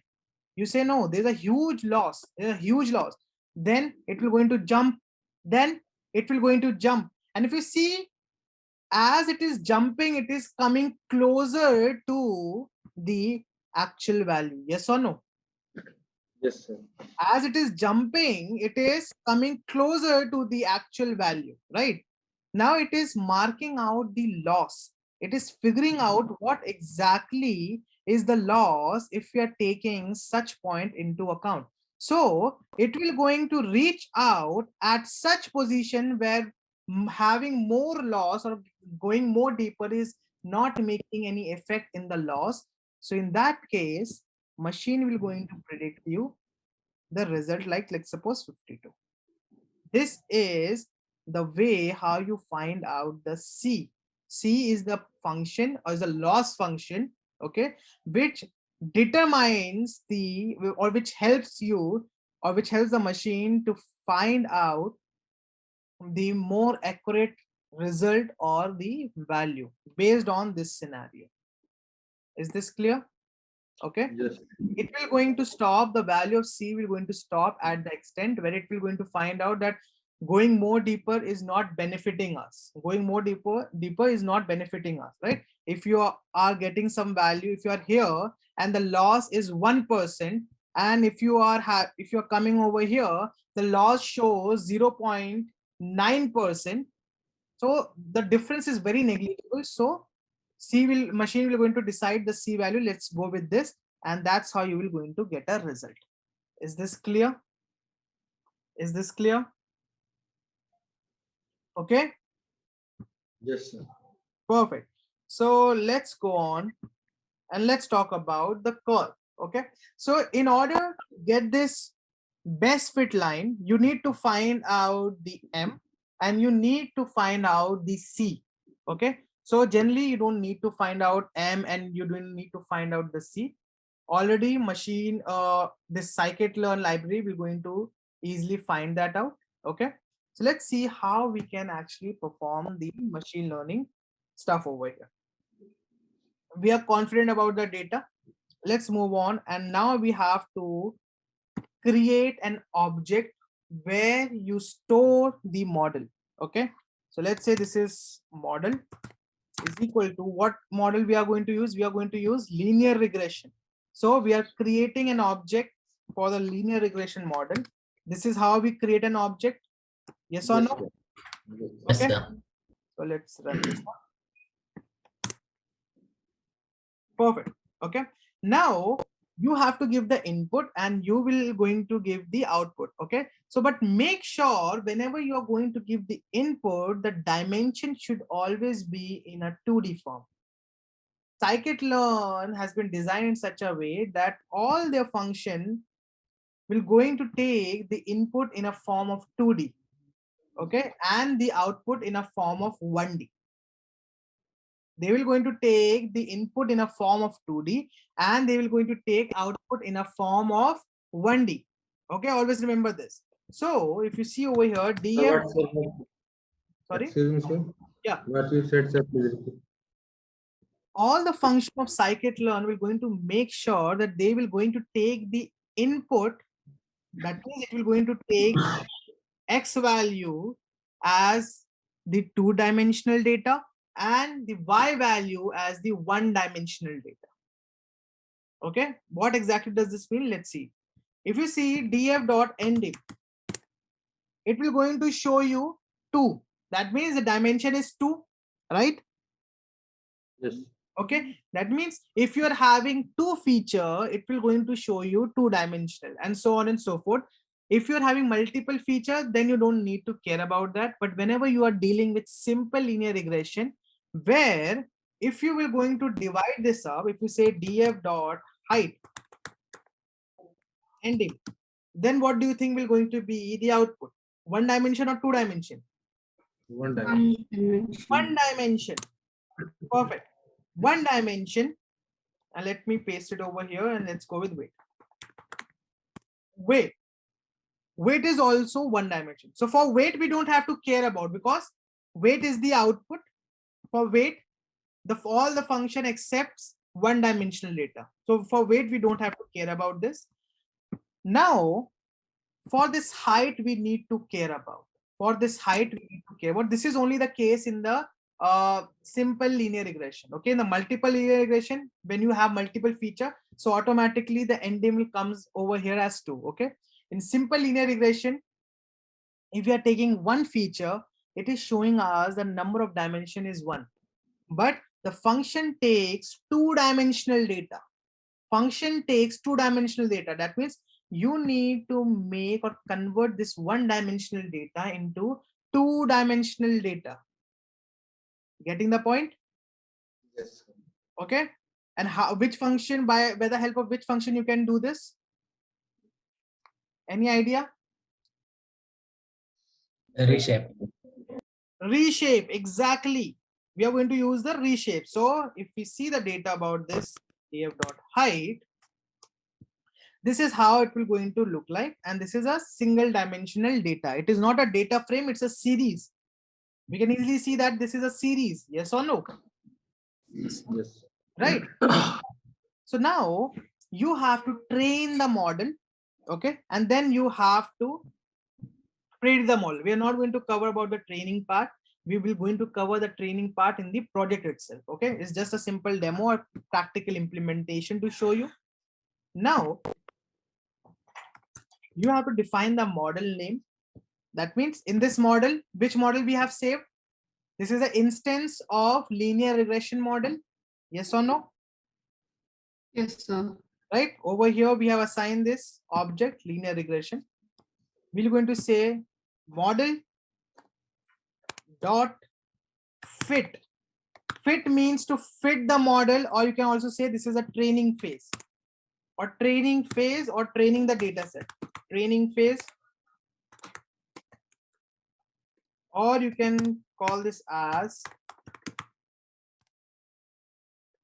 training the data set. Okay. Over here, you need to give X and Y, whereas X means all the features, whether it will be a simple, it's an example of simple linear regression or multiple linear regression. X stands for the features and Y stands for the target variable. Till here it's clear? Till here it's clear? Yes, sir. Okay. What will be the X? What will be the X with respect to this data set? What to write over here? Height. Height or df.height? df.height. df.height. And what will be the Y? df.weight. Weight. Now see, for weight, it is 1-dimensional data. df.height is also 1-dimensional data. So it will going to give me an error. It will going to give me an error. It will say, hey, this is a series data and I only take it in a form of 2-dimensional data. So kindly convert this 1-dimensional data into 2-dimensional data. Let's see this. Okay. Can you see this? Expected a 2D array, but got 1D array instead. Okay. and this is only for the what they say, Simple for the features, for the features. Okay, it is showing this for the features only. It is not showing for the target variable. Okay, and it also gives us some suggestion that hey, you have to reshape your data. Either use array, reshape this if your data has a single feature. We are having a single feature, yes or no? Yes, sir. Yes, sir. Let me copy this piece of code, paste it over here, and let's run this. Sorry. Let's run this. What's the error? Okay, so let's use the values. Perfect. Okay, so now what exactly this piece of code has done, let me show you. Copy. So df.height.name is showing us one-dimensional data. And if I do exactly the same thing, it will going to show us two-dimensional data. That means data has been converted from 1D to 2D. And if you want to verify this, you can print the data and you can see with the help of this thing, you can easily signify the data has been converted in a form of 2D data. Yes or no? Yes or no? Yes, it is. What is this -1 1? This is a reshape. This is a reshape piece that we have used earlier.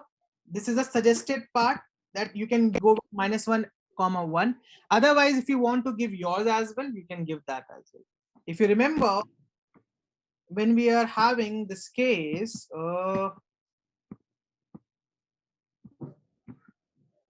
okay, when we are having such case in NumPy, suppose we have 1, 2, 3, 4, 5, and 6, 7, 8, and 9. So this is a one-dimensional data. Yes or no? Yes. Right? Yes, sir. When we wanted an output like 1, 2, 3, 4, 5, and 6, and 7, 8, and 9, we have used reshape for that. Yes or no? Yes. Yes. Okay. So what was the argument that we have used for reshape? 3, 3, shape 3, 3. It was 3, 3, right? Yes. But sir, 3 into 3 is equal to 9, which is total number of elements. But sir, in that case, -1 into 1 is equal to -1, sir. No. -1 is not exactly the value of that -1. Okay, we are going to talk about this. Let's understand this part. This is clear, right? 3 plus 3, sorry, 3, 3 means that we are going to construct number of rows. This will be the number of rows, and this will be the number of columns. Yes or no? Yes. Yes, sir. Right? Now let's talk about this case. Let's talk another case. If I say this is a list, let's say this is a list, and if I say ARR 8, let's suppose I'm talking about ARR this, what exactly this piece mean? Come on, tell me. Slicing, sir. Slicing, right? Now suppose Indexing, sir. this means indexing, exactly. Now if you take this case -1 and 1, this one is for the column. How many column we have? One column. Yes, sir. This should be the row. Yes or no? Yes, Yes. sir. Right? So you can, instead of writing -1, you can write 1000 as well. This is one case. This is the first scenario. You can do that. Yes, sir. Instead of, But the data we know that it is 10,000, right? So yeah, that's what we're talking about. With the help of data, we know it's 1000 rows. So instead of -1, you can write 1000. It will also going to give you the same thing. Negative indexing, sir. Like here. No, this is not negative indexing. Let me tell you. Is this clear? Is this clear? That if you Yes. put over here 10,000, it's also going to give you the same case. Okay. Yes, sir. Now, this -1 indicates that when you are not sure about how much data points you are having. when you are not sure about how much data points you are having, or if you want to put this value, you need to count some value. You need to know what is the strength of the data set, right? If I say that I don't know what my strength of my data set, I don't know 10,000. How do you know that strength of a data set is 10,000? Because we have printed that before. Yes or no? Yes, sir. Okay. Yes, So sir. in such case, you don't know that what exactly is the strength of the data, what are the strength of that data points in that particular column. Then you can use this -1. This -1 means the strength of the data points in that particular column. Is this clear? So this can be used anywhere, like I don't It can understand. be used anywhere. It in the can be used anywhere in in the this. as well. I mean, like if at all we have some array 20 data and it's one dimensional 20 data, and like it could be converted into like 4,5 or 5,4 or 2,10 or 10,20. We could have given -1 comma like what -1 comma how many? -1 comma, you have to decide the column. If you are having 20 datas and if you want to pair it in a form of 4,5, right? So over here you need to give us 5. Okay. You need to give us 5. So with the help of this, it will going to indicate that okay, there will be 5 columns. Okay. Now it will going to fill all these 5 columns, and but you have to make sure the data should be accurate. It should neither be less nor be more than the actual value, actual data that can be filled up in 4x5 matrix. Okay. Instead of this, if we put like 1,000, let's see this. Sorry, not 1,000, 10,000. It will going to give us the same result. Let me remove the values. 10,000, 1, sir. 5 you have given. 10,000, 1.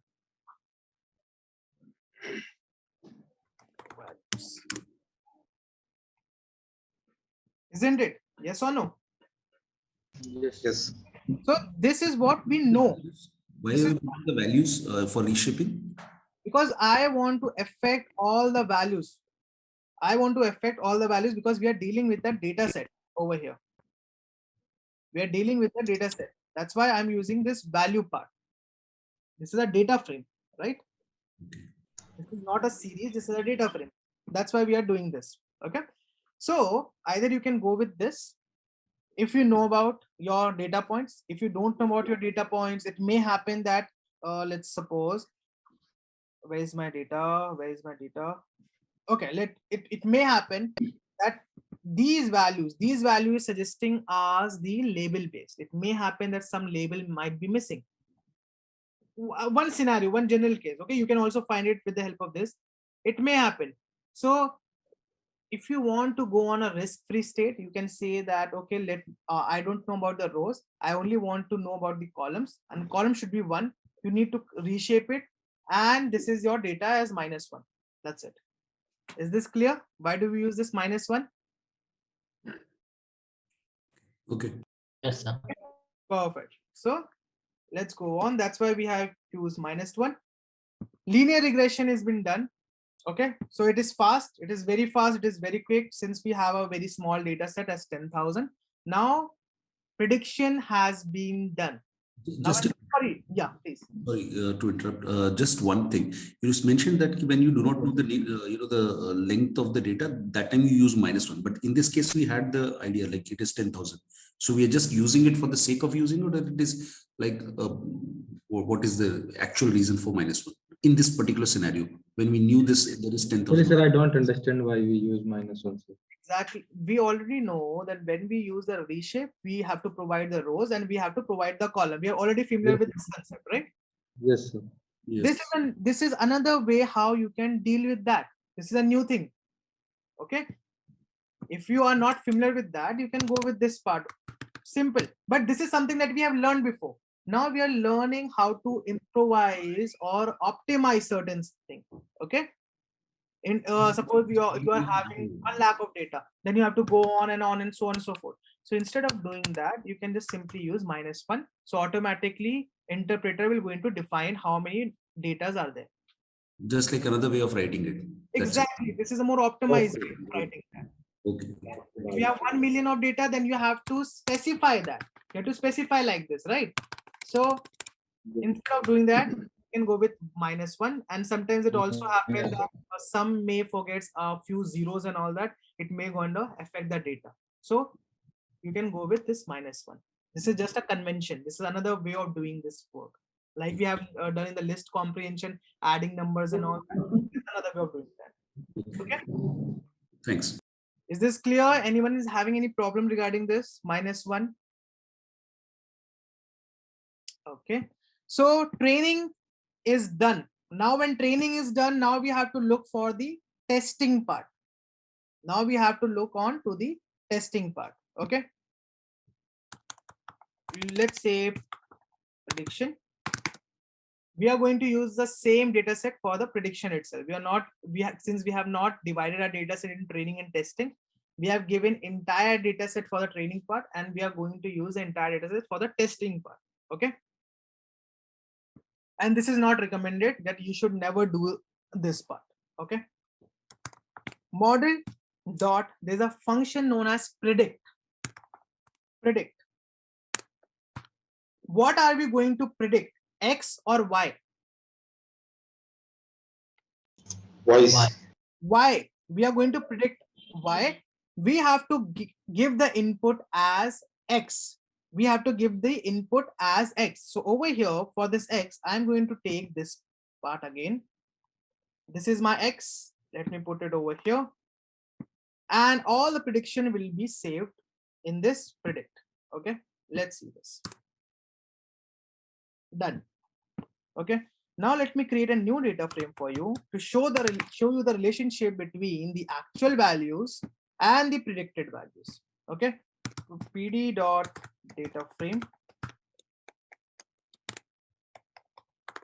actual values df dot weight and predicted values.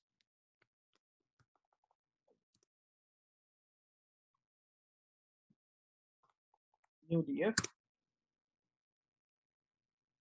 Perfect. So this is the actual value and this is the predicted value that the model has predicted. Okay, for each of the data points. So let me redefine it for each of the data points as well.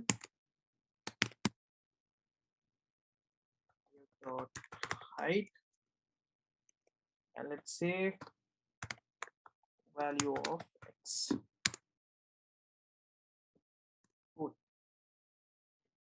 So when the value of X was 93 point something something, so actual value was 241, whereas our machine has predicted the value as 219. Okay, actual value was 162, machine has predicted 180, and so on and so forth. Now we are going to find out the relationship between the actual values and the predicted values. What exactly is the relation between that? Are they related to each other or not? So how can I find out which graph is going to help me to find out the relationship between these two?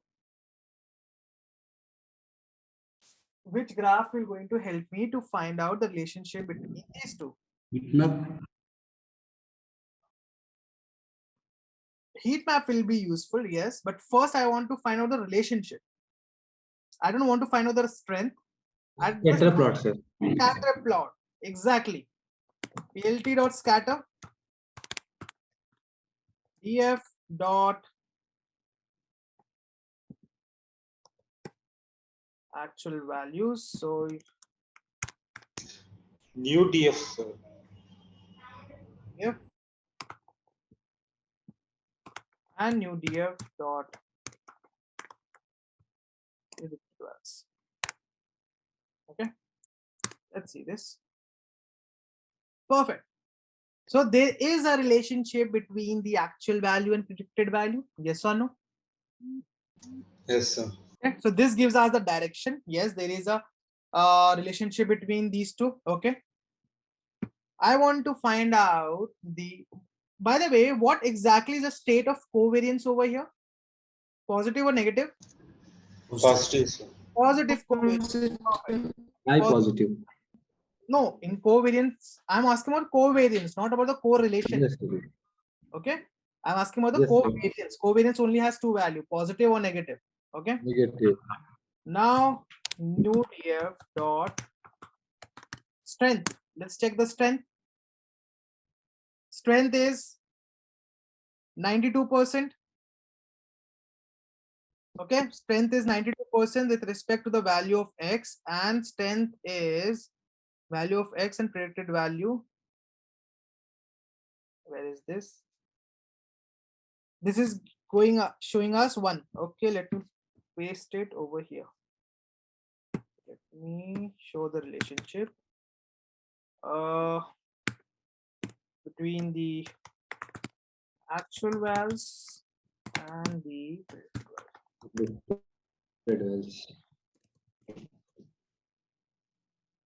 perfect. So the relationship between these two is 92 point something something percent. Okay.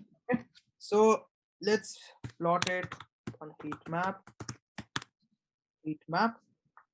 and let's give as ODF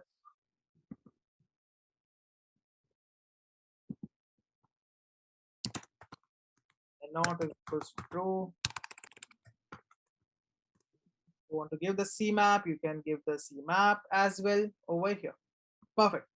So this is the thing that we are getting 0.92 and 0.92. Okay. Now, if you want to find out what is the value of the intercept and the coefficient that the model has chosen, okay, so you can also find that the model dot first the coefficient, it was 7.717, that is the intercept. Okay, sorry, that's the slope. And if you want to find out what value did it had taken for the intercept, so model dot intercept, this one is minus 350. Okay, let's test this out whether it is working or not, whether it's a true value or not, whether it will going to help us in the prediction or not. Okay, let's say model dot predict, and for this model to predict, I am going to give the height. Okay, I have to give the height. Let's say height is 74. Let's say height is 74. Okay.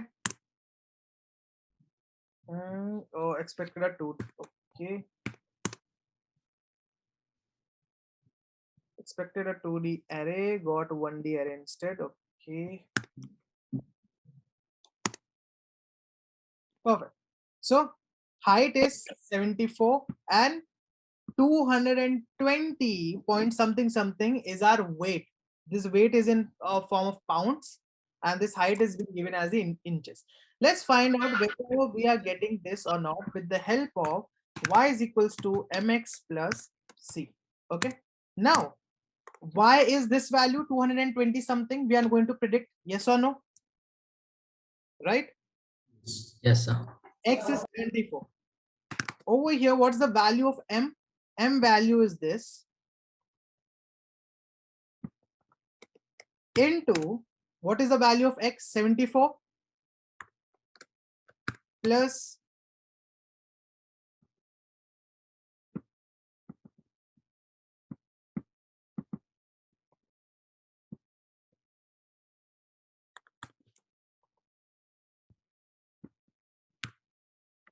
yes or no? Okay. Let's find out what will be the value.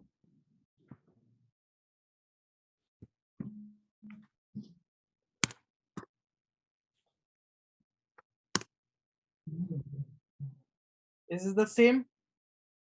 220 and 220, this, yes or no? Yes, sir. Right. So this how the intercept and coefficient, with the help of coefficient and intercept, you can find out the y.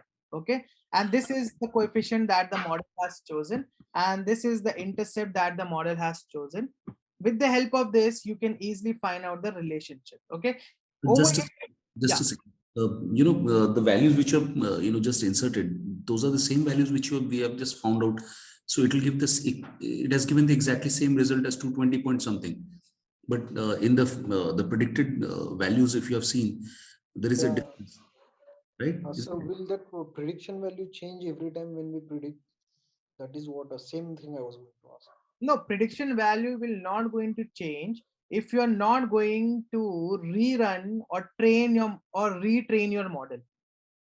No, you have taken, if you could just scroll down, yes, you have taken that model coefficient as this one, that is the C value, and interest rate, I'm sorry, yeah, M value, and then C value, and then the model prediction for 74. You've just inserted the same values into this thing in the equation. So obviously it will give the result as 220. But in the main thing which you have already done, where the actual and the predicted values are there are differences. So this could have shown the same difference over here as well, rather than showing the exact match.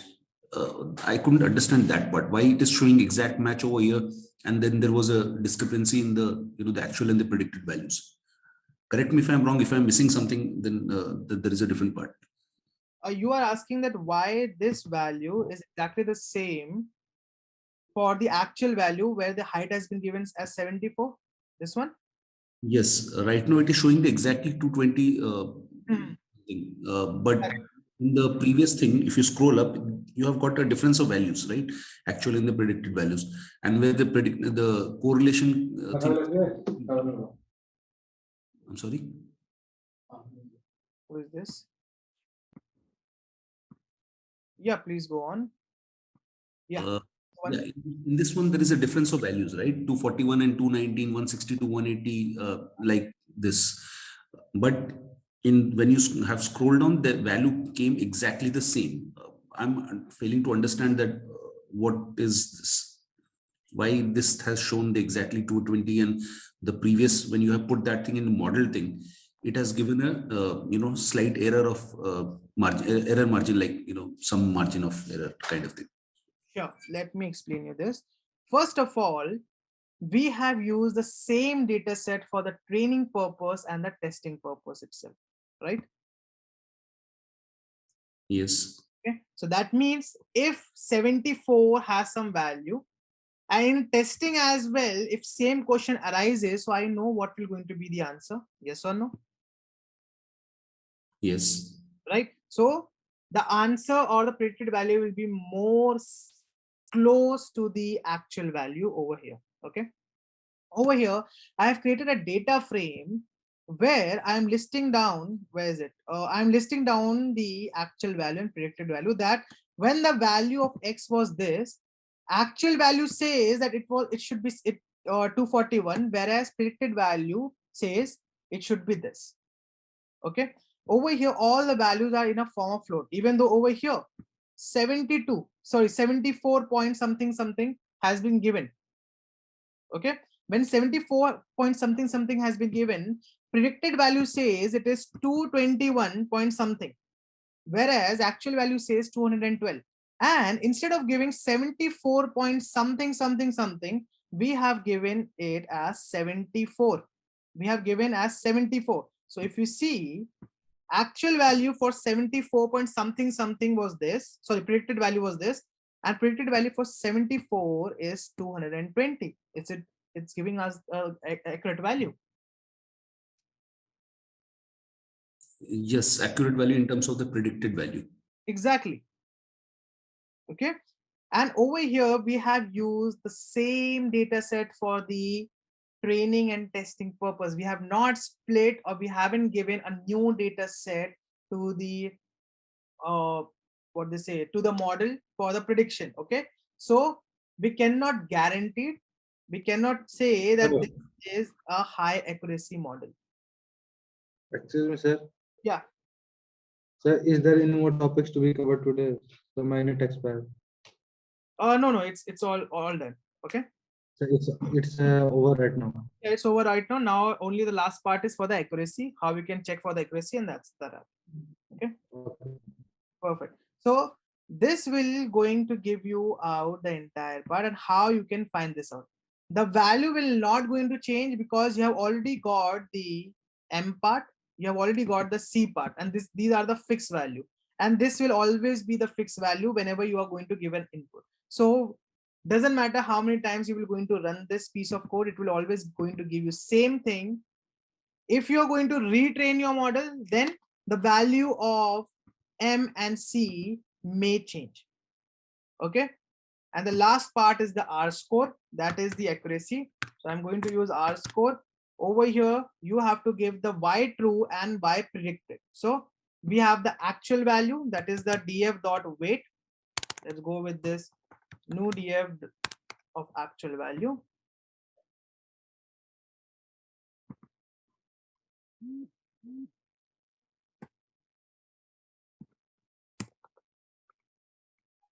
And new df dot predicted value. Okay, it will going to give us the accuracy. And the accuracy is approximately 86%. Is this clear? Is this clear? Yes. Okay. So, and this 86% is only due to the same training data set and all that. Okay. Same training and same testing data set. If we would have provided another or different data set, or we have splitted the data set into some half, then we could have got some lesser amount of accuracy. Okay. So split for the splitting part, we are going to see tomorrow for the project. So this is the entire wrap of the linear regression. Tomorrow we're going to start with the project in the first half. In the second half, we're going to move toward the SVM, that is SVR. Okay. So, like you mean to say that had we divided this thing into 80% and 20% thing, the result would have been different, right?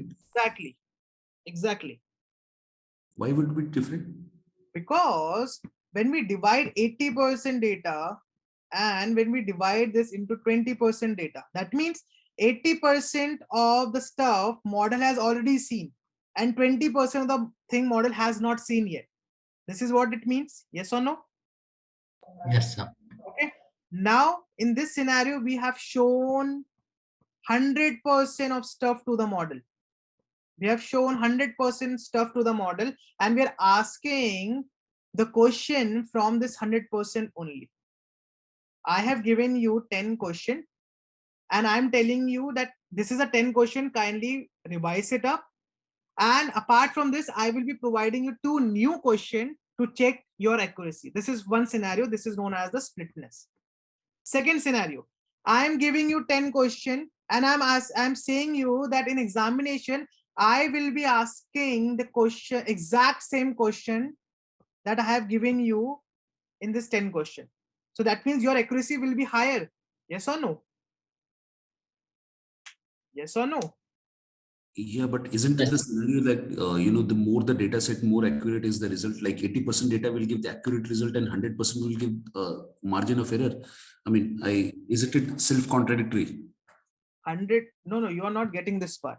100%, I'm not talking about the accuracy of 100%. I'm telling you about training. You are giving 100% of the data to the training part. Matlab, you are giving the entire data set for the training purpose. You are giving entire data set for the training purpose. That's good. But if you're asking the same question that has been involved in this 100% of the data points, model will be very confident to answer or give you the actual value. That means the distance between the actual value and the predicted value will be very small, and hence the accuracy will be very high. Whereas if you're going to ask the model that, hey, only look onto 80% of data, and now I'm going to give you some data points. Now I'm going to give you some data points which you have never ever seen. And now for those data, you have to give me predicted value. Now it will be very difficult for the model to predict that, and hence the accuracy will be decreased. So for the 10,000 data, that 9999 data, what's the highest, you know, the last height? Suppose 100. Yeah. You know, and the data is already given for 100 height, some 300 pounds is the weight. So what if we give the, you know, prediction value for, you know, 110, you know, weight, whatever that was, height, 110 is the height, then predict the data. Can it predict the correct value that time? because that is. That will be a single data point. That will be a single data point, right? I mean, not single, give 110, 120, 140, and then a number of data, which is not there in the data set. I mean, Yeah. I'm under that. Which is not in the data set, then definitely the accuracy will be different, absolutely different. It will be more lower than that and more accurate. That accuracy will be more accurate. This accuracy is absolutely not accurate. But how does the machine knows that, what is the total number of data set and what is the total, the 80% or 100%? I mean, isn't it something that we know that? I mean, it's good that we know that there is 100 people in the classroom and we are giving the data, feeding that 100 people data into that machine and trying to reconfirm the data manipulated by us and the data manipulated by the machine. It will be just a cross-checking thing rather than giving a cross-checking exercise. It is confusing us. I mean, in terms of that, I mean, I'm just trying to figure out that, but how is machine failing to, or probably it's becoming more smarter than us to understand that they are giving 100% data and not 80% data. Okay, let's do this. Let's see. You are giving an examination. Okay, teacher has provided you with 10 questions. Okay, in this 10 question, teacher says that you need to learn this 10 question, and based on this 10 question, I will be asking you 2 questions. Based on these 10 questions, I will be asking you 2 questions. That means this 2 question will be absolutely unique. Is this clear? Out of these 2 questions, out of these 10 questions, she will be asking 2 questions, right? The teacher is going to... No, I'm saying you need to understand this 10 question. Okay, and apart from this 10 question, I will be asking you 2 question. That means concept will be similar. If I've given a question for geometry, so it may happen this 2 question may includes from geometry. Concept will be similar, but the question will be unique. Question will be different that you have never ever seen. Correct. This is the first scenario. Okay, so over here, students needs to think a lot. The effort will be high. Yes or no? Effort requirement of the effort will be high, right? Okay, this is the first scenario. Second scenario, teacher says this is a 10 question and I will be asking you 2 question from this 10 question. That means it may happen, it will going to happen that out of this 10 question, there will be 2 question, exact same question that teacher will going to ask. So you need to give me the result. So now it will be very easy for the student to give the answer, because they have already know the answer that, okay, if this is the question name, then answer will be this. If this is the question name, then answer will be this. So it will be more easier for the student to give the answer. Yes or no? And more accurate as well. Sorry? And more accurate as well. And more accurate as well. Exactly. More accurate as well. Right? Yes. Be more accurate as well. But if you see the scenario, if this will be the scenario, it is hindering the knowledge of the student. Student is not growing. Student is not thinking. His mental ability is not developing. Right? That means the student is not learning something new or putting their effort on. Yes or no? Yes. Right? But it's the same case in the machine learning itself. If you are giving machine some data to train, perfect. Machine don't know how many data points you have given, how many data is given, so on and so forth. Okay. So machine has registered that, okay, there's a situation comes when the height is 14. Suppose weight comes out to be 74. Let's suppose. Okay. Machine has learned about this. Okay. Now, then the prediction comes up. If you are giving, hey machine, height is 14, give me the weight. Machine will say that now I don't need to think much because I have already trained myself for this data, and for 14, the weight is 74.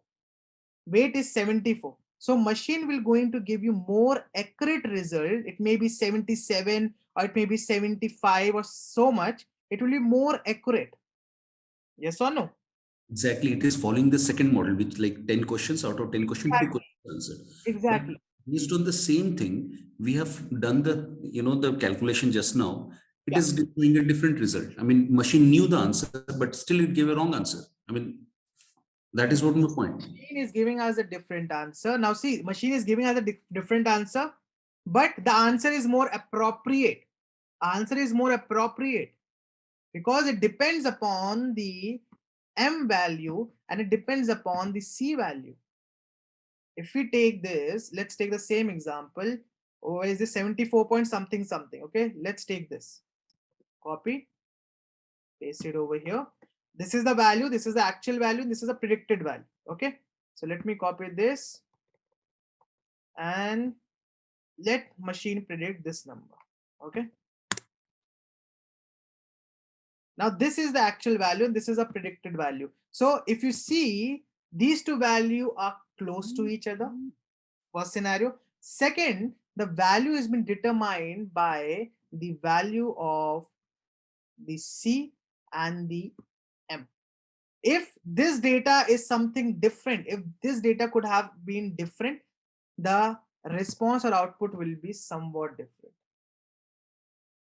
Tomorrow we're going to take the same exact data set and we're going to split it off.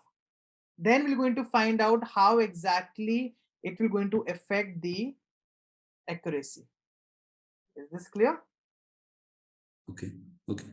Tomorrow what we're going to do, we're going to split the data in 80% and 20%, and we're not going to let the machine get trained for the left 20%. Then we're going to check out what will going to be the accuracy in that case. Okay.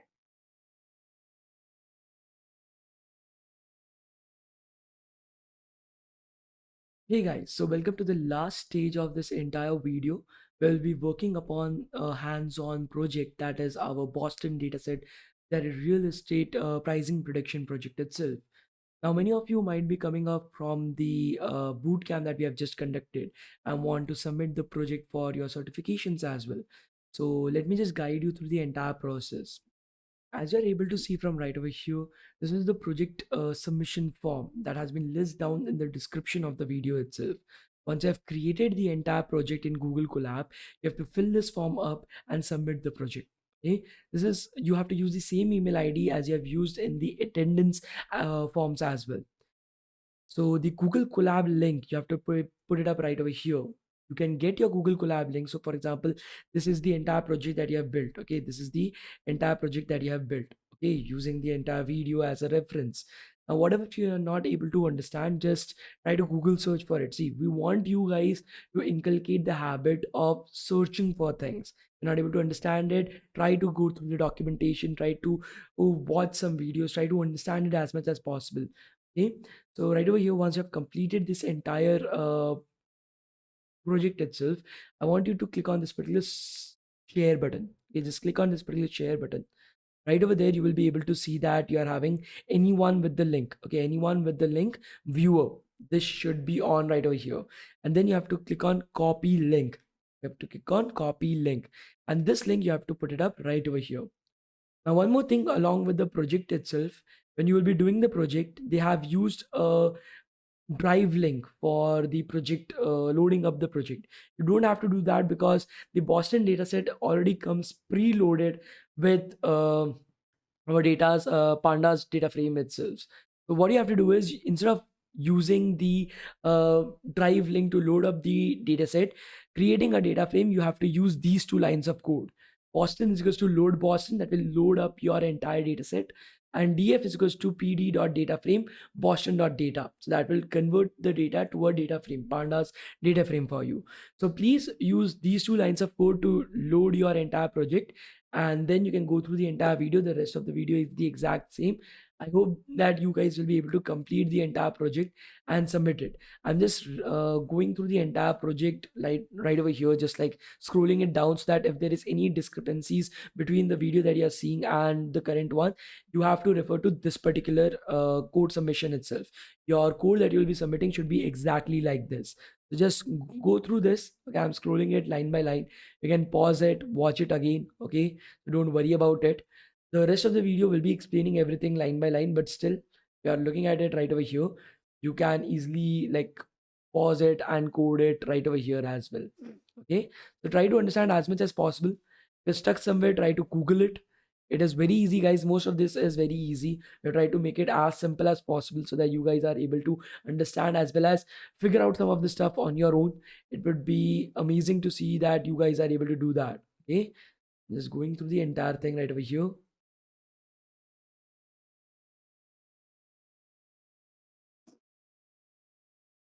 And this should be over in a second.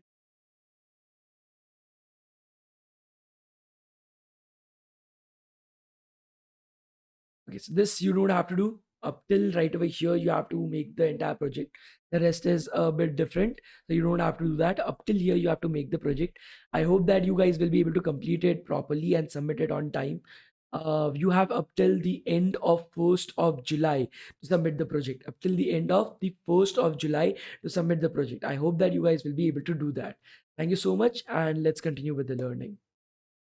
So the project name is that you will going to predict the housing price. Okay, so I will be providing you with a data set.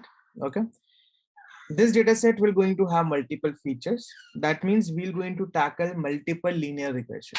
Okay, yesterday we have seen an example about the simple linear regression. Today we are going to see about the multiple linear regression. Okay, so and we are going to predict the price of the house based on certain features. Okay, now the price of the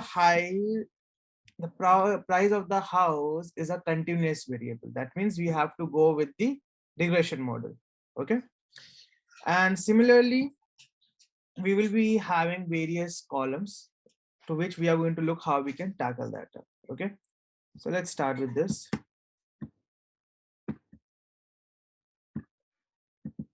So the first thing in a project is always importing the libraries.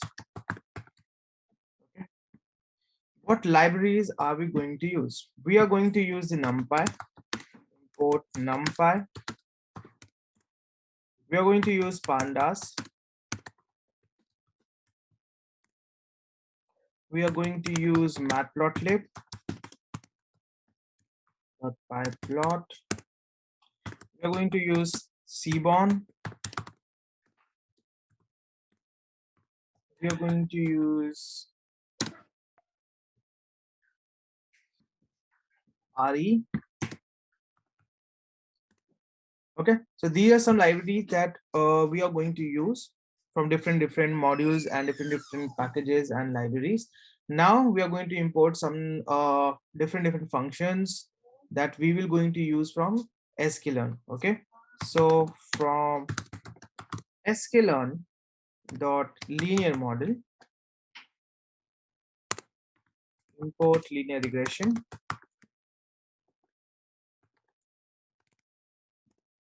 Okay, then after importing the linear regression, we have the model. We need to have the split part.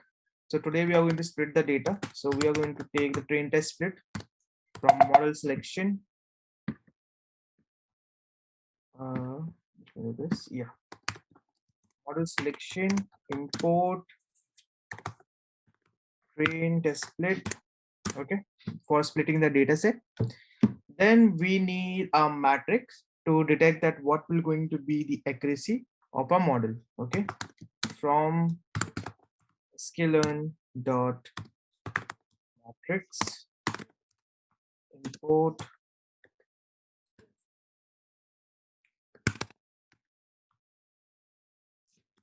hardware. Cool. So these are some of the libraries that we are going to use and some functions that will going to help us in detecting the house price using the data. Okay, now the next thing comes up as a problem statement. We need to have a problem statement. Okay, so in data analysis, what generally happens, we have multiple problem statements, right? So how many males are there, how many females are there, how many of them have graduated or not, all that. So we have multiple problem statement, but in machine learning we have only single problem statement. In machine learning we have only single problem statement, and the problem over here is to predict the price of the house. Is this clear? Is this clear? Yes, sir. Okay. So let me write over here. You have been given a data set that describes the functionality of houses.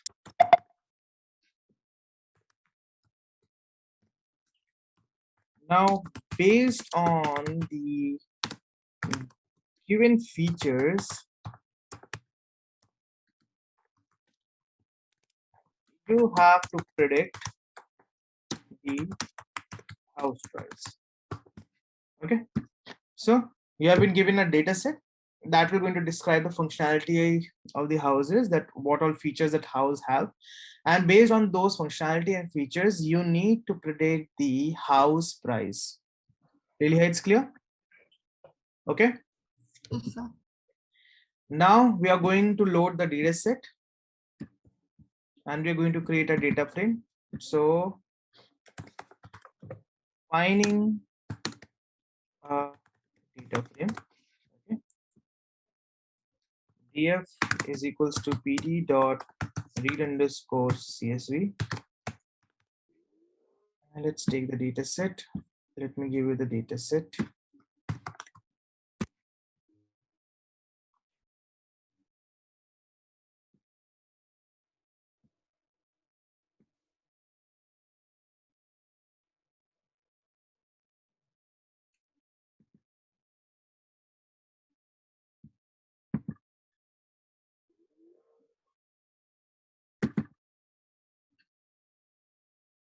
And this is the one.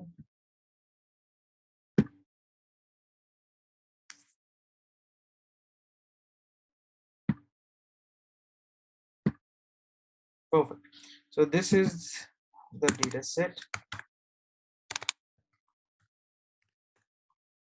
Okay, and let me put this link in the chat section as well. Here you go. So you can download the data set from here. Okay.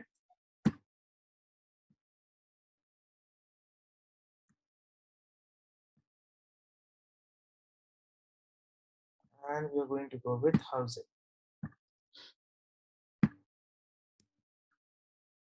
Oh, so we're done with the importation of the data set. Now we cannot directly go on to the prediction. We cannot directly go on to create a model and to predict something. First, we have to do the data analysis. That means exploratory data analysis.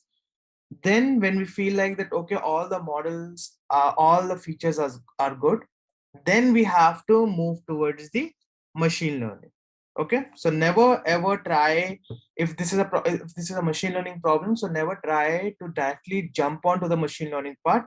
You need to go through the exploratory data analysis first, and then you have to go on to machine learning. You have to perform the EDA, exploratory data analysis. Okay, so now we are going to perform some exploratory data analysis. I want to check the first 5 data points from a data set. How can I do that? How can I do that? df.head file. Data from dot head. Df We haven't. head. And this is how our data set looks like. Okay, so these all are the random variables that has been given.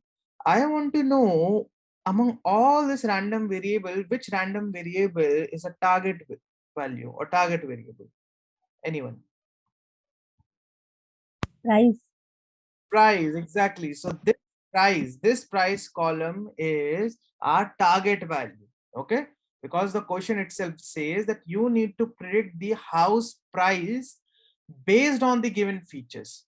Okay, so for this this data set, this price will be our target value or target variable, and these all will be going to be as features. Is this clear? Is this clear? So Okay. Now let's similarly put up the tail part as well. And this is the tail part. Okay. I need to check how many rows are there. How many rows are there? How can I do that? How many rows are there? Come on. df.shape. df.shape index में 0.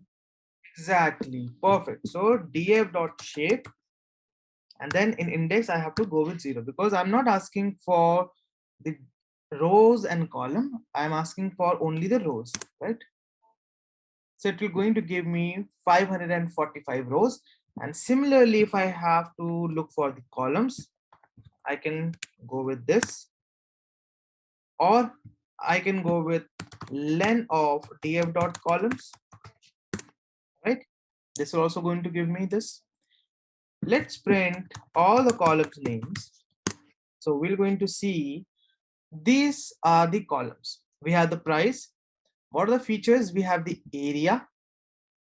Area is important in predicting the price. If suppose if you are buying a house, if the area is large, then obviously it will going to affect in the price of that house as well. Yes or no? Yes, sir. Right. So we can, by directly seeing the data set, we can easily predict that. And for the bedroom as well, if we have a 2-bedroom and we have a house with 4-bedroom, so generally the house with 4-bedroom tends to be more costlier than the house that is having 2-bedroom. Yes or no? Yes, sir. Right. Similarly with the bathrooms, then stories. What are the stories? What does this mean? Stories. How many floors? Number of floors. Number of floors, right? Now number of floors will going to affect the price, but number of floors will going to less affect the price. Yes or no? Right? Number of floors will definitely going to affect the price, but its impact will be less. That if it will be a 3, it will never going to happen that if it's a 3 floor building, its price is something else, and if it's a 5-floor building, then its price is higher than that. So there might be some deflection, but generally we don't take this. Generally these stories will not going to have a higher impact on this price. Okay, then we have the main road. Let me print over here so it will be easy for us. Then we have main road. Do we have main road facing or main road in this particular lane where the house has been located? Right, these are certain preference of people, right? They want that, oh, we want the main road. Some wants that, no, we don't want all the main roads and all that, so all the traffic sounds and all that we're going to disturb us. So based on that, we are having this. Then we have the guest room. Do we have the guest room? That extra room, we are asking for an extra room, and definitely if you're asking for an extra room, the price will going to be high. Yes or no? Yes, sir. Okay, this is just a general part that we are thinking, right? But we're going to find out in the correlation whether it is following the same pattern or not. Okay, then we have the basement. We have the hot water heating. Do we have any facility in a house for this? Do we have air conditioning? So over here as well, that if the house is having air conditioning, so price will be higher as compared to those price where air conditioning is not available, or it is not there. Yes or no? Right or wrong? Okay. Yes, Then sir. parking also plays a vital role in predicting the price. Then preface area also follows it's totally up to the choice whether do you want a preface area or not. It's affect the price as well. Then we have furnishing status. So those houses that have a high furnish, all the things and stuff we're going to have. costlier price as compared to those who don't have furnished part. Okay, so we have So this furnished matlab? furnished and furnished matlab like it is already completed house. Okay, you're going to have entire completed how you have a modular kitchen, you have different technologies and all that being inbuilt in that house. Okay, furnished house means that you just showing them the place that okay, this is a room, this is a room, this is a room, that's it. Nothing else will be provided to you. Okay, Okay, sir. furnish how all the furnitures are there, all the lightnings, all the new technologies has been inbuilt. And we have the semi-furnished as well. That's the you can say median of both the furnished and unfurnished, that it is partially furnished or it is partially unfurnished, you can say that. Okay, so we have a lot of categorical features as well, right? We have this one is a categorical feature, this one is when as a categorical, this is also categorical, categorical. Okay, and we cannot give machine this categorical feature. We cannot give machine to learn about this categorical feature because machine don't understand any objects, don't understand any data that is an object or string and so on and so forth. So we have to provide this in a form of numbers. Okay, so in the upcoming time, what we're going to do, we're going to assign it a number so that it will going to the object will going to convert in the numerical form without changing its meaning. Is that clear? Is this clear? Is it clear? Yes, sir. Now I want to check what is the type, or you can say what is the D type of all the values in all this feature. I want to see what kind of D type values has been put into price. I want to check the same with for the area, bedroom, bathroom, and so on and so forth. How can I do that? df.info. df.info. Okay, df.info. Okay, this will going to give me the entire information. Okay, and we have the D type over here as well. Okay, and if you specifically want the D type, then you can go with df.d types. Okay, so it will going to give you all the D types, that price is having this type and so on and so forth. Okay, now by looking at this, we can easily see so many things. We can first find out the total entry is 545, and by looking onto all the data, we can easily see that it is a null free data. That means we don't have any value that is holding the null value, right? Yes or no? Yes, sir. Now price is integer, that is numerical. Perfect. But from here, this is the problem, because these feature affects the price. So we cannot simply ignore these features, right? We cannot say that okay, main road or all the data in the main road is an object data, and since machine cannot take the object data, so we are deleting this off. No, we are not going to do that. Okay, the reason being is that it affects the price. Main road affects the price, guest room affects the price, and so on and so forth. So we are going to convert their D type from object to integer or float in a form for numerical form. Is this clear? Is this clear? So, Yes, sir. Okay. I want to check the unique, how many unique values are there each column. I want to check how many unique values are there in each column. Come on. 2 minutes. Go on. This is a project, okay? So it needs to be done by you. Come on. Write your answer on the chat section, please. Show me the number of unique values in each column. That means in price, there are these many unique values. In areas, there are these many unique values, and so on and so forth. Got df got n unique, sir. Exactly. df dot n unique. Perfect. df dot n unique will going to give us This part. That means in price, we have 219 unique values. In areas, we have 284 unique values.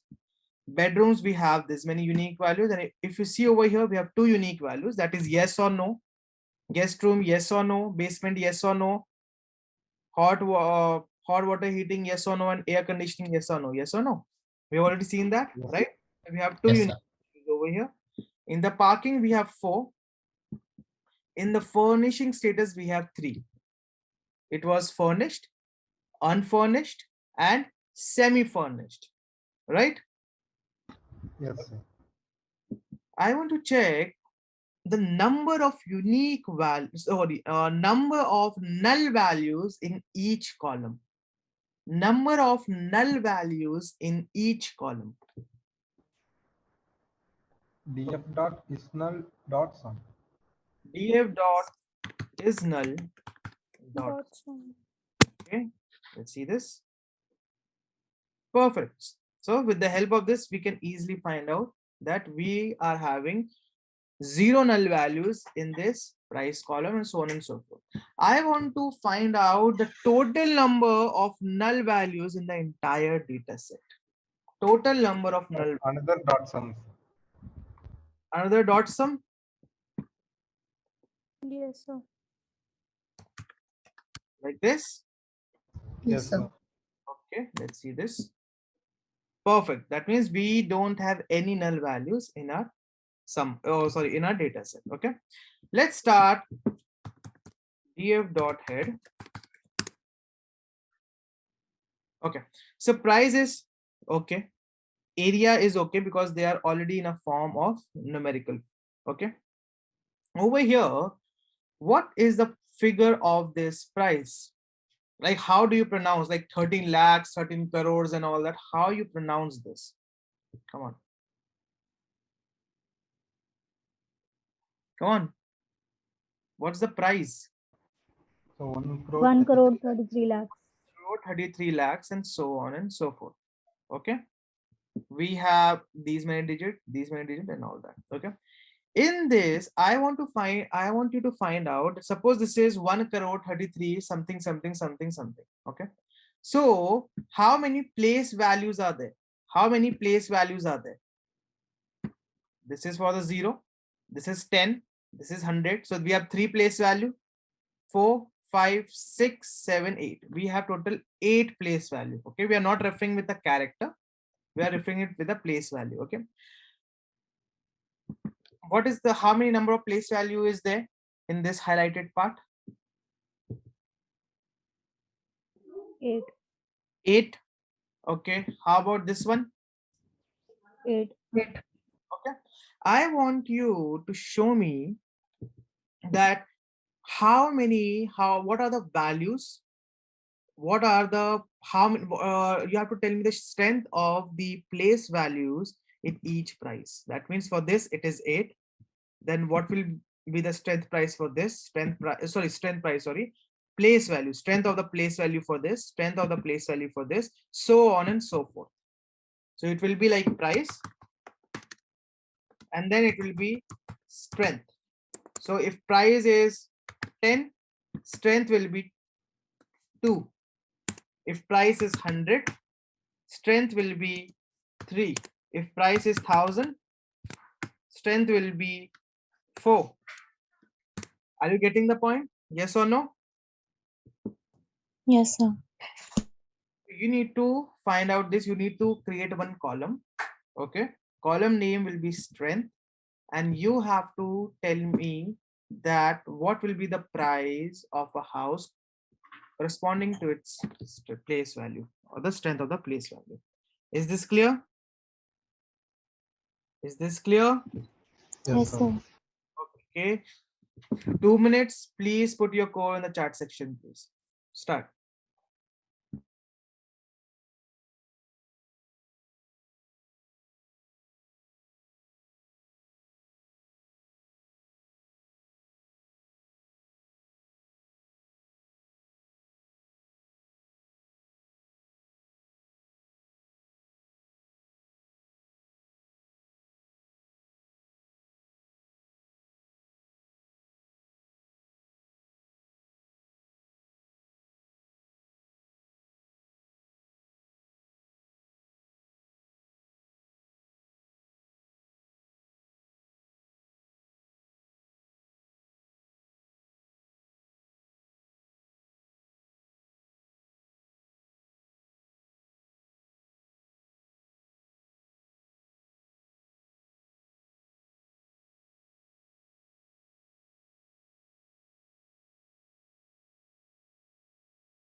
Is it done?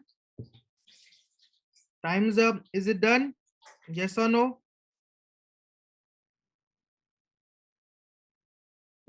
Is it done? Yes or no?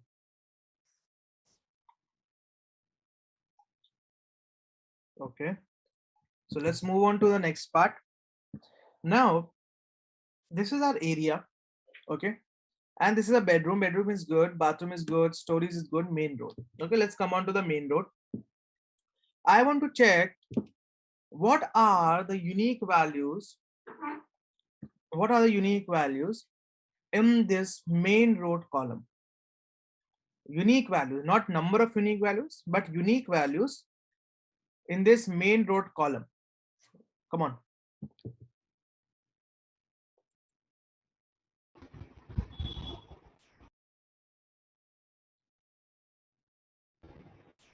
df dot main road dot unique.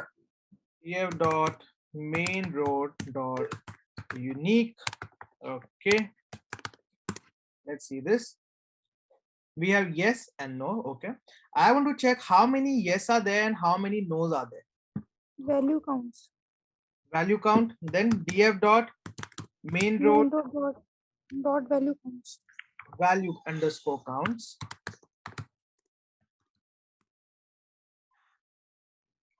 Perfect. So there are 468 data points where we have main road as yes, and we have 77 data points where we have main road as no, right? I want you to change this yes into 0 and no into 1. Let's do it opposite. So no is 0 and yes is 1. Okay. Change yes to 1 and change no to 0. 2 minutes, go on.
Okay, is it done? Okay, let's see this. Ganesh code. Okay, before going on this, let me make a copy. New df is equals to df dot copy.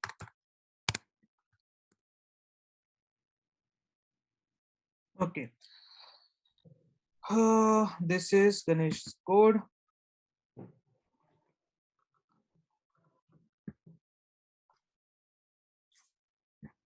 Okay.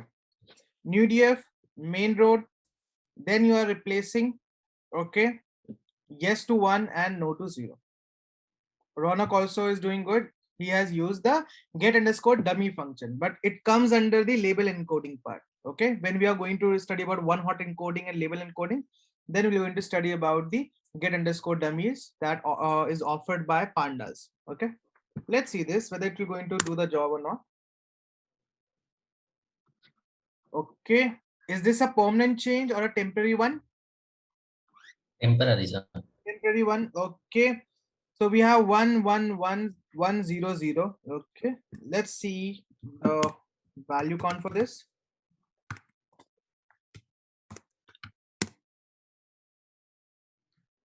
468, 468 is perfect. So this is awesome. So 1 has been assigned to yes and 0 has been assigned to 77. Cool. Sir, So sir, I have sent the previous one, sir. Strength. sure. Previous one we're going to look at the end. Okay. Now this is good. I want to make this as a permanent change. What can I do? This is equal to true, sir. In place equals to true. In place equals to true. Okay. Let's see in the new df if it's looking good, then we are going to go with the original data frame. This is the main road. This is 111. Perfect. So we need to convert it as an integer. Sorry? We need to convert it as an integer, no, so data type. Yeah, we are going to see that whether it's been converted into integer or not. Then main road dot d types int 64. That means it has been converted to integer. Okay, so we are going to apply this to our original data frame. Df main road this. Okay, integer 64. Main road is done. Again, the same thing, we have to go with the guest room. Guest room is also having the same yes and no, right? So can I use this piece of code for the guest room as well? Yes, sir. Okay. So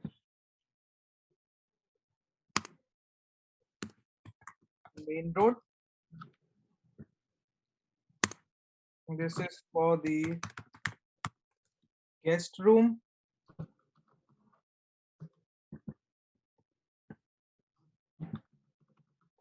Okay, in the guest room, yes will be 1, no will be 0, and so on and so forth. But before that, we are going to find out the unique values in the guest room and then the values count for this.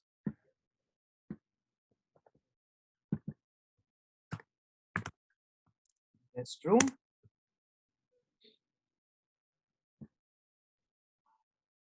We have two values, one being no and another being the yes.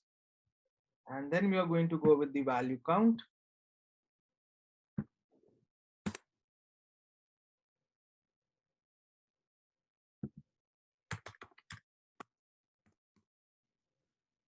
Okay, so no is having 448 and yes is having 97. With the help of this code, yes will going to replace with 1 and no will going to replace with 0 and in place is equals to true. Let's run this piece of code and let's run this piece of code again to verify. 0 is been assigned with 448 and 1 is been assigned with 97. Perfect. Let's move on to the next. We have basement. The same thing we have to do with the basement as well. Yes or no? Yes, sir. Basement. And before that, we need to find out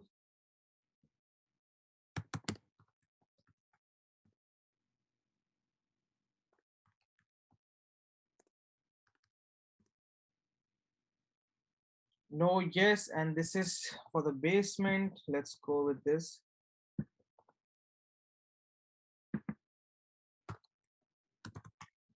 Basement. Basement.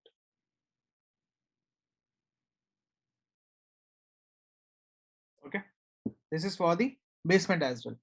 Next is for the hot watering, air conditioning, and we have pre-phase area for this. Now, instead of repeating all the stuff, can I use a for loop to do this job?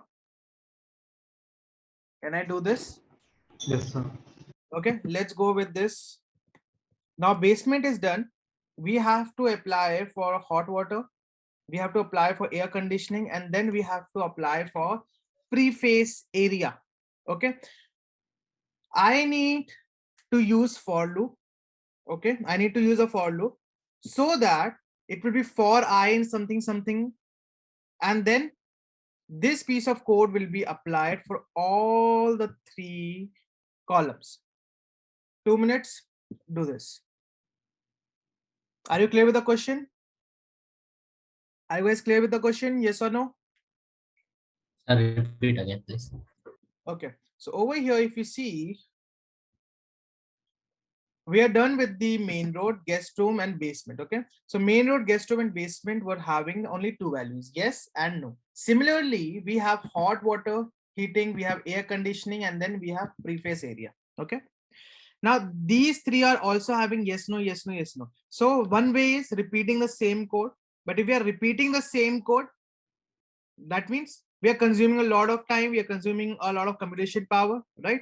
So instead of going with that, I'm going to use a for loop. Since all these 3 columns, in all these 3 columns, yes has to change to 1 and no has to be changed to 0, right? So I'm going to use a for loop for these 3 columns so that I need to write this piece of code only once, and automatically yes will assign with 1 and no will be assigned with 0. Is it clear? Yes, sir. Perfect. 2 minutes, go on.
Time's up. Is it done?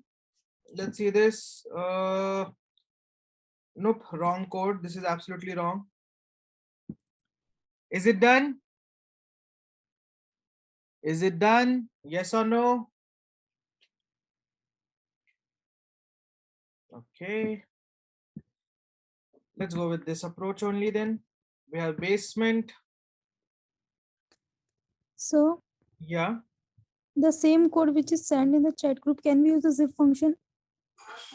This function is absolutely wrong. Just see what exactly is wrong over here. You are iterating the entire column, but specifically I mentioned I want to iter through these 3 columns only, because all the So columns. sir, between x comma y comma z in the zip, you have done previous that type of use of zip functions Try that. maybe.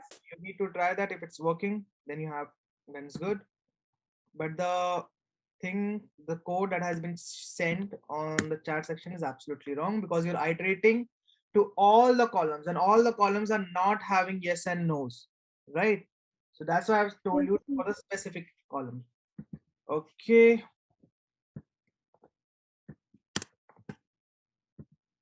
Hot water eating over here, and air conditioning, and then we have three-phase area. Perfect. Yes, no, yes, no, yes, no.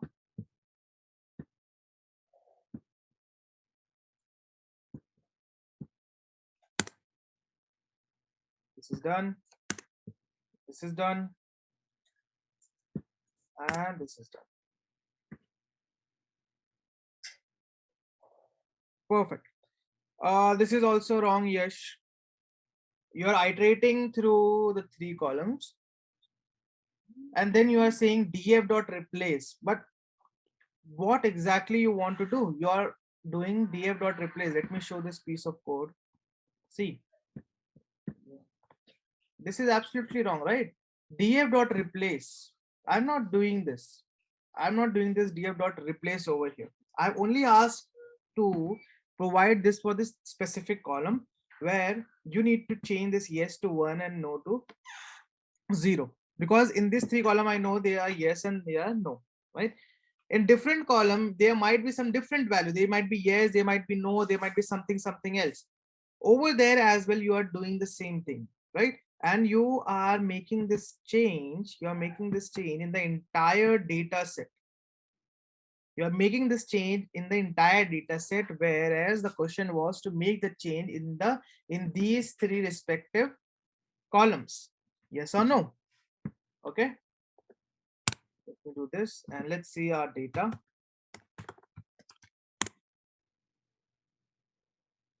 Perfect. Now it's looking good.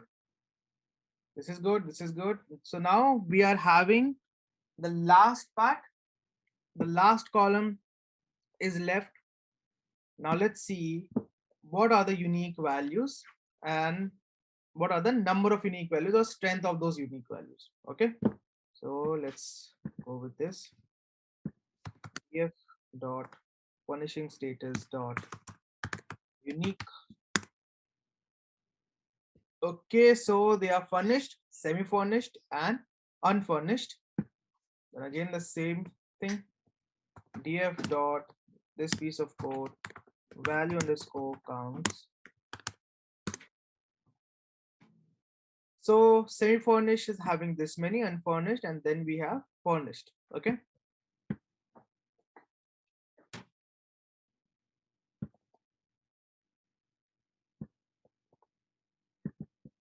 This is for the furnishing status.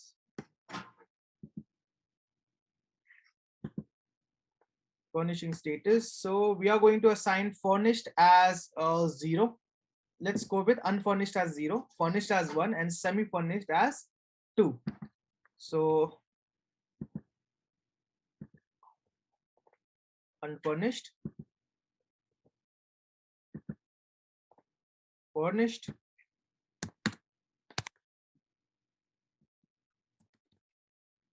and then we have semi-furnished.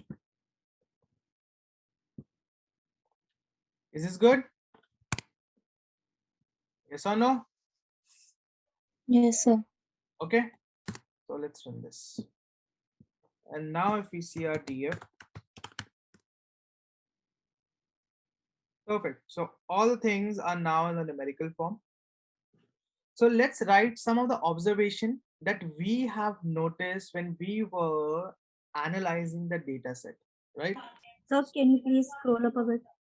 Yeah, sure. I want to see which values you assigned for next. Yeah, this one. Thank you, sir. Okay. So let's write some of the observation that we have noticed. Observations. Okay. We have noticed that the size of a data, so that means data strength or size, df dot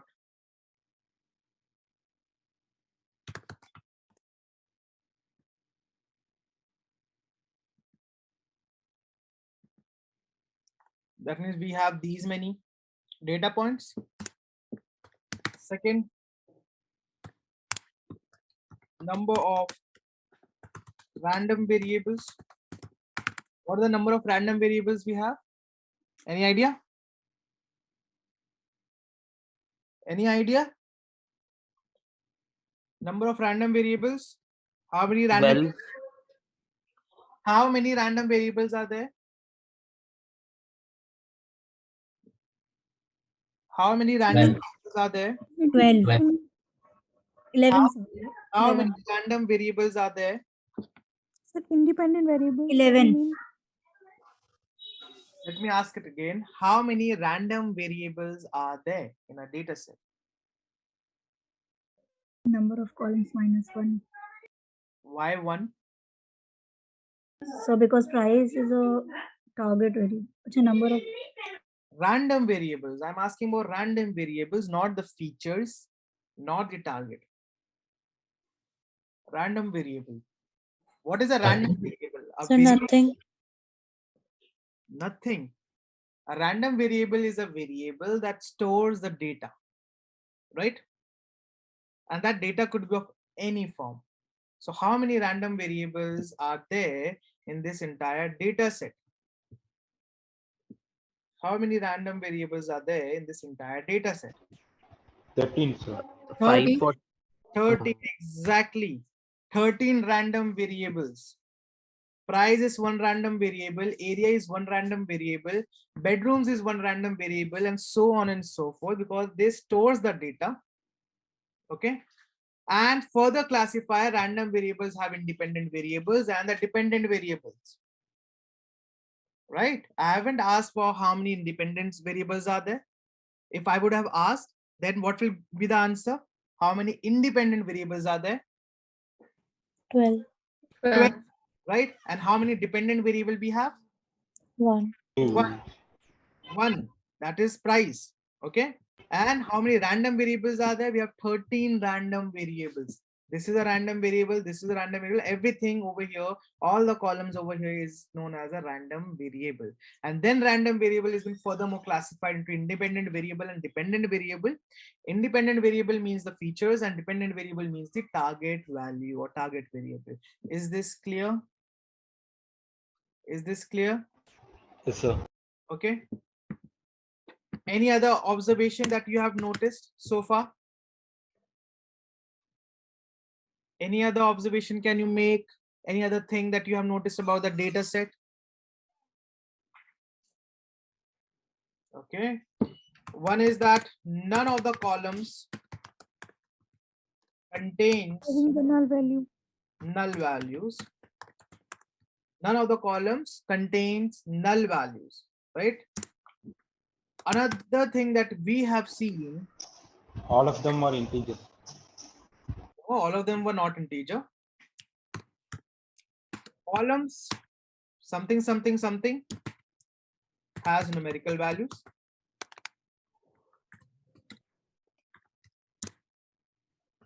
And columns, something, something has object values. Okay, what are the columns? Price, area, bedroom, bathrooms, and stories. Let me write over here. But we have changed the values, no, sir. So that's what I'm telling you, that so far what we have an analysis. Okay. So far what we Okay. have observed about the data. Okay, about the nature of the data, what we have observed. This is the manipulation that we have done. This is a manipulation we have done, right? Yes, Right? sir. Something that we have not observed. Okay, and there is one more. This was parking, right? We have the parking. We have changed the preface and we have changed the furnishing status as well. So these are the columns that were having the numerical values, and for the column that were having the object values were main road, guest room, then it was the basement, this,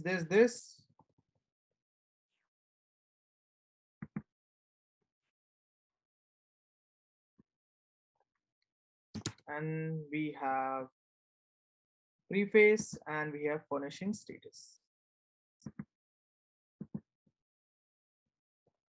Okay, we have furnishing status.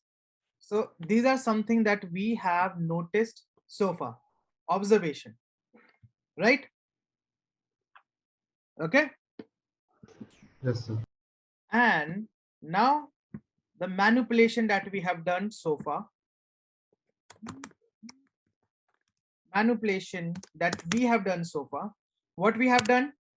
We have changed the categorical values to numerical values. Yes or no? Yes. Changed the categorical values to numerical values.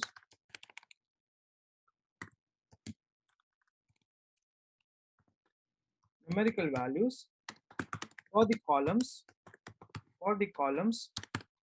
the same columns. The main road, guest room, this and this.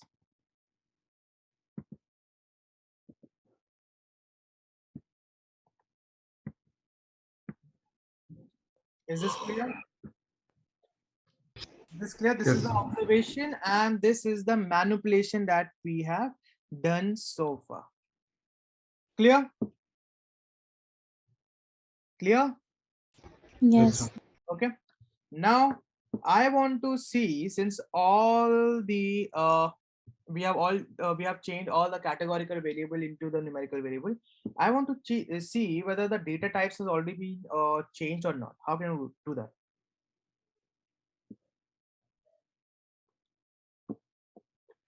df.d types.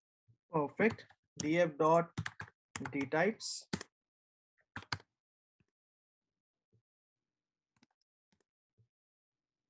Integer and everything has been changed to integer.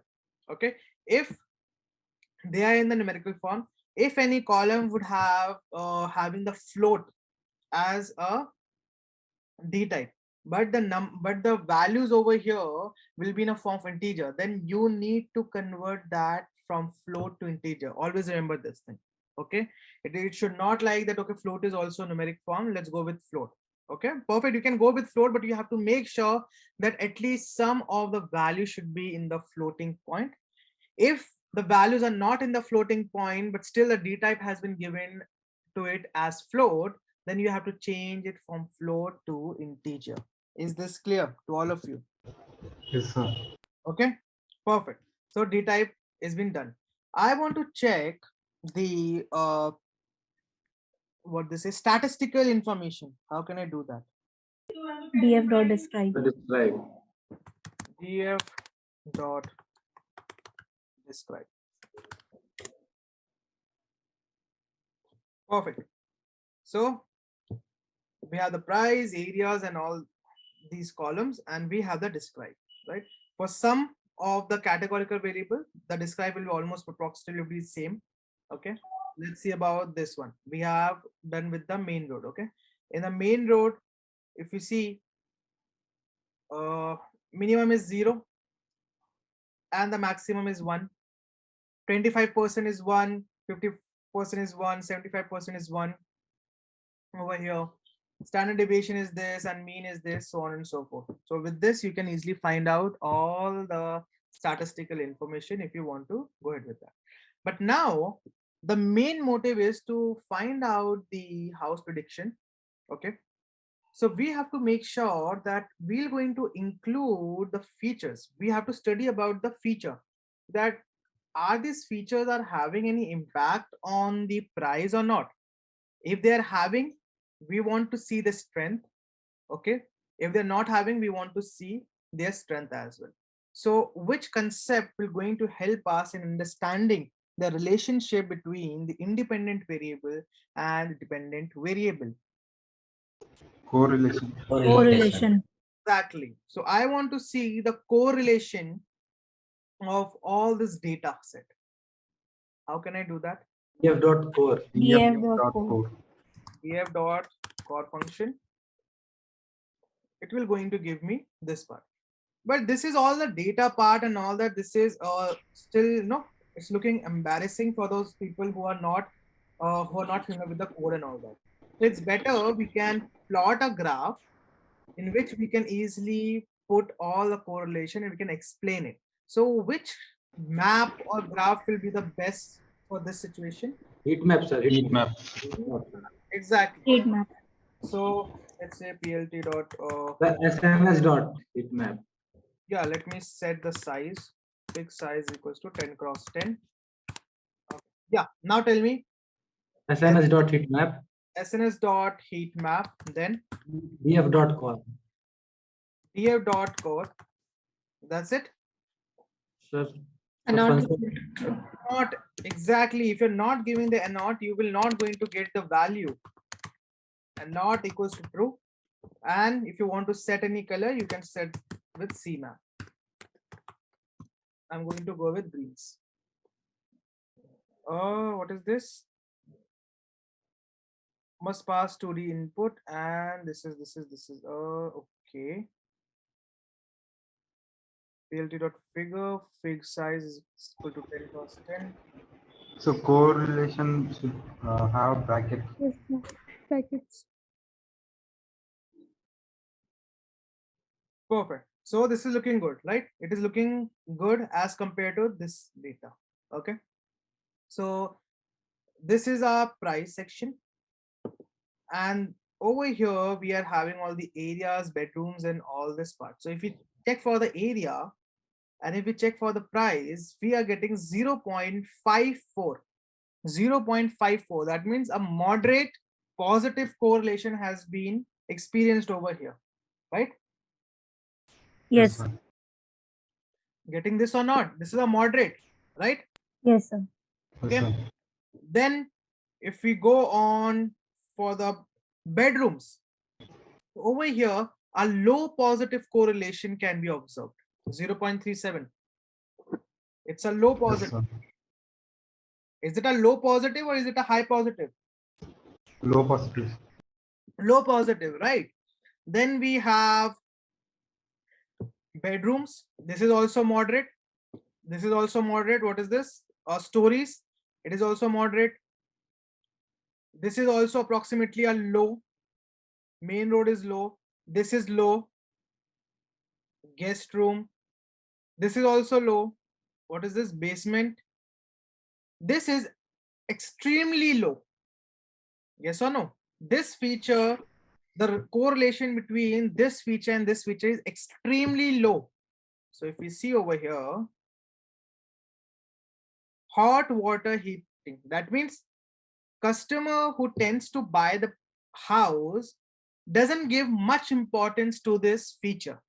They're okay with that. Whether a house is having a, here like geyser or heater or hot water system and all that, they are perfectly fine for that. They doesn't care about that feature in buying a house. If you're giving them a house, if you're showing them a house and you tell them that this house doesn't have the hot watering system, or this house does have a hot watering system, it doesn't make much impact on the customer. Can I say that?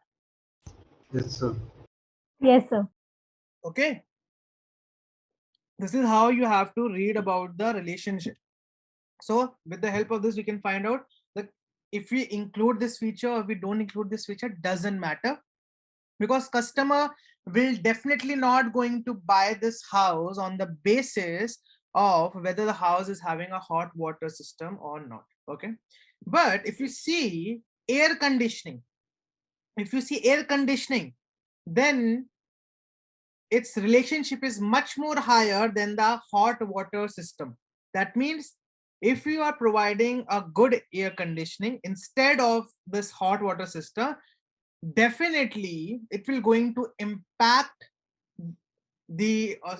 some amount to the customer, and customer will definitely going to look forward for this system, or for this house, if it has a air conditioning system or not, right? Yes, Yes. sir. Okay, again same thing. And then we have the furnished status.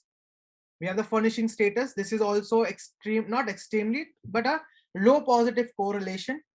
That means that if you tell the customer that we are having a furnished house, semi-furnished house or unfurnished house, so at some extent it affects the customer regarding that, but it is not the major thing that affects the customer, right?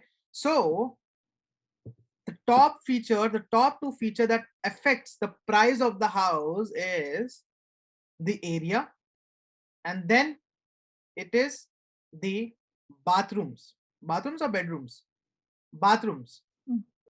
Okay, so these are the two features. I want to plot a graph that shows me the relationship between the price, that is a dependent variable, corresponding to area. First tell me which plot will be better for this situation. Scatter plot. Scatter Scatter plot. plot, perfect. How can I do this? PLT dot scatter. PLT dot scatter. Then DF dot area. DF dot area. Okay. Comma DF dot price. DF dot price. Okay. Perfect. So if you see over here, with the help of this graph, this is not all the data points are not perfectly forming a linear form. Yes or no? Yes or no? Yes, sir. Yes, sir. Yes, sir. The entire cluster are lying over here, and some point are scattered. Okay. So if you have this many bedrooms and all that, these many areas, if you have 16,000 this many areas, then your price is approximately this and all that. So you cannot predict about that, and you don't have a specific relationship, right? Now if I ask you to do the same thing, plot a scatter plot for all the other feature, that means bedroom with respect to this price, bathroom with the price, and so on and so forth. You can do that. You can do that, yes or no? What, sir?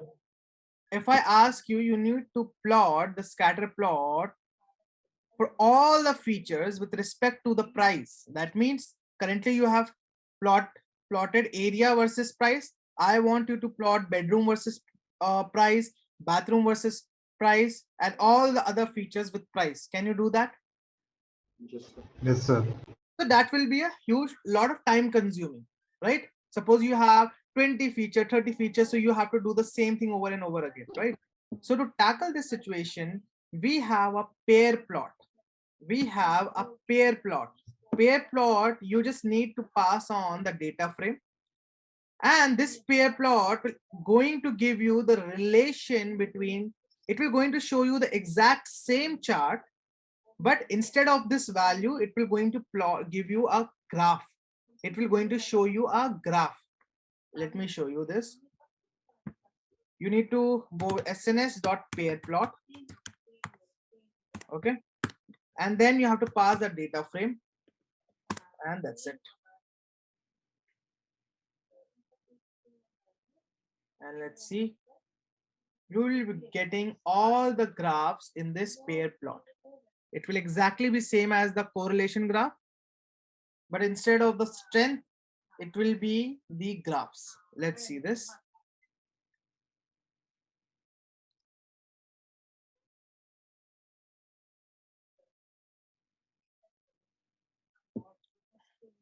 Let's see this. Let's wait for a while.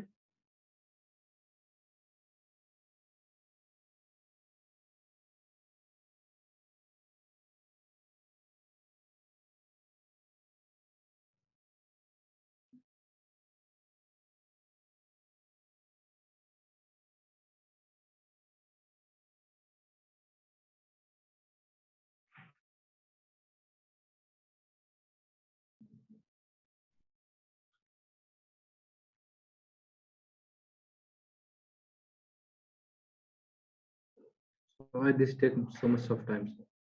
Yeah, because it is plotting multiple graphs, right? It is plotting all the graphs. Okay, so you can imagine how many graphs it has been working on, right? So it will going to take a while. Let's wait. Yeah. Okay, can you see all this graph? Yes, sir. Okay, so over here, if you see, this is price, and it has been plotted against with price only. Okay, but if you see price against area, this is a price against area, which is exactly the same graph that we have got over here. Yes or no? Yes, sir. Yes, sir. Right? So if you want to see for any other features, like for price and area, you are getting this. For the price and bedrooms, you are getting all this point, and so on and so forth. You can easily rectify it through this part. You can easily rectify it through this part. Okay, if you see over here, this is furnishing status, and this is a furnishing status. Okay, so all the diagonal elements will be showing the relationship with itself. So we have three values, it is showing three values. We have two values, we have these values, these are two values, and so on and so forth.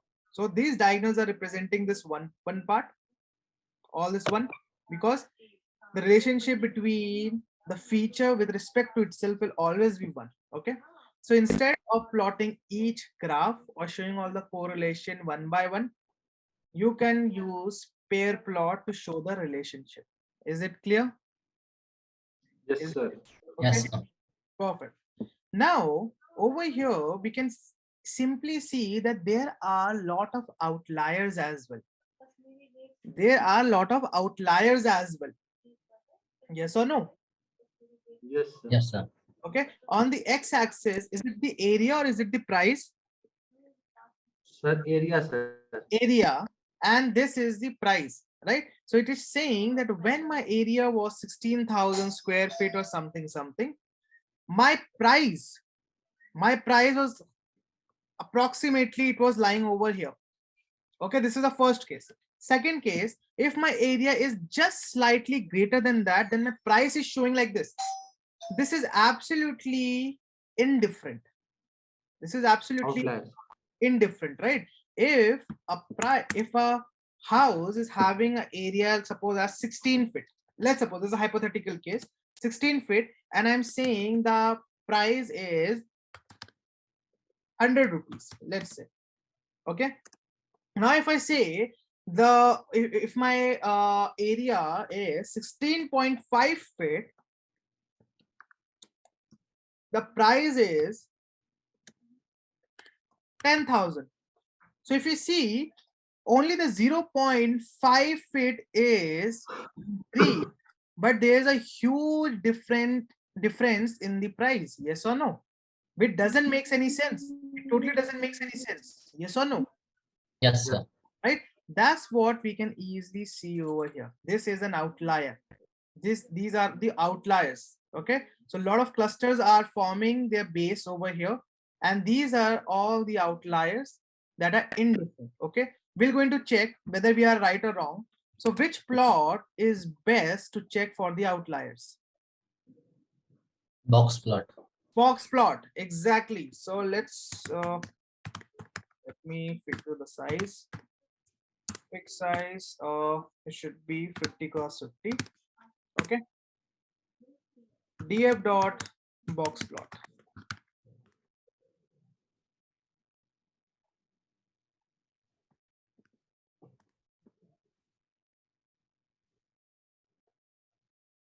So this is our box plot. This is my box plot for price. If you see over here, this is a price and this is the box plot. Okay, these are the outliers. These are the outliers. If you see these are the outliers. Are you getting this? Yes or no? Yes, sir. Okay. Yes, sir. This is a median. This is the first quartile. This is the third quartile, and this is the second quartile. And over here, we can easily see that, okay, there are a lot of outliers. This is how a detection of outliers can be achieved with the help of box plot. Okay. This is the area. So area size is very little. Okay. If you want to see what exactly is a box plot of area, bedrooms, and bathrooms, then you have to specifically create the box plot of this area. Okay, so it will be in a larger space. Any other thing? Okay, no, we have the price. Let's check for the area. df dot area dot box plot. See, okay, so you cannot print for the series part. Okay, let's take for the bedrooms as well.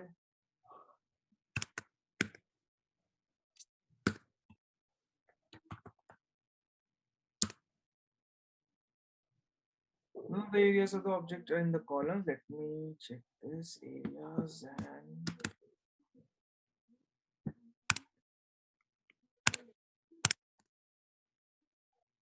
okay. Can you see now?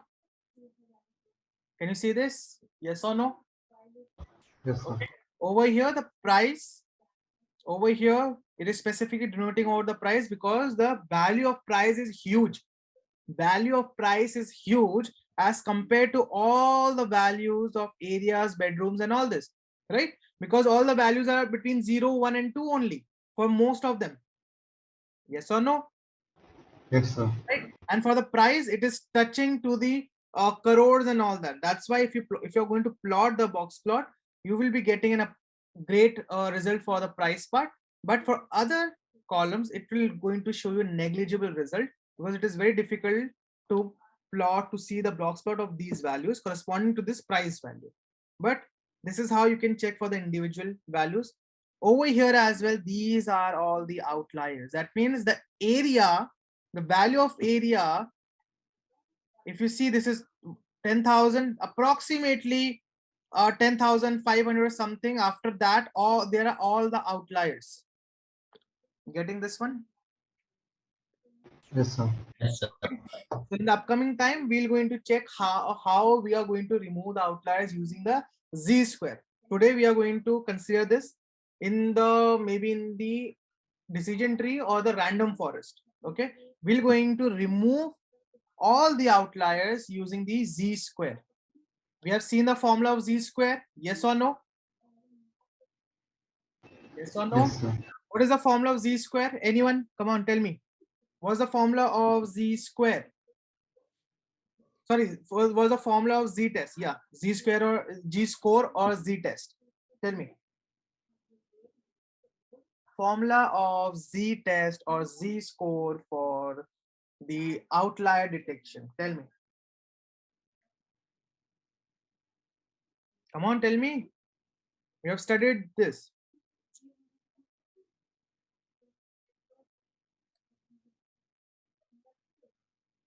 Anyone?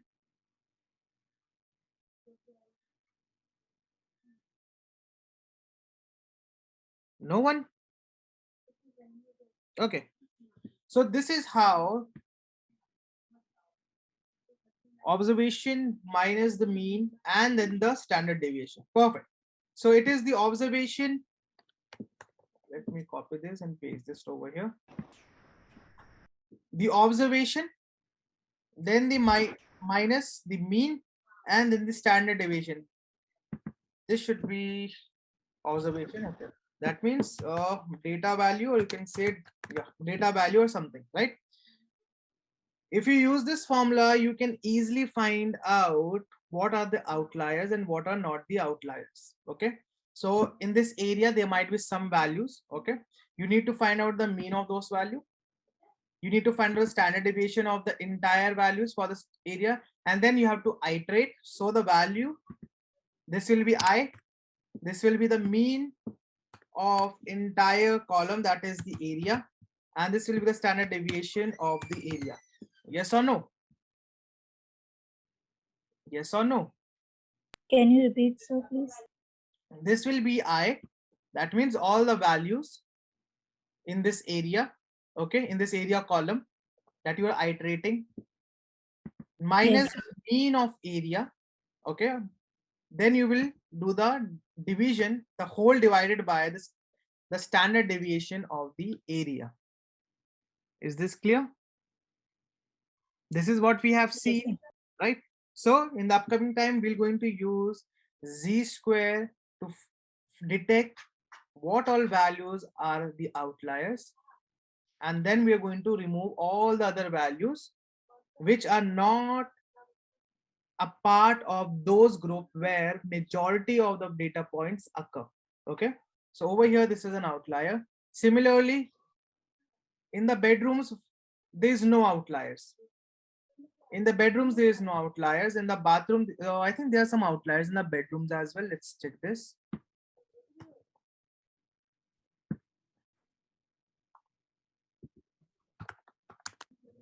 It is rooms or rooms. Okay, so you see over here we have some outliers for the bedroom as well, and the outliers are saying 5 and 6. 5 and 6, right? Minimum is 1, maximum is 4. Minimum is 1, maximum is 4. First quartile is 2, and third quartile is 3, and median is also in a form of third quartile. Can you see this? Yes, sir. Right? So Yes. medium doesn't mean, as I've already mentioned you, medium doesn't mean that it should be at the center. It's totally depend upon the data. It's totally depend upon the data. Okay, so it says that plenty of rooms are occurring or having the bedrooms 1 and 4. That's it. There are some outliers, or there are some houses where bedroom is been occurred as 5 and 6. There are some 1 or 2 or 3 data points where the bedrooms are 5 and 6. Okay, I want you to find out how many, let me write over here, how many bedrooms, not bedrooms, how many values are there? How many values are there where bedrooms is more than 4? Because this 4 means the maximum value, and this line indicates the minimum value. Okay, this is minimum, this is maximum. Okay, after the maximum value, all are the outliers. So I want to find out how many values are there where bedroom is more than 4, not equal to 4. 4 is not involved, but more than 4. Getting the question? Getting the question, yes or no? Yes, sir. Come on, 3 minutes, do this, please.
Okay, let's see this.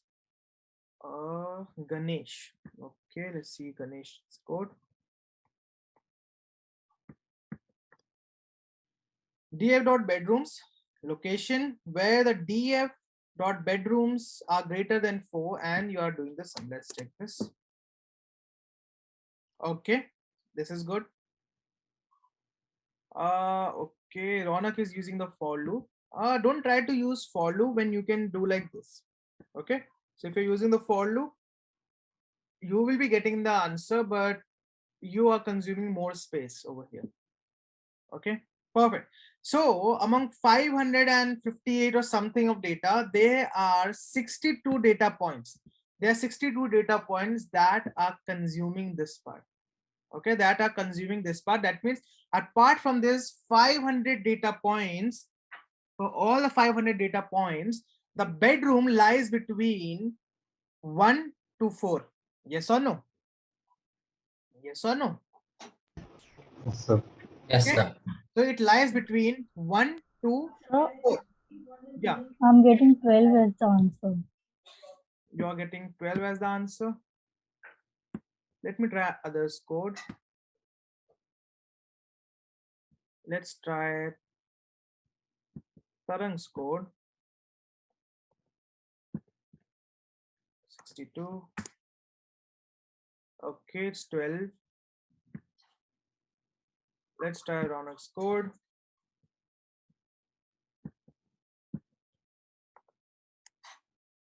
Count 0 for any bedrooms. If I is greater than 4, increase the count. Okay. 12. Though, so there is something wrong in this part. Location where there is, you have to check for this.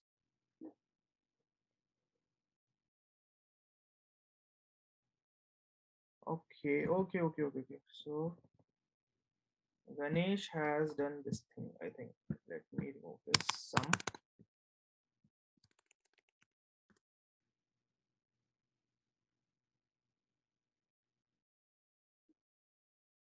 You're also getting 12. 1, 2, 3. Right, you're also getting 12. When you are doing this sum part, you know what is happening? When you're doing this sum part, all the values are getting sum. All the values are getting sum and we are getting the response as 68. Getting this? Okay, sir. Okay. So instead of using this sum, you can use the len function. Instead of doing the sum, you can do the len function. That means, what is the strength of the data set?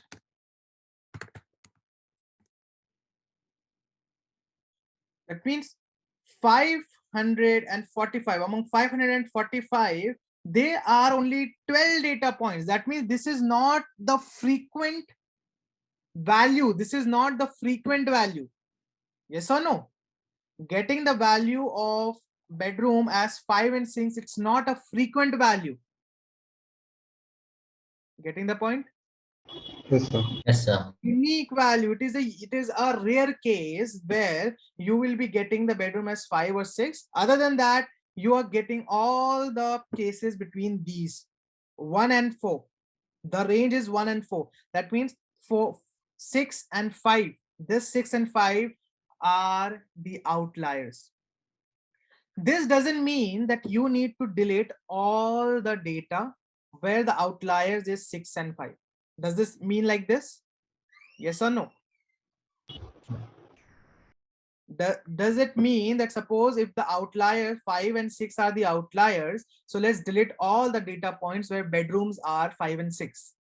Is it the good No, way to sir. do that? No, No, right? no, sir. Exactly. So this is how you detect it. How we are going to deal with the data set, or how we are going to deal with the outliers, we're going to learn in normalization and standardization, where we will be using the normal scaler and standard scaler to lower the range.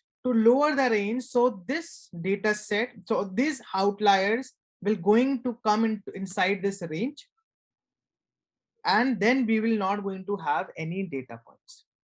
Getting the approach? Getting the approach? Yes, sir. Okay, perfect. So this is how you detect the outliers, and similarly you can check for the bathroom stories, we have main roads, guest room, and all that. Let's check for the main road. In main roads, we were having two values. Yes and no, right? Yes, sir. Yes, sir. So let's check this. And this main road, main roads, main road. Perfect. This is the main road and we have this value. This is the outlier. Can you see this outlier? That means 0 is the outlier. What does this mean, 0 as an outlier? That means this 0 is not been occurring frequently. This 0 is not been occurring frequently. Getting the point? Yes, sir. Okay, so if you want to check, let's check with this. Oh, this is, where is this? Yeah.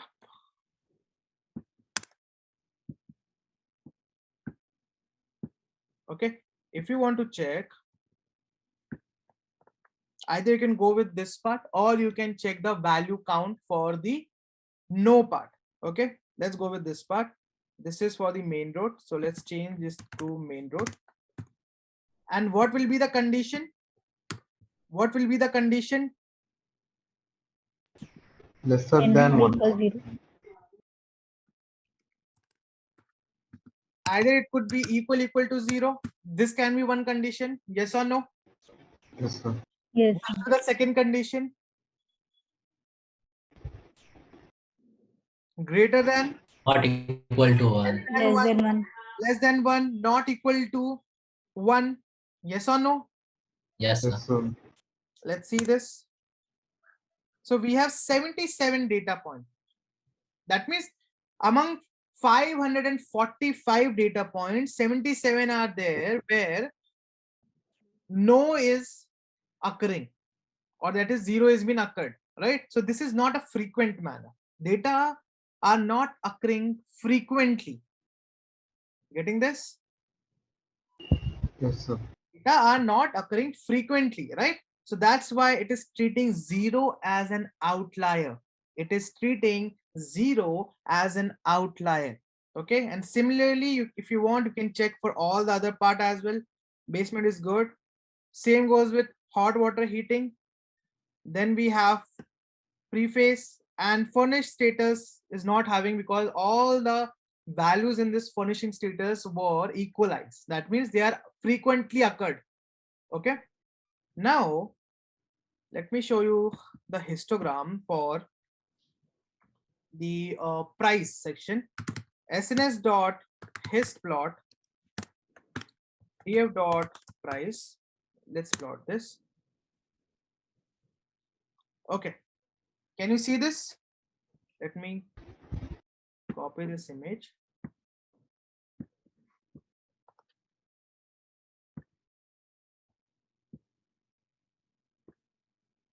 I'm bringing you over here. This is showing us a bell curve. Yes or no? Yes or no? Yes, sir. Yes. This histogram is showing us a bell curve, but it is a positive skew. This graph is positive skew. That means it is moved to the left. Okay, this is a skewness, positive skewness or negative skewness. So with the help of the histogram, you can find out if this is a bell curve, and in the histogram itself, you can see that majority of the data lies between this region. Yes or no? Yes or no? Yes, sir. This is a region where majority of the data lies. That is a 99.75%. Okay. Then we have 95% of data, and then we have 68% of data. This is how you read the bell curve. And bell curve is always been obtained from the histogram. Okay. So this is how a bell curve or a probability distribution will going to help you out to predict that, okay, where exactly the majority of data lies, and this is a bell curve. And if you want to make a histogram, you can use the hist plot. You can use the hist plot. Is this clear? Yes, sir. Okay. So this is for the hist plot, and what's more, df.head. Let's see. This is done. This is done. This is the bathrooms and all that. We are not dealing with the outliers. We will be dealing with outliers in the upcoming session, where we're going to look forward to all the other feature engineering part. Okay, when we'll start with feature engineering, then we're going to look onto this. Then we'll find out outliers, normal and standard normalization and standardization, normal scalar and standard scalar. We are going to look forward to the one hot encoding and label encoding as well, and so on and so forth. Okay, so now we are done with all this part. Now we are good to go with our machine learning session. Okay, so we have started with the data analysis. Currently we don't have any data cleaning part, since I've already mentioned we are going to take such data where data cleaning will be minimal, or there will be no need for data cleaning anyhow. Okay, is this clear? And if you want to do analysis, you can go on with that. I want to check how many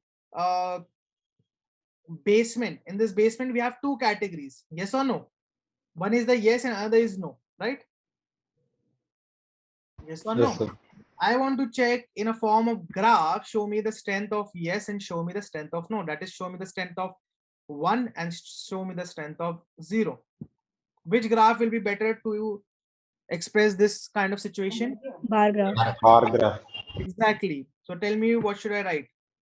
Tell me the code for the basement. PLT dot PLT dot bar, sir.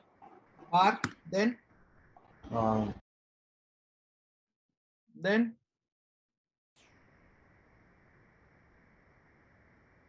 it's PLT dot bar, then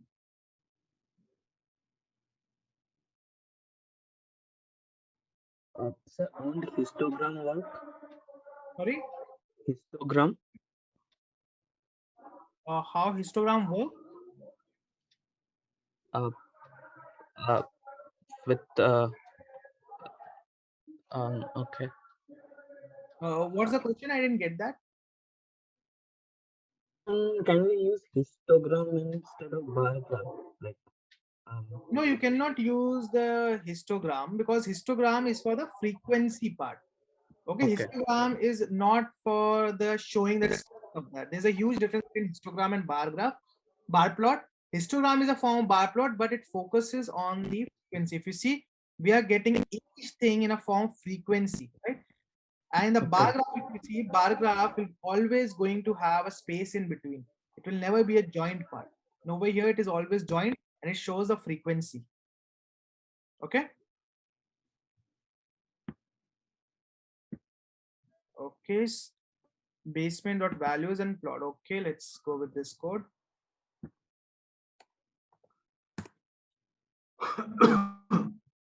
Perfect. So with the help of this piece of code, we are getting 0 strength is this, 1 strength is this, and so on and so forth. If you want to do the analysis, you can do multiple analysis with this, right? If you want to find out, I want to find out, let me give you one question. So it's a data analysis question. What will be the price of the house? What will be the price of the house? What will, not what will, what is. Okay, if we are using will, then we are dealing with the prediction part. What is the price of the house where bedrooms are 4 and bathroom is 2? Is this a question for data analysis or machine learning? Data analysis. Okay, how can we say this is for data analysis? We know the data. How can we say that this is a question? We don't have to predict anything. We just have to calculate. How can you calculate this? sir. We are finding the this data using the given data, sir. We are not predicting here anything. Yes, sir. No. How can you say that this question is for the data analysis, not for the machine learning? By looking at this question, how can you say that? We are using target variable, sir. You're using the target variable. According to this question, with respect to this question, how can you say that we have to go with data analysis approach or we have to go with machine learning approach? How can you say that? Tell me. It says that you need to tell me the price where the bedrooms are 4 and bathroom is 2. Is So already we are predicting finding anything. something within the given data. Okay. Not data out of range or bounds. Okay. Anyone else? Anyone else? I cannot predict whether it's for the data analysis or for machine learning unless and until I find a data point where these two conditions are satisfying and we are getting a price. What does this mean? Suppose you are saying that this is for the data analysis. Okay, suppose. Now, if you put a condition where bedroom is 4 and bathroom is 2 and you're getting 0 data point, then it said, is it a data analysis? Because you are telling me that you already know about that. No, right? Yes. Right? If you already know that there are some outcome for this part where bedroom is 4 and bathroom is 2, this is a data analysis. If you don't know, this is for the machine learning. So by looking at the question, you cannot predict that. First, you have to check whether you have any data regarding this condition. If you have, then this form as a data analysis. If you don't have, you have to go and ask for the ML to help you out. Is this clear? Is this clear? Yes. Okay, remember yesterday's question where we are talking about the salary and years of experience. If you have 1 year of experience, I'm getting certain salary. If I'm 2 years of experience, I'm getting certain salary. And now if I'm asking you that, tell me, the person is having 2 years of experience, tell me the salary. Tell me the salary. Okay.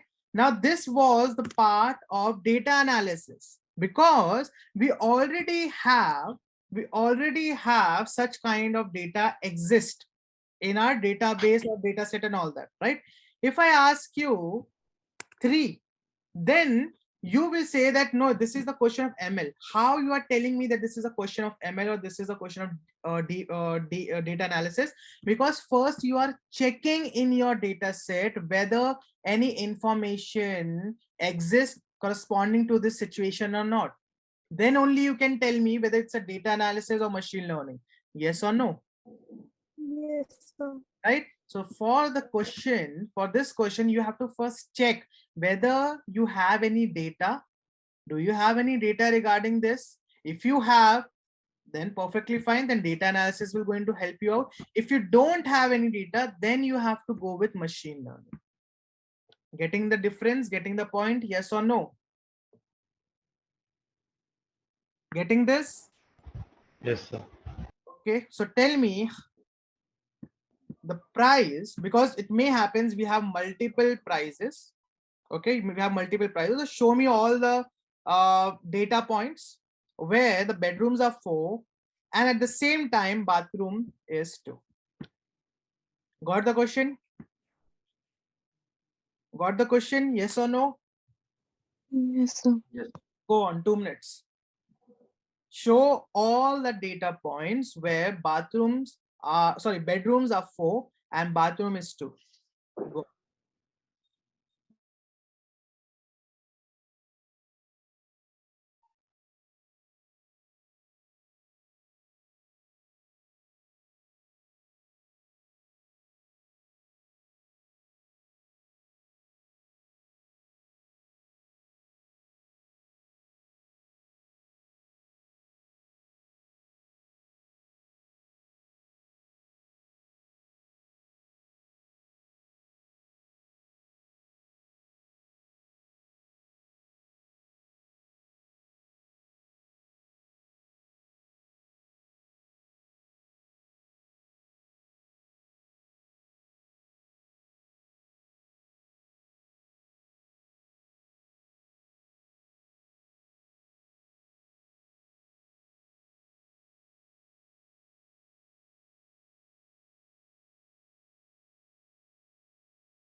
Okay, Ganesh has shared the code. Let's see this. Df.location. Okay, df.bedrooms where is equals to 4. You have to show the price, bedrooms, bathrooms. Okay, df.bathrooms is equals to 2. Okay, let's see this. Okay, bedroom is 4, bathroom is 2, and we have got the price. That means data is available for this scenario. Yes or no? Data is available for this scenario where bedroom is 4 and bathroom is 2. Yes or no? Yes, sir. Okay. We don't have to go with machine learning for this. We don't have to go with machine learning to predict out the price, right? Okay. Yes, sir. So if someone asks you that what is the price, then what you can say, you can find out the minimum value, you can find out the maximum value, and you can find out the mean value. So you can say that the minimum price, the range will be going to vary from this point, that is the minimum part, to the maximum part, and averagely this will be the price. This is how you can quote or you can give the price of a house. Yes or no? Yes. Right? If the customer is thinking to buy or they buy or purchase a house that is having 4 bedrooms and 2 bathrooms, then you will going to give them an estimation that, hey, if you're looking for such kind of scenario, then the price may vary from the minimum value to the maximum value, and the average value is this. So if your budget falls under this part, and then only I'm going to show you the price. Getting this part? Getting this part? Yes, sir. Or no? Okay.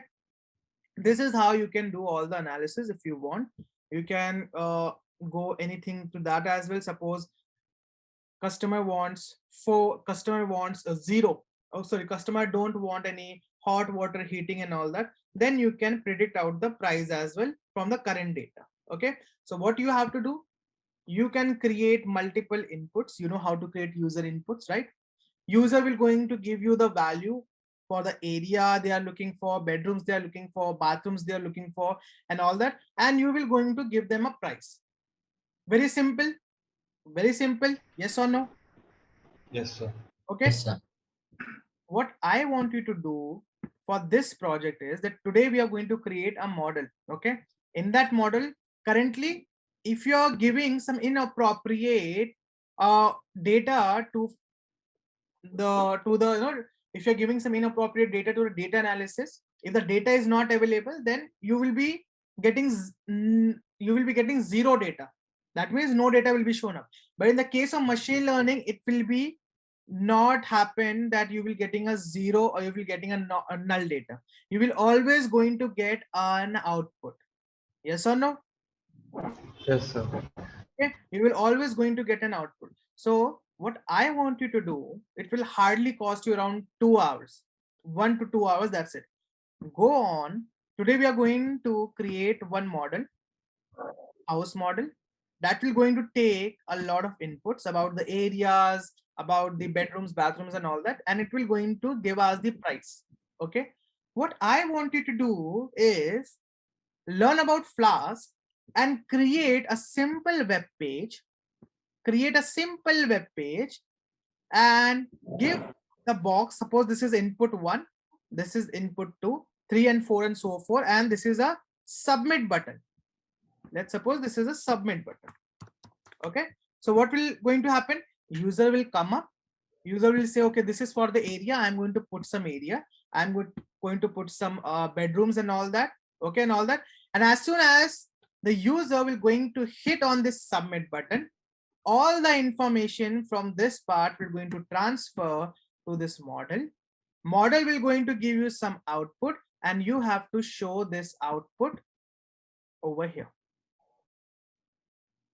Getting the point? Yes, sir. Okay. This is what we are going to do. This is what we are going to do in the class.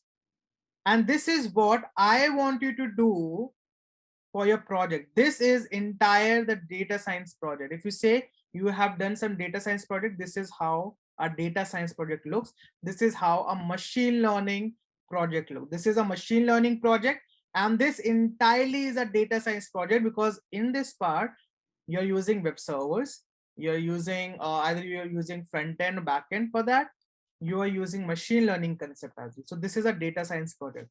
This is a ML project. This is a data science project. Getting the difference? Getting the difference? Yes, sir. So Okay. Yeah. we need to push this on live server like Heroku sir. You don't need to push that. If you want to, that's perfectly fine.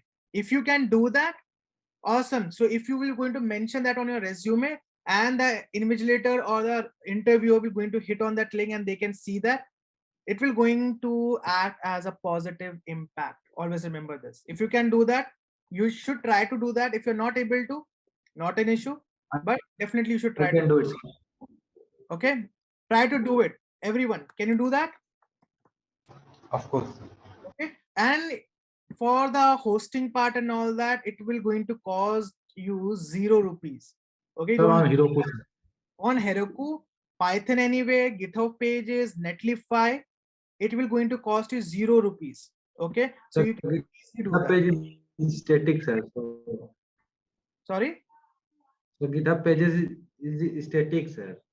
Yeah, this is also a static website. This is also a static website, right? This is not an entirely dynamic website.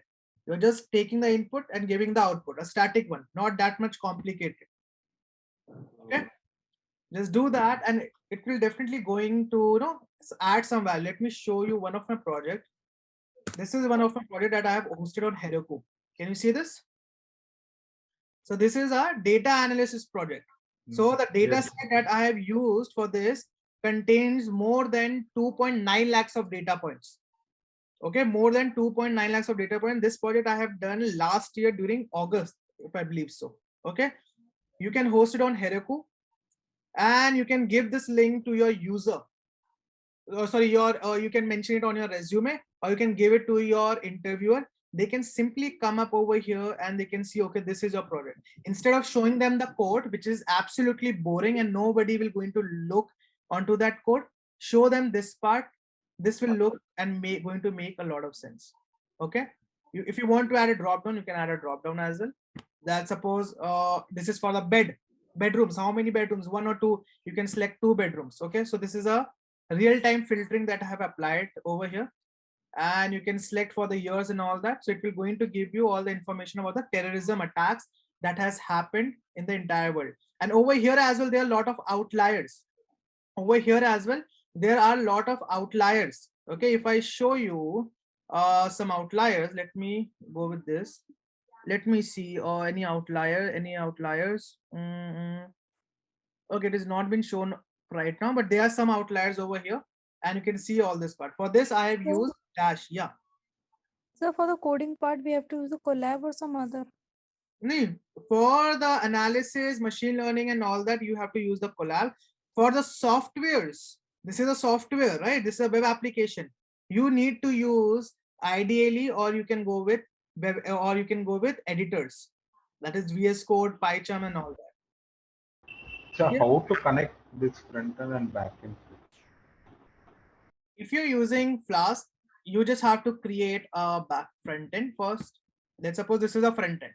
Okay, in this front end I have defined let's say this is a drop down. Okay, I've created a drop down, and in this drop down, suppose this is a drop down, and this drop down is going to have a unique ID that, let's suppose this is not, we're going to denote as a name.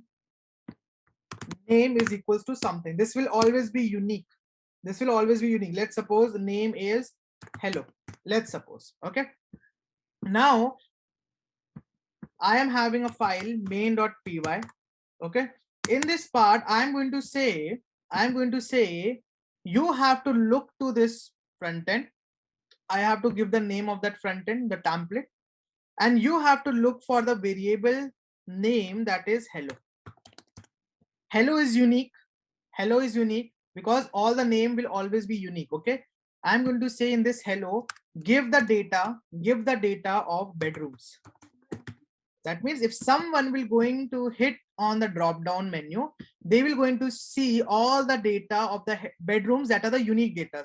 That means 1, or it will be 2, or it will be 3, 4, and 5, and 6, and all that. This is how you connect the backend with the front end. If you are going with Flask, in Django, it happens differently. Approximately same thing. You have a template and you connect it. That's it. Okay, just learn about this Flask and all that, and this will going to add a lot of more impact to your part. Is this clear? Okay. Okay. So yeah, this is what I want you to do, all of you. So we are going to do this, and I want you to build this. Okay, for all the projects, okay. So hosted live in a Heroku, you can host like 5 projects, okay, with one account. Okay, so you can create multiple accounts and you can host all the projects created. And even though for that game, Snake Water Gun as well, you can create a interface that where the user will going to select, or the cricket game that we have made, remember? Yes or no? Yes, sir. Right? Yes, sir. That as well, you are having the code right now. Go on and develop a web page, not a website, but a single web page. Okay, a static simple web page with a very less functionality. User will come up, will going to do something, and you will going to get a result. That's it. You don't need to connect any database, you don't need to connect any login system authentication. A simple web page, that's it. Okay, this how you will be hosting, or you will be getting like approximately 10 or 15 projects like this. Okay, and try to do this. It will going to make a more impact as compared to your code. If you are giving the code, or you are showing that I have done the project and this is a code. Okay, obviously, if suppose the interviewer is a Java developer, suppose if an interviewer is Java developer, will he or she be going to know what exactly this piece of code mean? No, sir. No, right? Though it is a programming language, but it will be very difficult for them to understand this. Okay, df dot what is this and all that. And it happens in the industry as well. Okay, it will never going to happen that if you're applying for a Python developer, the person who will going to do your, or you will going to take your interview, will also be familiar with Python. Never. They will going to search some question from internet and they will going to ask you. And if you will going to ask them some question regarding Python, most probably, most of the time, they will unable to answer that because they are from different domain. Okay, so instead of showing them a code which is absolutely boring, not from them, but for you as well, right? If suppose you are a recruiter, if I show you this piece of code, after some point of time, you will be very bored. Okay, let's show me the accuracy and that's it. Yes or no? Right? So nobody sees all the code and all that. So kindly try to implement the web page, which will going to be looking very clean and it will going to have some impact. Is it clear? Is this clear? Yes, sir. Okay, so this is all about the analysis. If you want, you can do any kind of analysis, so on and so forth. It will going to vary from this condition as well. Suppose I want the air conditioning, yes or no, then you can go on to this. Okay, can you do that? Can you do that? Yes, sir. Yes, sir. Okay. So let's move on to the machine learning. Now we're going to start with the machine learning. Okay, we are having our data. Okay, now we are going to split our data into 2 halves, one being the training session and another being the testing session. One being the training session and another being the testing session. Okay, so we are going to split our data, splitting the data set. Okay, some people also split it in the validation data. That means before testing it, they will going to use a validation data to check whether what is the accuracy, and according to that they will going to, if the accuracy is good, then they move on to the testing part. If the accuracy is not good, then they will going to retrain their model with some hyperparameter tuning, and then they again rerun the same process. And when they are sure that okay, it's working perfectly fine in the validation data, then they goes to the training data set. Okay, so whenever you search for any data set on Kaggle, you will always going to find out either training and testing, either a single data set will be given, like let's suppose dataset.csv is given, or training dataset.csv and testing dataset.csv will be given, or training testing, it should be training testing, and in middle we have validation data. Okay, and the last part is multiple data, d1.csv, d2.csv, d3.csv. That means multiple data set will be given. You have to use the join to create a single data set from them, and then you can apply the train test bed. These are the 4 kind of data set you will oftenly going to find out in the internet. Is this clear? Is this clear? Okay. To solve one problem, either you will be getting multiple CSC. That means you have to link all the tables. Okay. You have to treat each CSV or each data as a table. You have to link with the joins, and then you have to go with train test split. Second form is train validation test. That means you will going to use this data set for the training purpose. Before going on to the testing thing, you have to test it using the validation data. If it is giving you appropriate result, then only you will going to go to testing data. Otherwise, you will again going to reoccur this process, training data set with some different hyperparameter tuning, and then you will going to go with testing data. This is the second part. Third kind of data set is straight training data set, train the data, and then move on to this testing data. And finally, it is a data set where you have to split the data set into 2 or 3 or so many halves, whichever you want.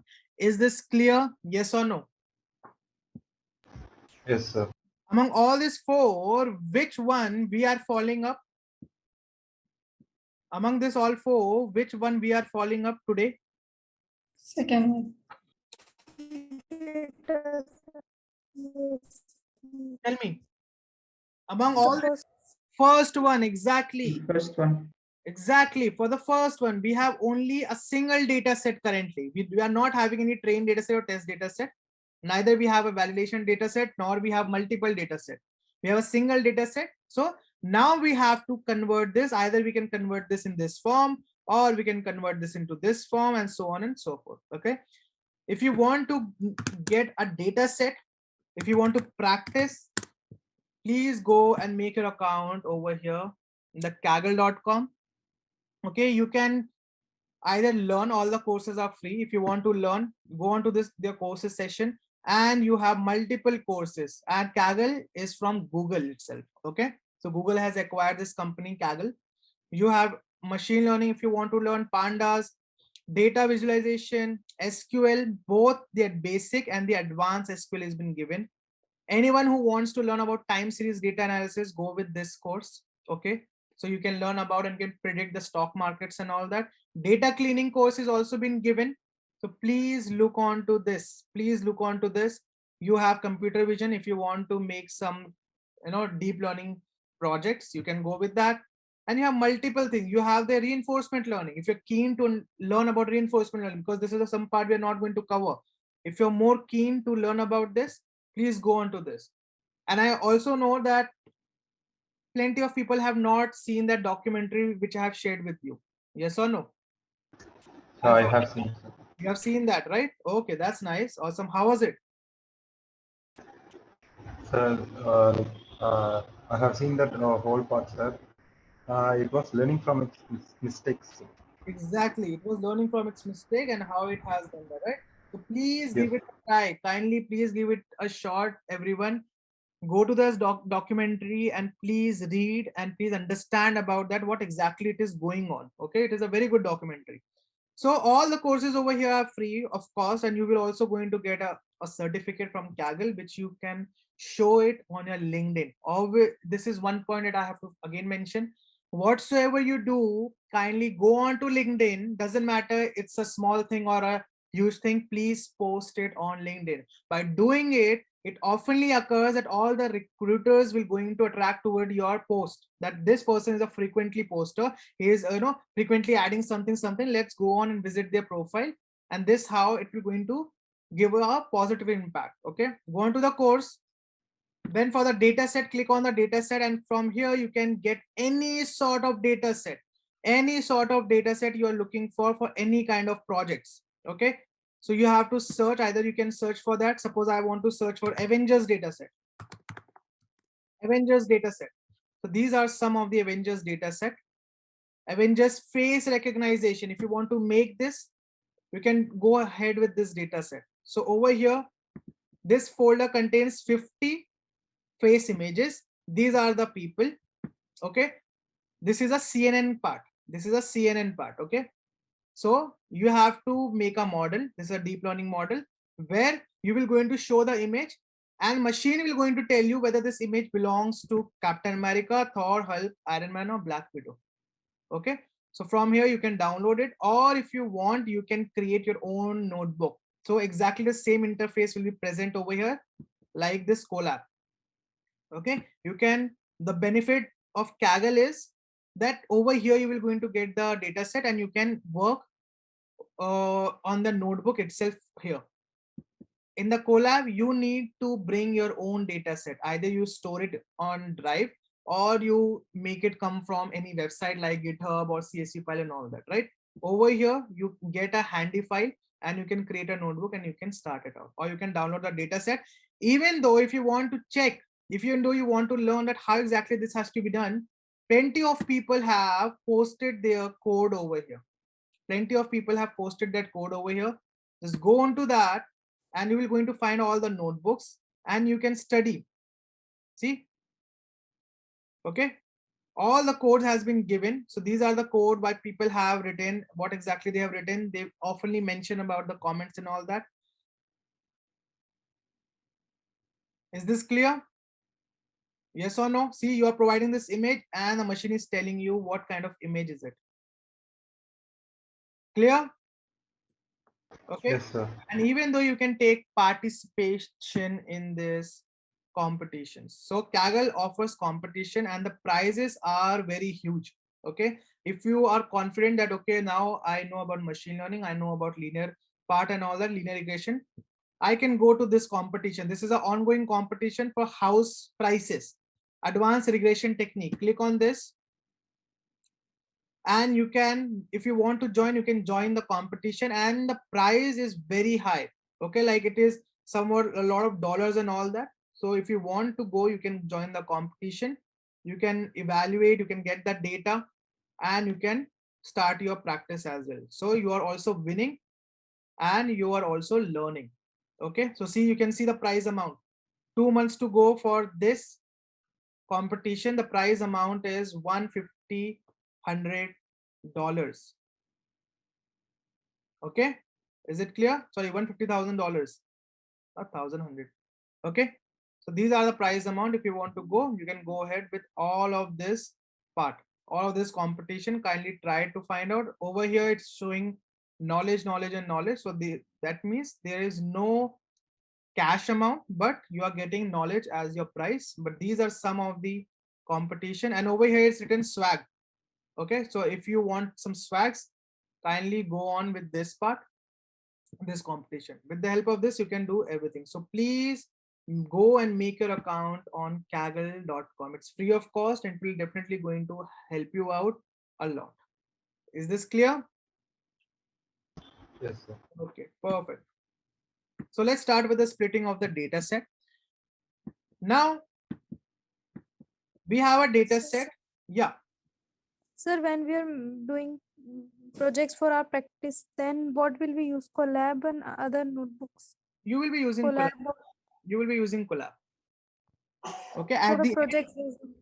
no, for the project, see, it depends upon what project you are trying to see. If are you trying to say about the ML project, then you have to go with this Colab. If you're trying to say that I want to build a software with that ML project, then you have to go with editors. Okay, the project that you guys will going to do is for the ML project, then you can use this Colab file. Okay, So sharing the project with the same Colab file.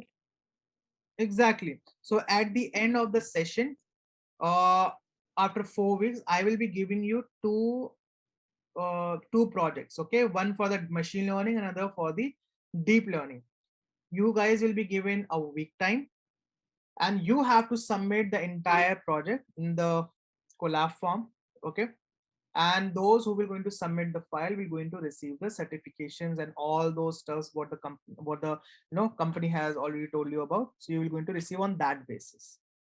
Is this clear? Yes, sir. Okay, perfect.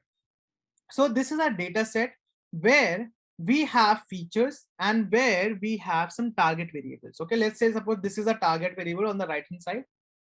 On the left hand side, we have the features. Features are oftenly referred by the X and the target variable has been referred by Y. Till here we know, yes or no? Yes or no, nothing new, right? Okay, now we are going to split our data set into two halves. Let's suppose this half. Okay, so we are going to say that 80% of the data will be provided for the training purpose and 20% of the data will be provided for the testing purpose. Okay, so this is X train. Let me write over here. This is X train and this will be X test. Yes or no? This portion is X train, so this portion will be X test, right? Yes, sir. Okay, so what will be this portion? What will be this portion? Y train, Y test. Exactly, this will be Y train and this will be Y test. Okay, so this portion is entirely testing part, training part. We are taking this for training part, and for this portion we are referring it for the testing part. We are referring it for testing part. Okay, X train, so X train, Y train, X test and Y test. Any confusion over here? Any confusion? Clear? Clear? Yes or no? Okay. Yes, sir. Perfect. So now we are going to split our data set. So we need to find out, get this data set in a form X train, X test, Y train, and Y test. We need to get X train, X test, and Y test. Yes or no? Right? Okay. Yes, sir. Yes, sir. Now we are going to split the data. So we are going to use train test split. Train test split.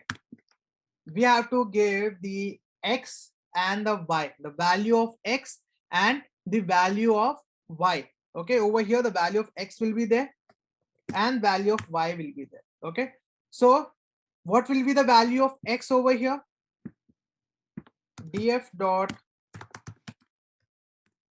head.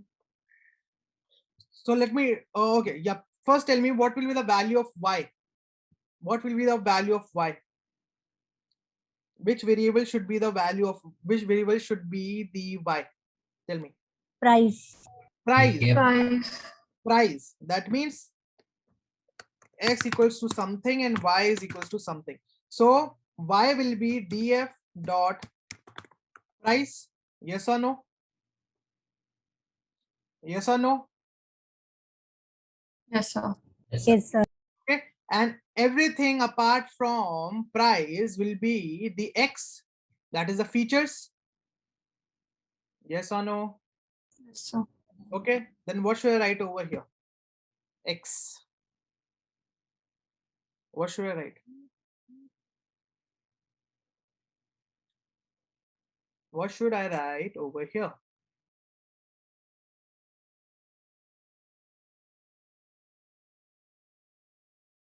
Come on, what should I write over here? Come on, tell me. We should slice the data set. Slice the data set. Okay, we can slice the data set. Tell me the code.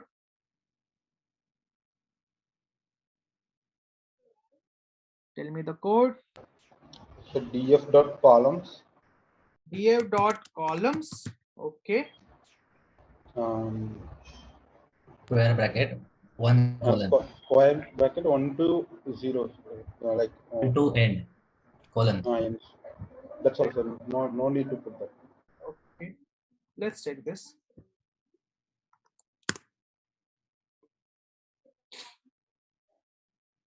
Because df.column will going to give me column names, right? If you're doing this, it will going to remove the price and it will going to give me all this part. These are the column names. I want the data as well. Yes or no? I don't want the column names, right? Are you guys getting this? Sir, in DF, we inside square bracket, we need to put that. Okay, are you talking about like this? Like this? Yes, sir. Okay, let's see this.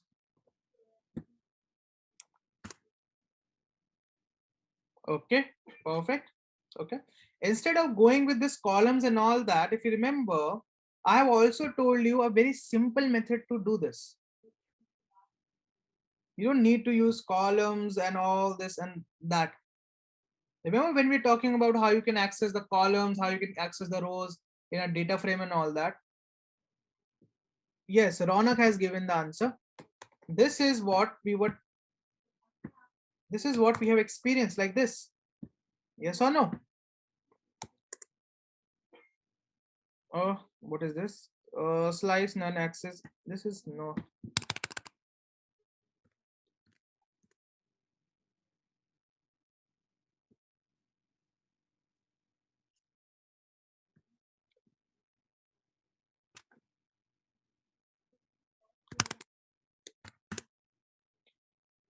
Okay, this is one more method that I can use. This slicing. Can I use this slicing to remove this price and get all the columns? Come on, tell me.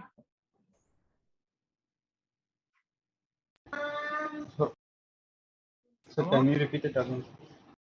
Can't I use the slicing in this way to remove this price and all that? Because when I'm Yes, doing, sir.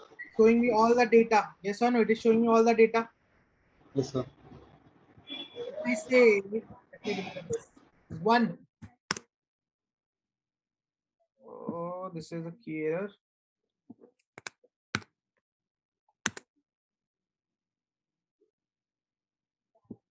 Okay, the column name we have to give.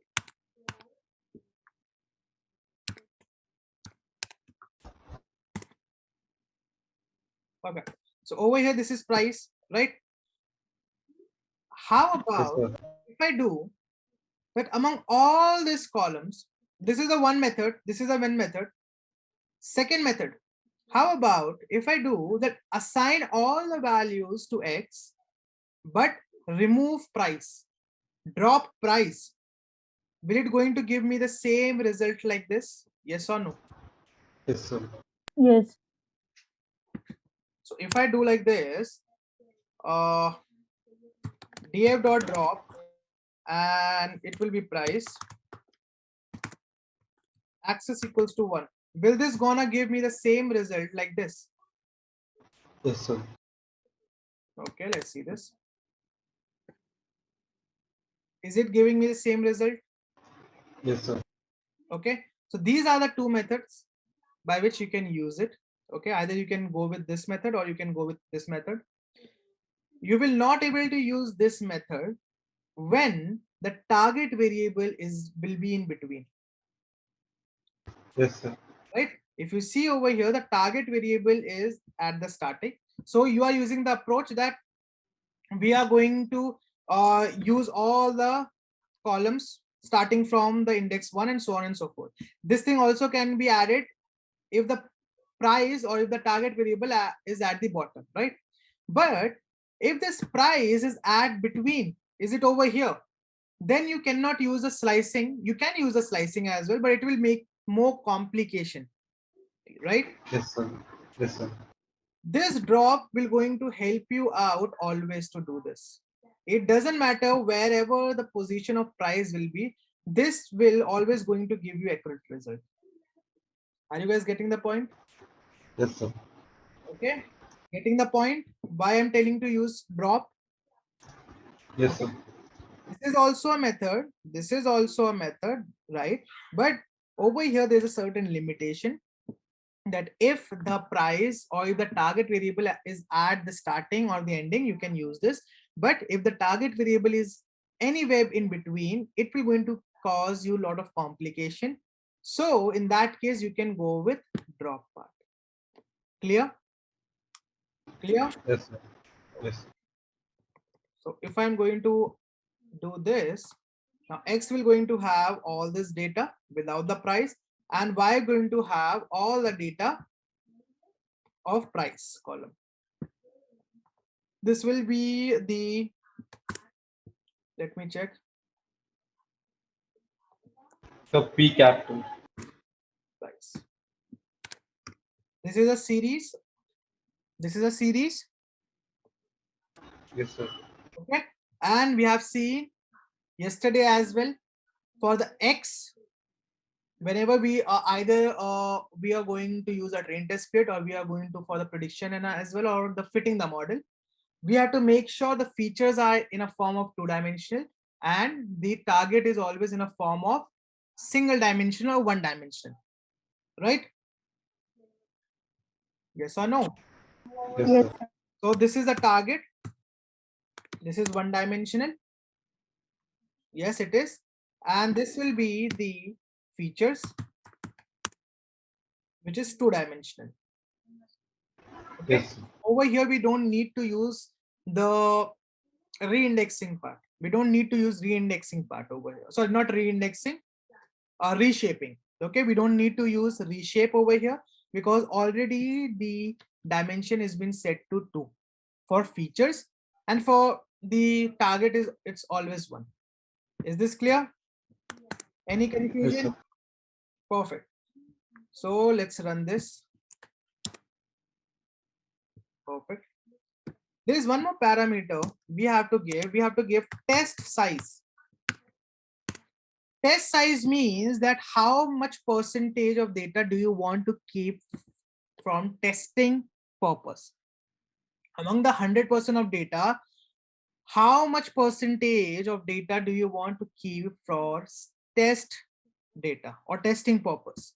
Over here, we are going to consider 80% for the training set, and we are going to consider 20% for the testing set. Okay. Over here, you can also go with the training data as well. Train. Okay, train underscore size, or you can go with test underscore size. Okay, if it will be train underscore size, what will be the value? What will the value that we have to set? 80%. 80%, right? If it is a testing size, then what will the percentage that we have to set? 20%. 20%. Okay, so we are going to say 0.2. Okay, now we don't have to give the training size because it simply means the same. It simply means that if you are putting 20% for the training data set, then obviously 20 is been put for testing for that. Sorry, if 20 is been put for testing data set, obviously the rest of the data set, that is 80%, will be going to assign to the training data set. Yes or no? Yes, sir. Right. So it is the same case of yes no part. It is the same case of yes no part, which we have seen in the data analysis, that if you have 0, if we have yes, and we have no, 1 and 0, 0 and 1, 0 and 1. That means wherever there is 1, it means it occurred. 0 means it didn't occur. So it is telling me for the first data point, the value is yes. For the second data point, the value is no. And for the third data point, the value is no. Yes or no? Yes or no? Yes, sir.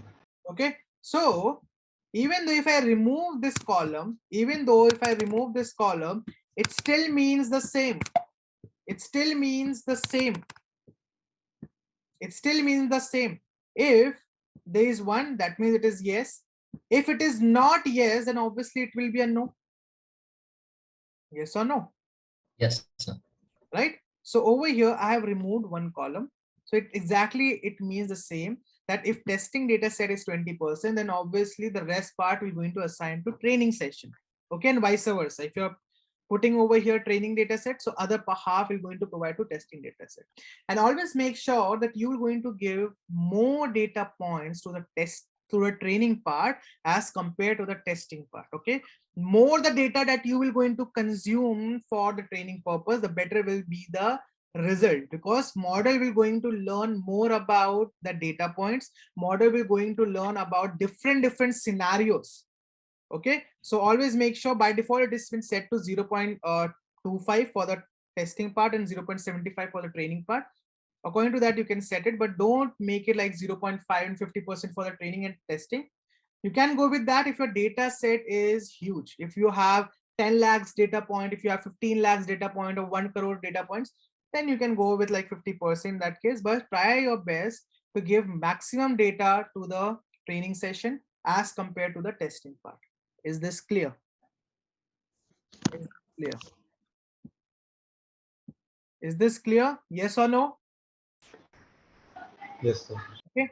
And the last parameter over here is random state. This is very important. The reason being is by default it has been set to none. Okay. The reason being is, what exactly is this random state we're going to do? If random state is none, what will going to happen? This random state will randomly pick the data point. It will randomly going to pick the data point from the data set, and every time you will going to run this, you will going to get different result. Every time you will going to run this, you will going to get different result. So what happened that, suppose I have ran this one time. Okay, it may have considered data point of index 12 or the data point of index 19. Okay, and after training the model on this particular data set, I'm getting an accuracy of 89%.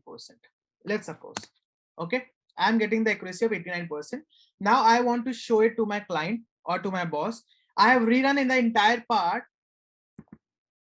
This portion will automatically going to change if the random state is none. So randomly it will going to pick up the data points. So earlier when my data points were 12 and 9, I was getting 89 accuracy. Now since it will going to choose randomly, it may have choose 119, the data point which is having 119, and the data point that is having 202 index value.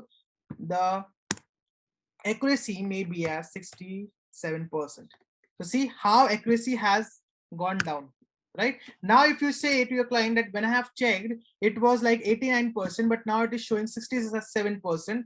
So this is totally unbiased state, right? So that means if you need to set a random state. If you're not setting a random state, this random state will going to choose the data points randomly, which will going to affect the accuracy. That means every time you will be getting different accuracy. Every time you will be getting different accuracy.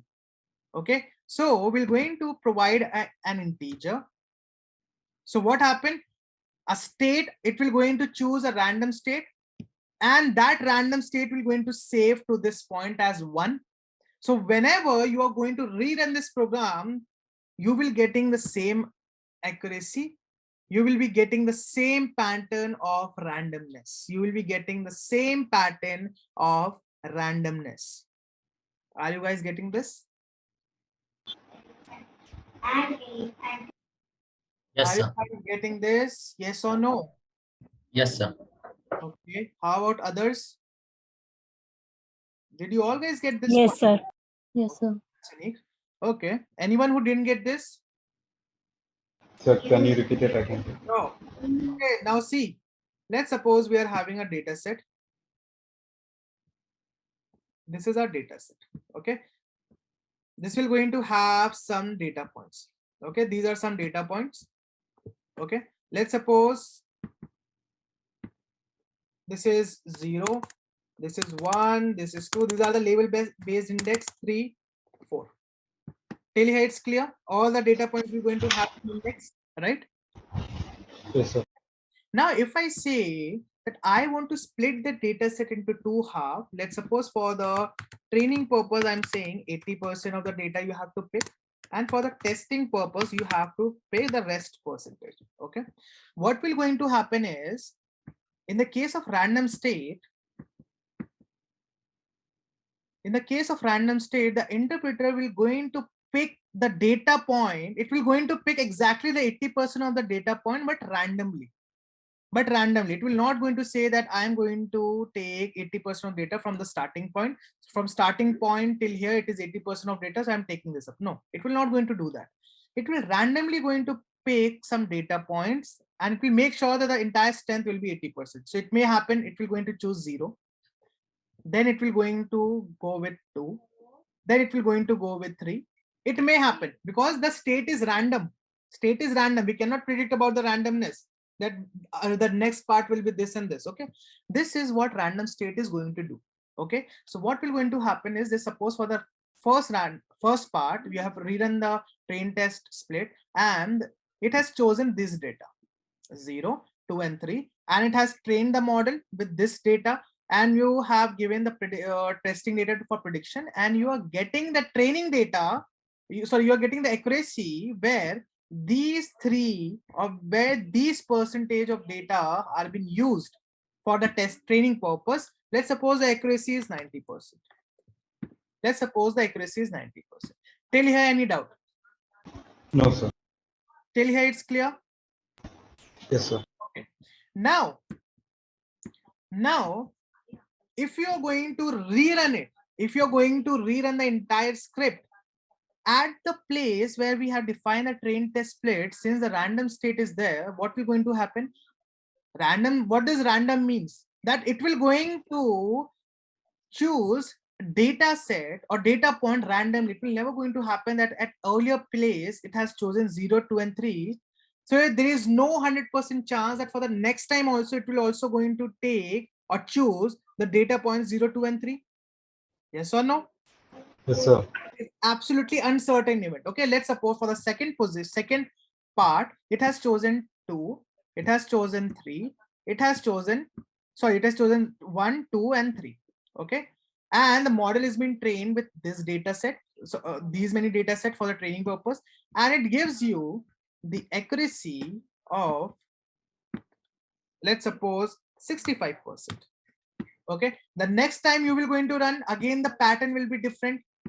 It may happen it has chosen 0, 3, and 4, and this will going to give you some other accuracy. Let's suppose this accuracy comes out to be 95%. So over here, if you see, the randomness is causing the change in the accuracy. The randomness of selection of each data point is causing the change in the accuracy. Yes or no? Yes, sir. Right? You cannot say the accuracy is 90%, 65%, 95%, because every time you see, you're getting different accuracy, but that is bad. That is absolutely bad. If I say to my client that when I was testing, I'm getting 90% of data. Now my client was going to say that, okay, rerun the whole thing again and show me. Then it may happen that I will be getting a different accuracy. Yes or no? Yes, sir. Yes. That's why what we do, we assign a numeric value to this random state. So now what will going to happen when we are going to rerun it, this pattern, computer will going to choose some pattern randomly. Suppose the pattern is 0, 2, and 3. Let's suppose this is the pattern. This 0, 2, and 3 will going to assign, this entire pattern will be assigned to this number 1. Now see, the pattern has been stored to this number 1. So what will going to happen? The next time you will going to run it, random state says that random state is equals to 1. That means you have to follow the pattern that has given the number 1. So what will going to happen? 1 has given this pattern. So next time also the pattern will be same. Every time the pattern will be same. So accuracy will be constant. If on the first go I'm getting 90%, then on the second go also I will be getting 90%, third go 90%, fourth go 90%, so on and so forth. Getting the point? Yes, sir. Okay. So this is why you need to describe the random state. I have a query. Yeah. You just mentioned that the random state will be equal to 1 and then the accuracy will be maintained, right? Not Throughout. equals to 1. It should be any numeric form. Any number. I mean, just to assign a value so that the randomness remains the same, right? Exactly. So when we do it at our end, it gives 90% result, and when we show it to client, then also it gives the value as 90%. But when we do, does this thing satisfies? I mean, as we have already checked that, when once it is not assigned to 1, it might give a different accuracy basically. Exactly. Yeah. When the model is presented, how are we sure that the result which it has shown for 1 will be the same in the real situation as well? Like, the real life situation doesn't follow this algorithm, right? So Yeah. we have followed one algorithm, and as per one accuracy, we have set that value as 1. Again, once it is not set, then again it is showing different values. So how can we be sure that the value which we have got be the similar value in the final product of the real life situation? Are you getting my point? Am I able to clear that thing properly? Or you if I'm not wrong, you are saying that how can we, suppose in the first scenario you are choosing some data points, and yes, second scenario choosing some another data points, or in another scenario choosing another data points. So how are you confident that which data points are we selecting, and if we are getting 90% of data, in second scenario we are getting 65% of data for the same data set, how it is going to help us in the real world scenario, right? correct. Like, how trustworthy is this output types? Exactly. So this we generally don't use this train test split in the current scenario. In all the real world scenario, we don't use this train test split. We use the CV part. This is for the basic thing. Okay.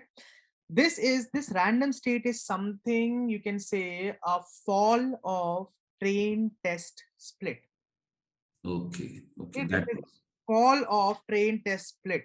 For the basic part, you have to start with train test split only. Like in the chemistry, we start, Rutherford has decided something. Then after we learn about, no, J.J. Thomson has said that Rutherford experiment is false, right? Same yes. way, we have the train test split. It is used for the splitting part. But this random state is absolutely is going to create a mess over here. Because if random state has been changing, then how can we be sure that which data points we have to take? Suppose if we are taking those data points, it is making a higher impact and we're getting 90% data. It doesn't mean that in the real life scenario, if you're going to use this, it will also going to make an impact. It might happen. The actual accuracy may be 65%. It may happen, right? Yeah. This was your concern, right? Yes, exactly. Exactly. So this is something that the train test split has fallen off. Okay, this is the topic of the CV part, the cross validation. Why we use cross validation instead of this train test split? In generally we use this train test splits for the splitting part if you're not concerned about the result, if you're concerned about the accuracy and training a model. But when you talk about in the general term that I want to develop some model which I can use it in the real life scenario, no one use train test splits. Everyone use CV, cross validation. Okay. So for the time being, we are focusing on the model part. We're not connecting the model with the real life scenario. We are connecting the model with this given data. When we will going to connect that, we have to replace this train test split with the cross validation because it will going to make sense. And the origin of cross validation is based on the randomness of this train test splits.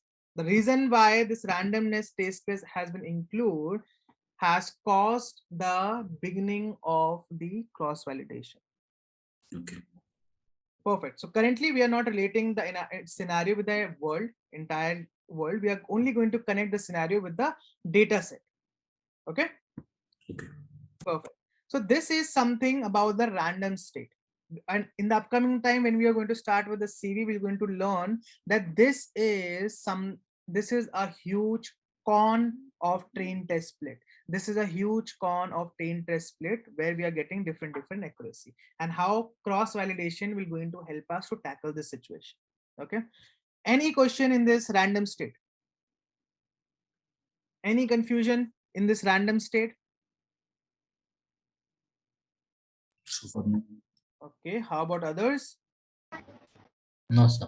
No. Okay. So generally, whenever you do some projects and all that, when you search for a lot of notebooks and all that, you will going to find out that either the random state has been set to 0 or it has been set to 42. Okay. So it is totally been no, dedicated for some kind of books and all that, or author who have written some books.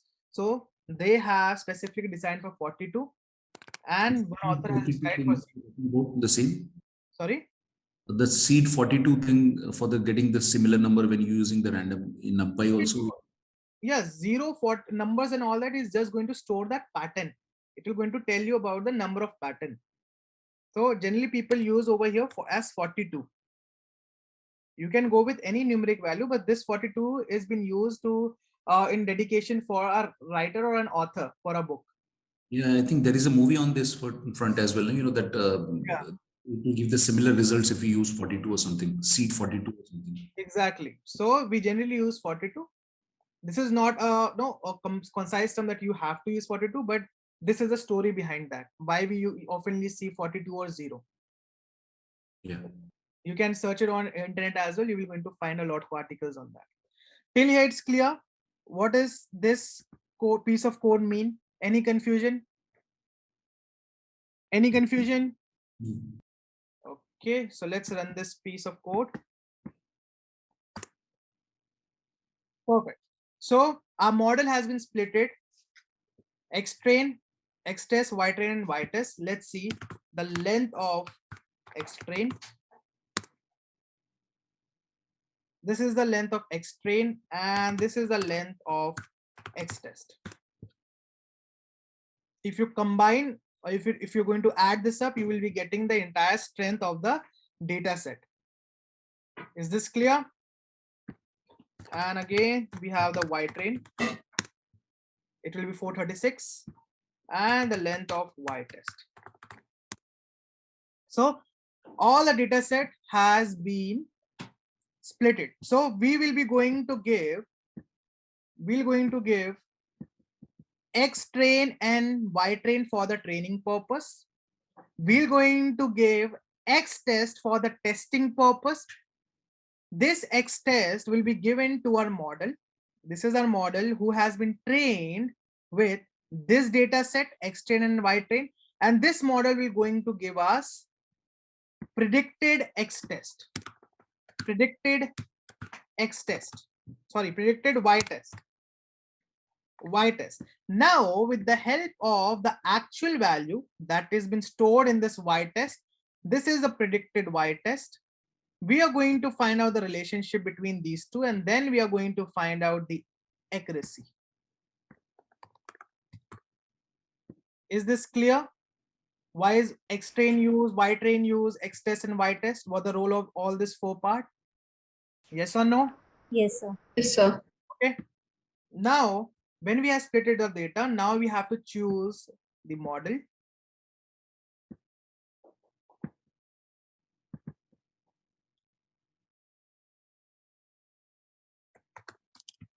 Choosing the model.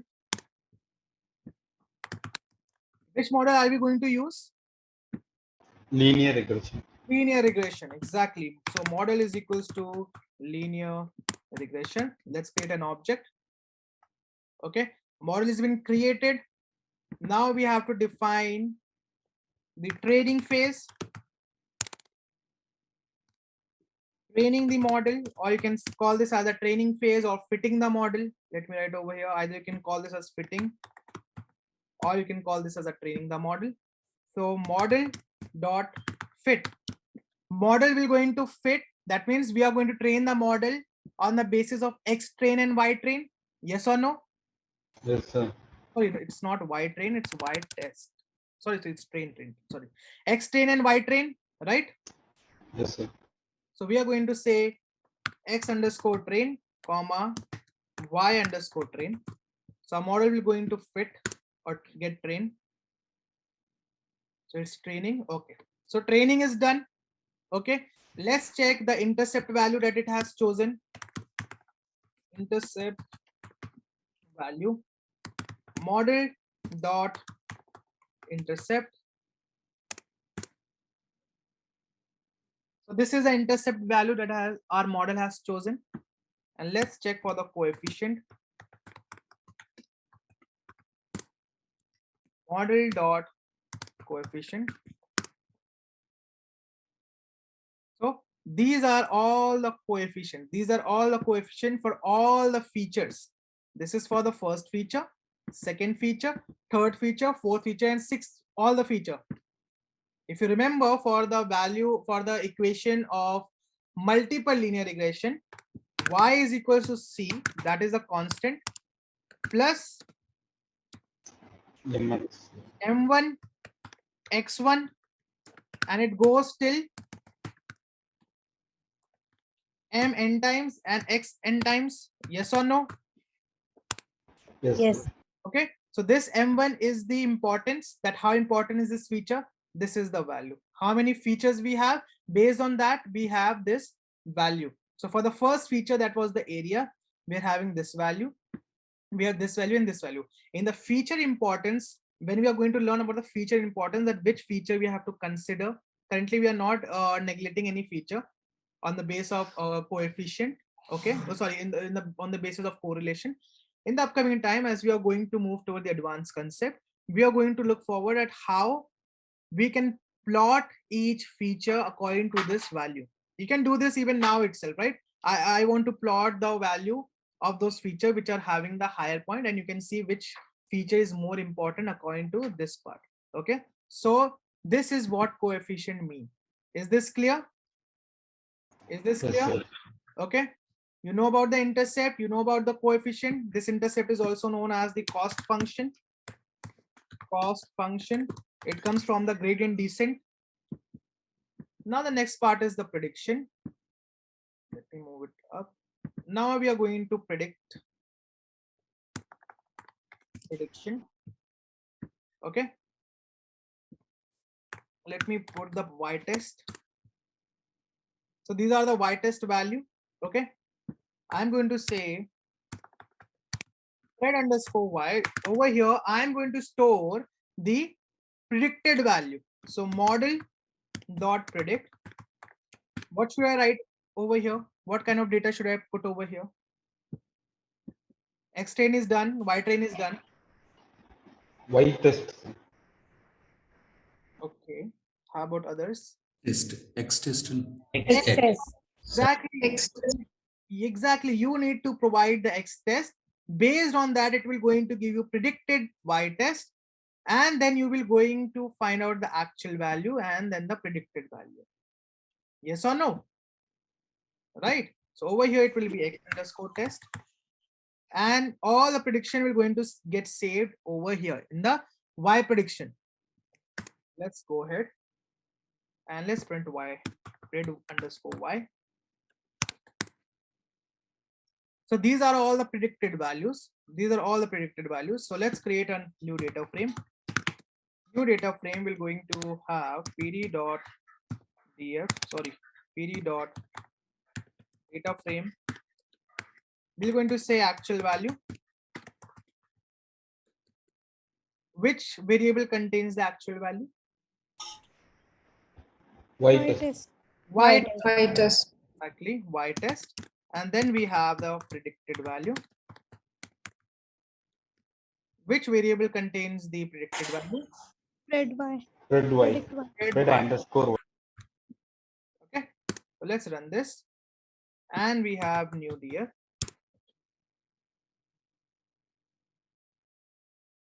Perfect. So this is our predicted value, and this is our actual value. Okay, it raised to power 6 and all that, it's in the pointer form. This is our actual value. That means actual value says that 4 point something something, it has predicted 5 point something something.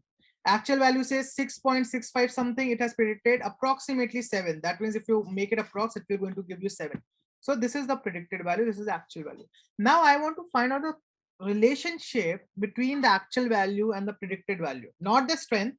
I only want to see the covariance. What is the no direction of the relationship. How can I do that? Any plot or something is going to help you out? Scatter plot. Scatter plot. Okay. How can I do this? New df dot scatter plot. plt dot scatter. plt dot scatter or new df dot scatter. I don't know whether that will work or not. PLT, okay, let's go with plt dot scatter then.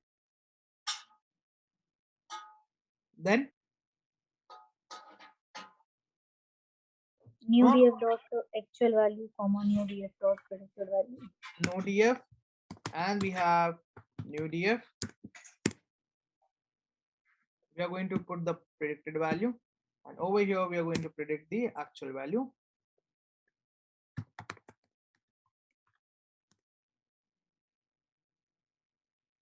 Perfect. So this is the actual value and this is the predicted value. Let me write it over here. plt dot x label. This will be going to contain the actual value, and plt dot y label. This will going to contain the predicted value.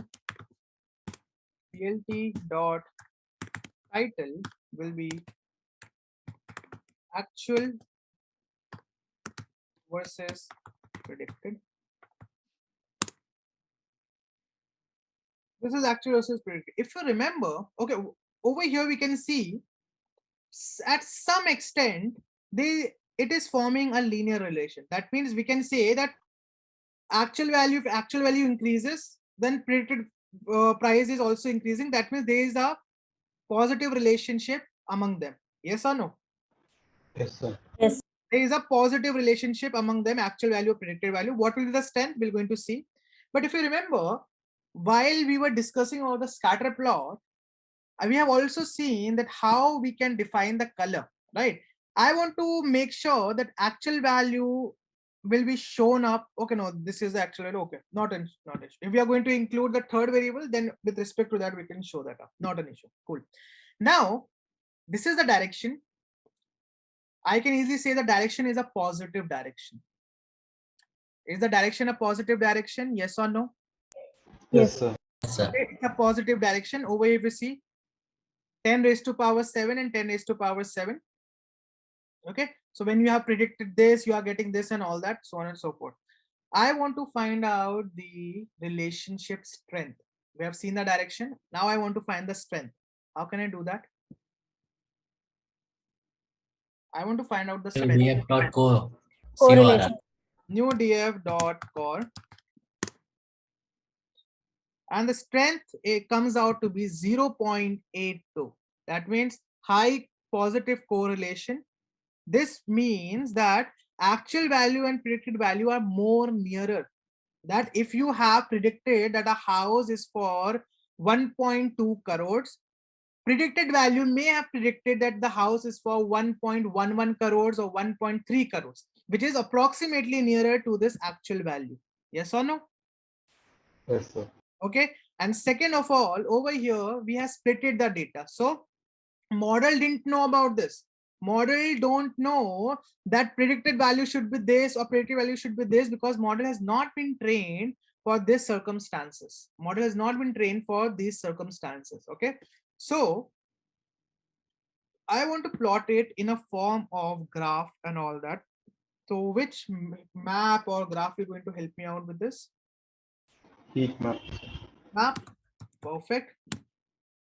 Like this, df dot heat map, new df dot heat map, or anything else? Anything else? Is this correct way to find the heat map? Come on. SNS dot heat map. SNS, exactly. SNS dot heat map. Then New df dot core. okay, new df dot core. Then not is equal to true. Exactly, and not is equals to true. CMAP is equal to magma. CMAP is equals to magma.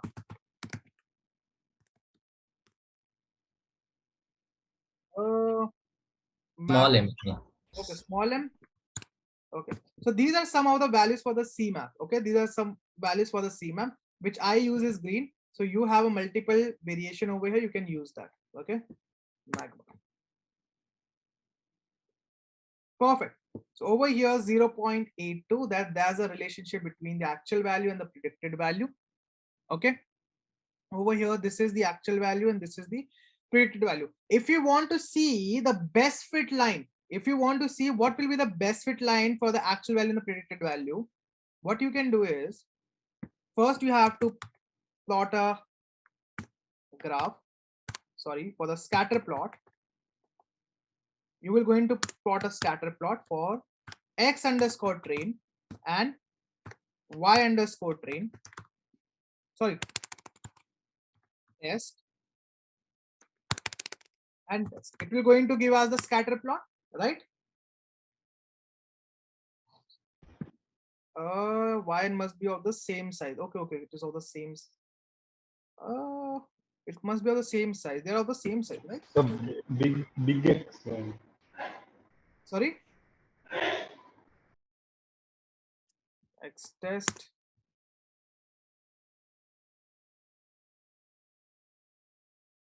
Okay, X test is going to give me all this part. Okay.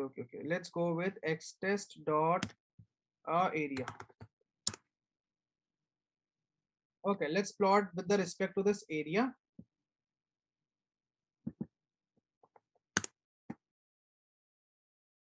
Okay, this is for the area, and now I'm going to plot a best fit line for this. For the line plot, it will be plt dot plot, right? Right? Yes or no? Then it will be pred underscore y, and let's say color is equals to red.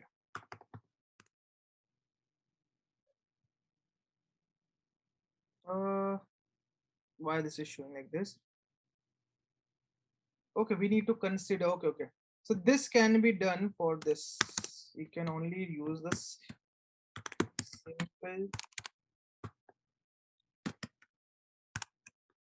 linear regression.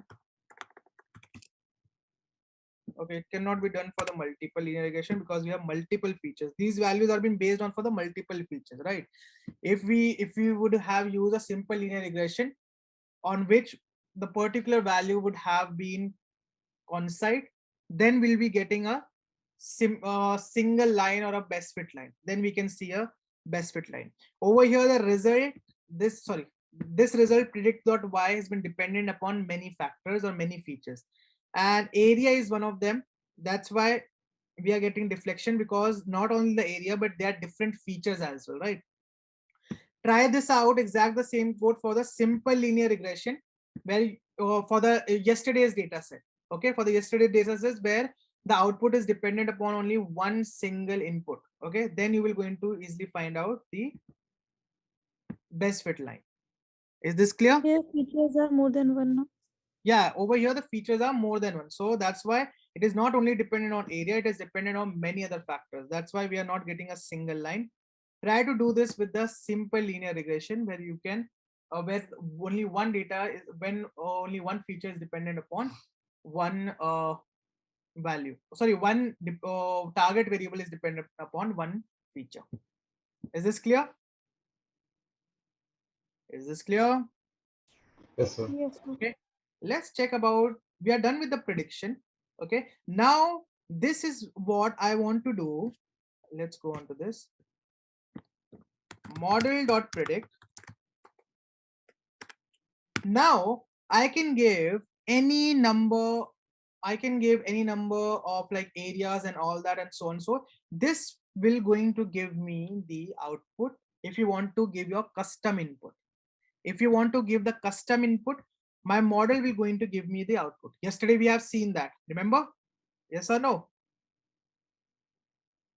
Yes, sir. Yes, sir. Okay. So currently we are taking the y test to predict that. If you want to give the custom input, you can put over here for the area, you then the another feature or the another feature, so on and so forth, and this will going to return you the, let me do this, this will going to return you the price. Okay, so what you can do is over here, this is just an approach. Okay, either you can say,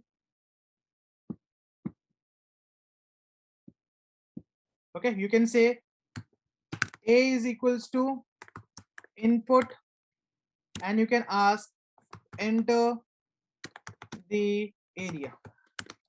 Okay, take it in a form of integer. And you can replace this with a. So that means either you can make a user input like this, getting the concept?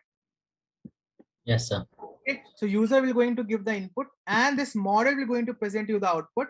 So what you can do if you want to store the output of this model into B, and then you will going to print out B. So in this form, user will going to give you the input and this model will going to give you out the output. The same way you have to do while creating your web page. Over here, you have to assign this A.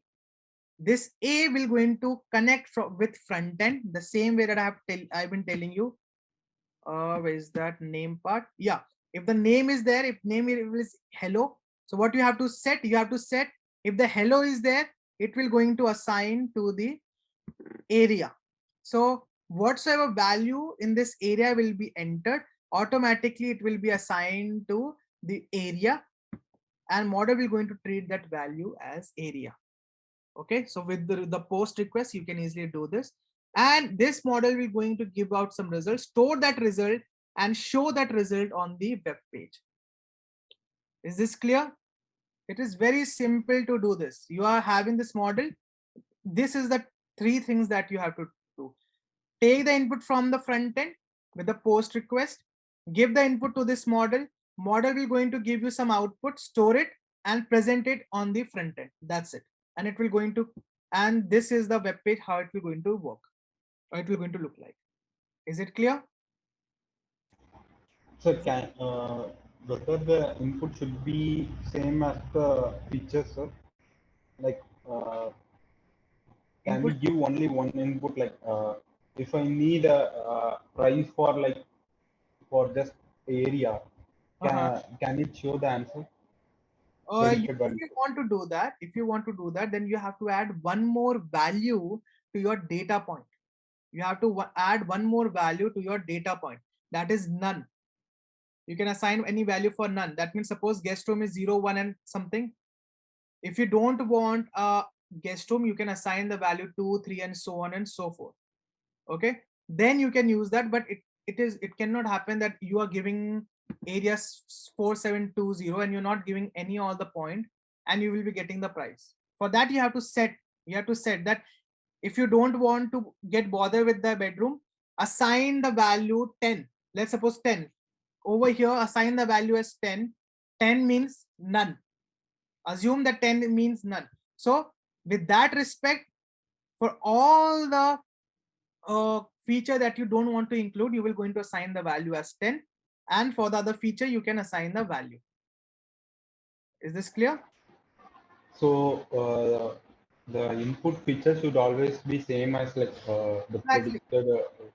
Exactly. So it is similar like a function. It is similar like a function. If I'm having a function such as model and I'm having A, B, C, and D, right? And if you say no, I am only going to give the value of C and I'm not going to give the value of A, B, and D. So a model or a function will automatically going to get failed. If I say model 4, 5 and treat this 5 as the value of C, how will the function be going to know that this is 5?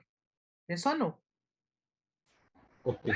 If you want to provide, you can go with 0, 0 and 0. Assign that 0 means nothing, so that automatically it means that you are giving the value of this C. Clear? Yes, sir. Okay. So this is the way you can easily create, and this is the only logic used to create a web page. Okay.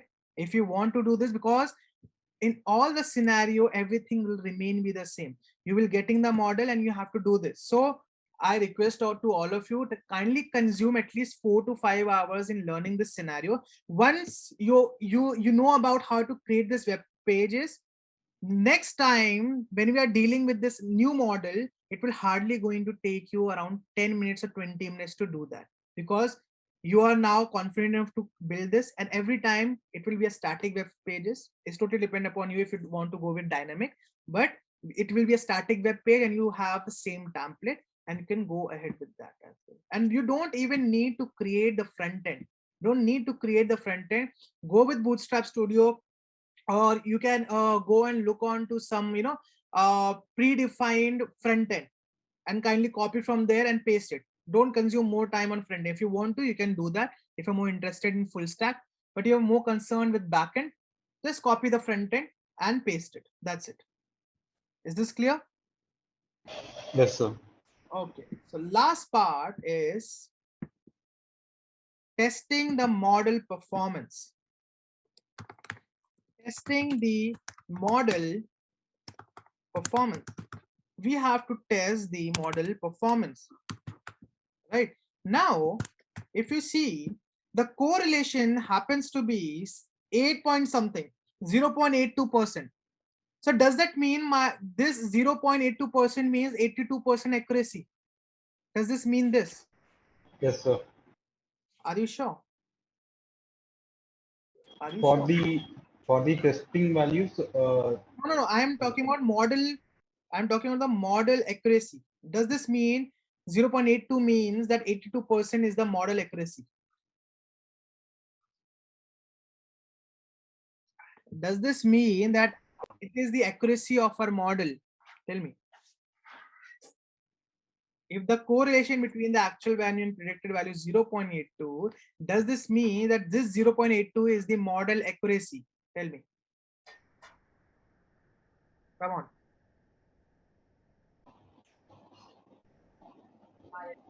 Come on, tell me. No, sir. No, exactly. It doesn't mean that a model accuracy is 0.82, because for this predicted value, this actual value, for a specific data, we are getting this correlation. This correlation is only the strength between the actual value and the predicted value, right? You cannot say that if our strength is 0.82, then we will getting 82% of accuracy. No, you cannot say that. This is not the accuracy, this is the strength. If you will be using different value for testing purpose, it might happen the correlation comes out to be 0.5, 0.6. Okay, there's a deflection over here, but accuracy of a model will remain be constant. So this is not the accuracy of a model. This is not the accuracy of a model. Is this clear? Yes or no? Yes. Any doubt in this? So what is the accuracy of the model? That's we are going to find out. That's what we are going to find out. The accuracy of a model. Okay. Okay, that's what we are going to find out. Because we have seen accuracy depends upon the difference between the actual value and predicted value. Right? Okay. So we have different MSC, MAE, and all that. So now let's try to find the accuracy. We are going to use the R square.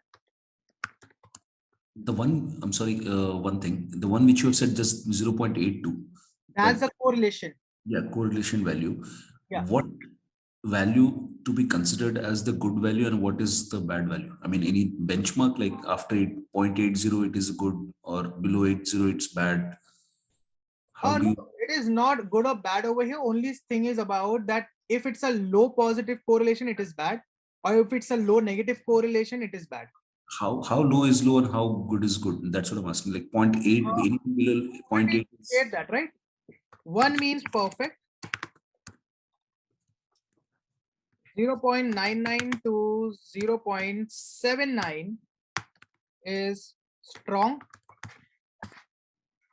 Then 0.78 to somewhat around 0.5. It's moderate.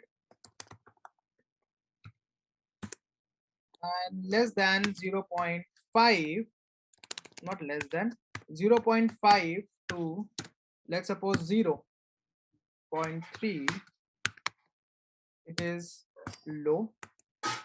0.3 to 0, it is extremely low. Okay, then from 0 to 0.3, that is minus 0.3, it will be low, but over here we have to consider the word positive, perfect positive, moderate positive, low positive, extremely low positive. It will be extremely low negative. We can have a negative correlation as well, right? If price increases, if area increases, price decreases. That's a form of negative correlation. Then again, the same thing from minus 0.3 to minus 0.5, it will be low negative. Minus 0.5 to minus 0.78, it will be moderate. Negative from minus 0.78 to minus, sorry, not 0.8, 0.9. 0.8, sorry. Let me move this as 0.79.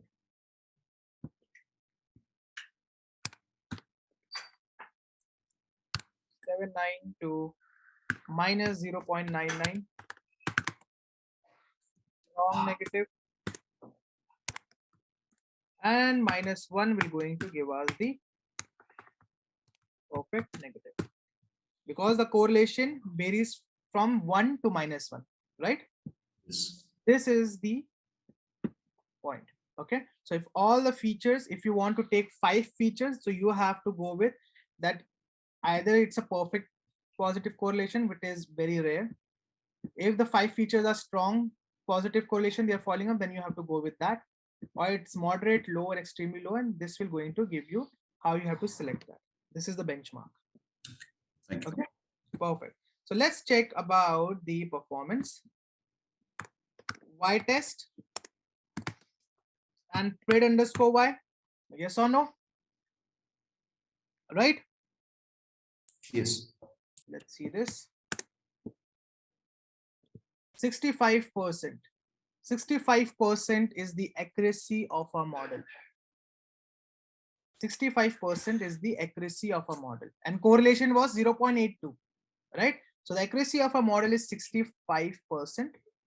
So if you are giving any data, so there are 65% chances that a model will going to give you accurate result. Is this clear? Yes. Okay, so this doesn't mean that the correlation value is the accuracy. No, correlation value is not the accuracy. This is the accuracy of our model, and we focus on the accuracy of our model, not the accuracy or the correlation value, because value can be changed. Value can be changed, right? If it's 0.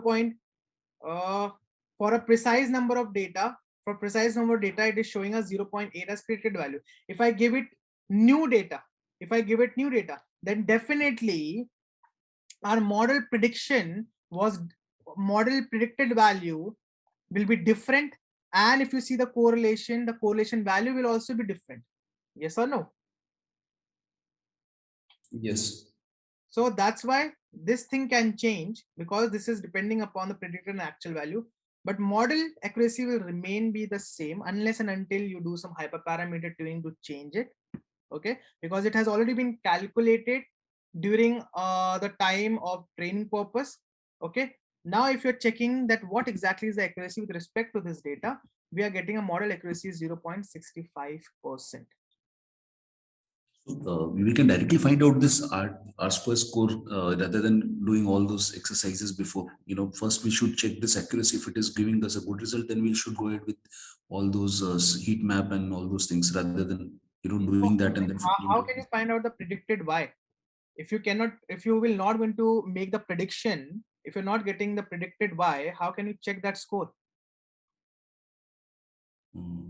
Right? If you have to first fit the model, then do the prediction, then you have to test the model. You cannot test the model before the prediction. You need to have this prediction value.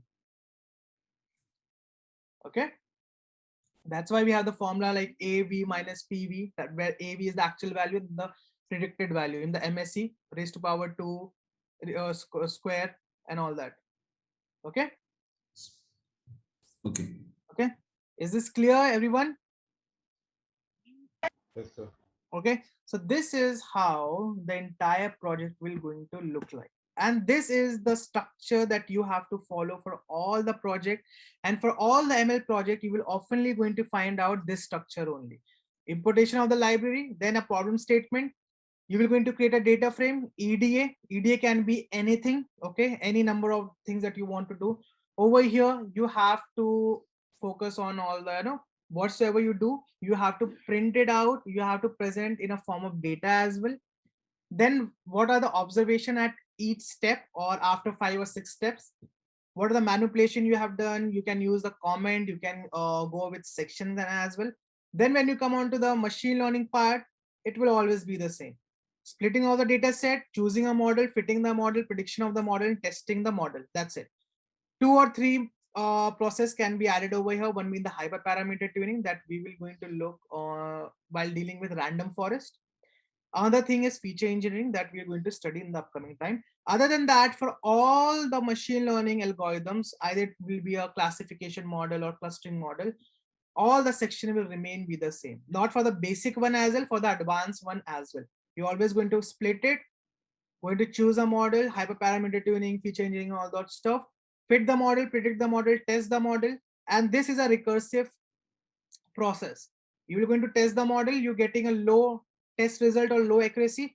Again, you jump to hyperparameter tuning. Again, you will go into do feature engineering. You will train the model, test the model, predict the model. If you're getting a satisfactory result, you are going to end the process there. Or if you're not getting a satisfactory result, again, you will going to start. Is this clear? Is this clear? Yes. Okay. So this Yes. will be the ongoing process. 0.65 is the accuracy. Now you can provide some hyperparameter tuning, because over here we have also included the outliers. If you remember, right? We have not done anything to avoid the outliers, right? So Right. So outliers is also affecting the accuracy over here, and there are certain effect. Suppose we have included the entire features and those features as well that are not relevant, that are very irrelevant to each other, that are neither showing us the positive correlation that much nor the negative one. Yes or no? There was a feature known as the heating part, hot heating water, that was showing us 0.09, approximately 0, right? So this comes under the feature engineering, so it will going to affect the accuracy in such way. Okay. Is Yes, this sir. okay?